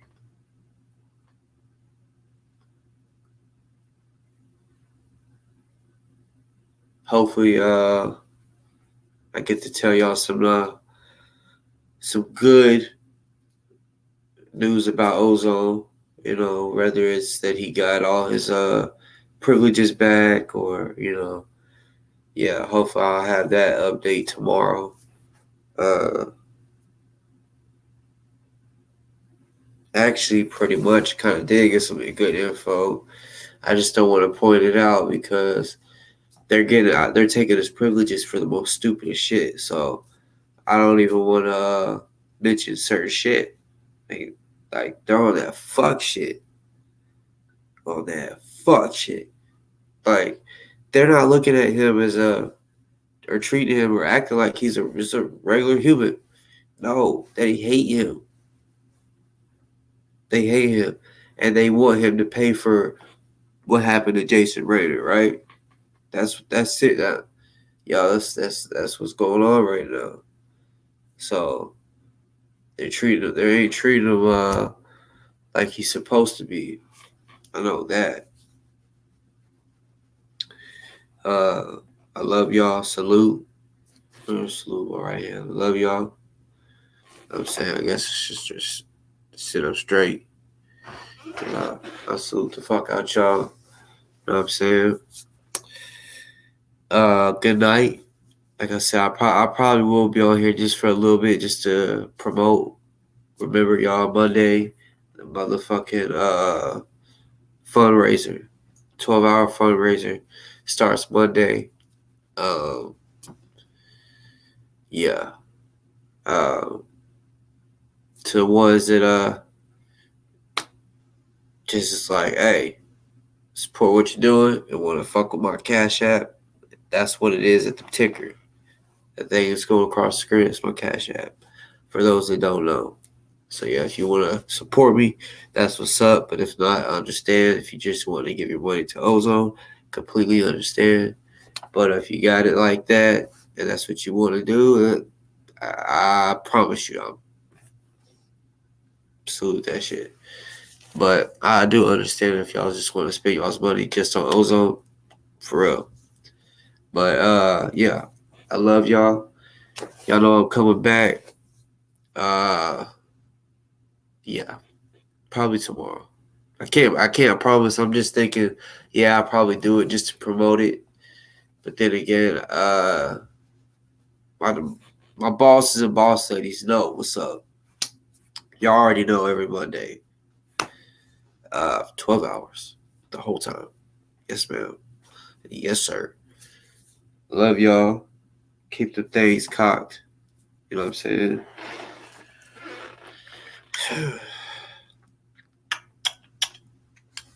Feel me? Baby Beretta. Fits perfect in my hand. Love it. But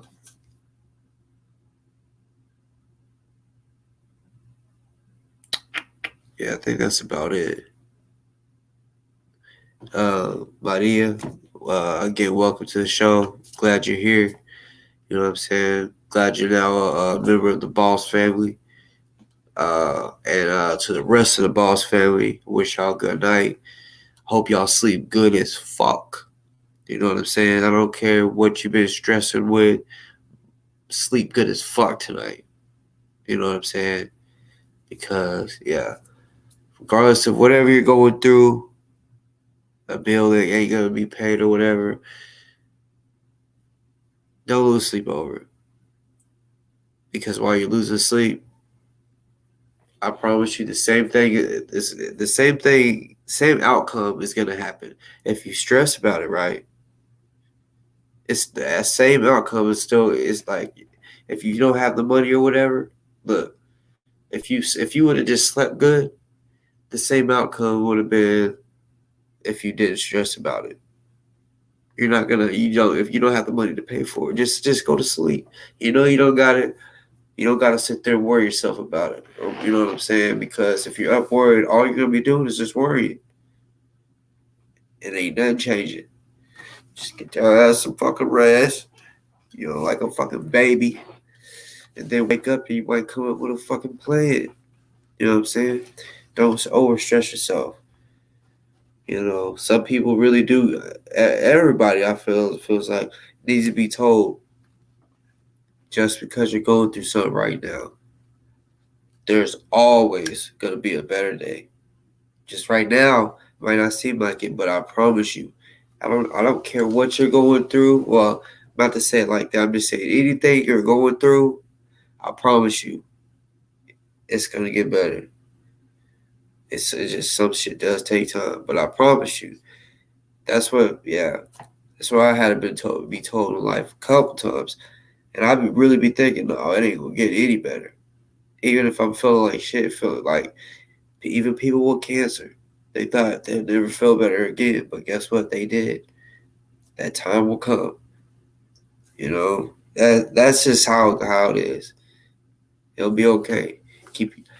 I'm really right now speaking to women. Y'all keep y'all's head up. You know what I'm saying? I love y'all. Because I know I have more women in the chat than men. I just have more men that hit the link. You feel me? That's why I salute all my boss ladies. I love all my boss ladies. And I'm glad that they fuck with a real nigga like me. And yeah, I only call myself a real nigga because I practice that. And because I've put myself around real people that are real with their self. You know what I'm saying? They don't be capping and sitting there doing all that dumb shit, lying to their self. They can keep it real with their self. Like, yeah. So yeah, I love y'all. That's right. Stand tall, boss ladies. That's for sure. I don't care what you're going through. And I'm gonna say it like this, especially to my boss ladies. You know what I'm saying? And to the boss man.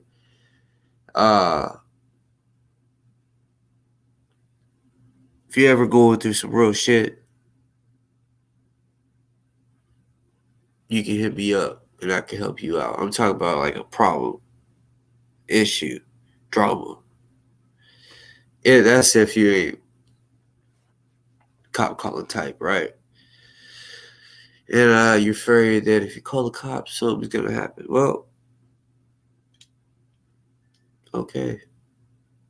That's all you. And then we talk about behind the scenes, and yeah. Everybody on this earth can be protected. And I want all the women to be protected. I say y'all go get a gun or get a taser. If you don't want to kill them, get a taser. Because some women don't want, because I got bad dreams. I can tell you that. That's what happens when you get bad dreams. I get bad dreams. I have bad dreams every night. But I still sleep good as shit. I just wake up a little like, you know, a little fucked up, you know. So yeah, some people don't want to do that. So if you don't want to knock a nigga off, get a taser. Not a taser where you, I'm talking about the gun taser where you get it prongs this motherfucker. I've had that shit happen. That shit sucks. And not only does it sucks when the prongs are like, think of a hook, right? Think of a hook. That's what it is. A hook, like a fish hook, just a little smaller, but it goes into you. One was in my top of my ass cheek, and the other one was down by my fucking ankle, but was with the calf, like almost Achilles tendon. And fuck, man, I remember like it was like we gotta pull it out. I was like, pull it out. She's like, yeah, it's like hooks like that, 2 little hooks, so that it stays. And they have to pull it out. Hold up.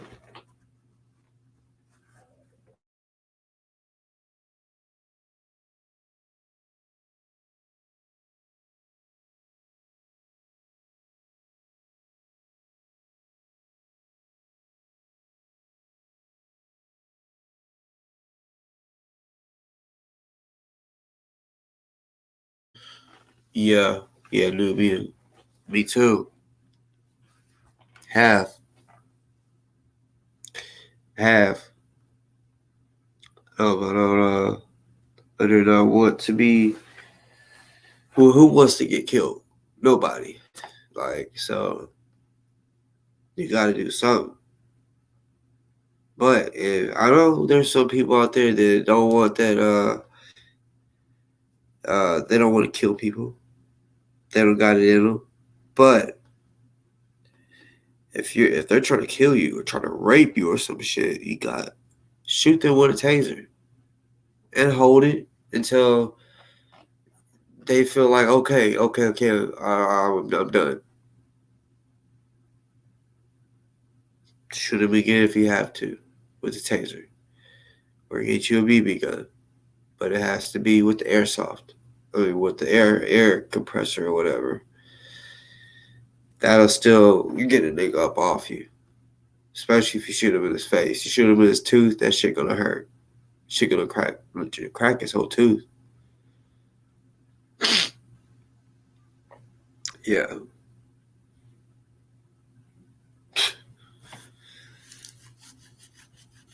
All right, y'all. I'm about to get me something to eat.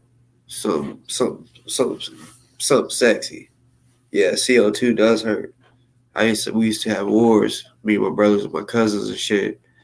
First, we started off with just regular airsoft plastic, but then we was like, no, because the military, that's how they do it. When they train with BBs. And they got like assault rifles too. That's like, I mean, good ones too. Like accurate. But yep. We just wore some gloves and we put like a long sleeve coat on so it doesn't puncture the skin. Wear the glasses. And yeah. I had a ski mask, and I had something over. I had something soft, and I had a mouthpiece in, because I was like, "Fuck, I am not trying to get my fucking tooth cracked." Had a mouthpiece, and then the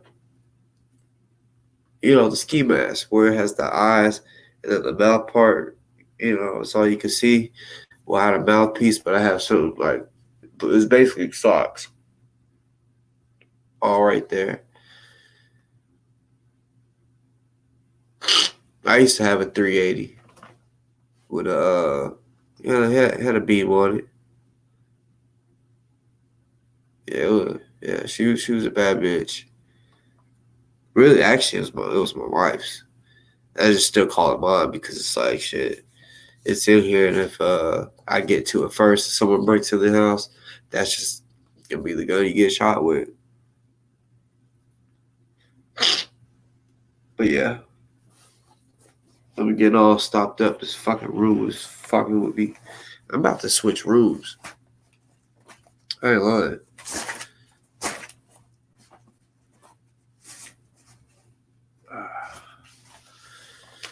Love y'all. Been on here 4.5 hours. It's time to go. Y'all stay up though. I love y'all. Y'all go get y'all mind right. You know. I don't think there's anything else. Oh yeah, Glock 19 like that.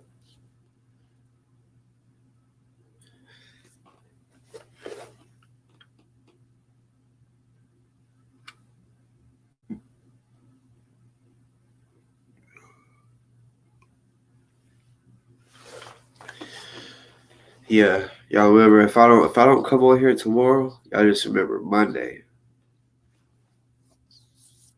Between 9 and 10. I don't know. Just depends on how fucking tired I am that morning.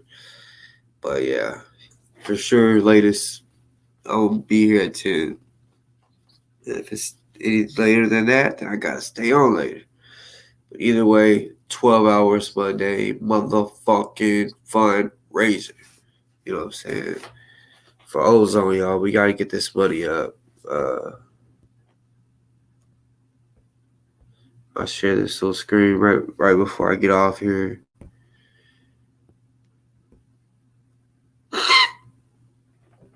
Let me refresh it.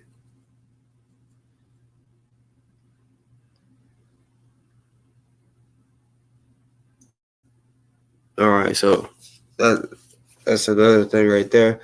So so that's what I was saying. Like the numbers been going up a little slow. We gotta get them up, y'all. We gotta get them up because that means that the numbers haven't changed since I got on the show. It hasn't changed not $1. You feel me? So we gotta get this shit up. We got to get it up.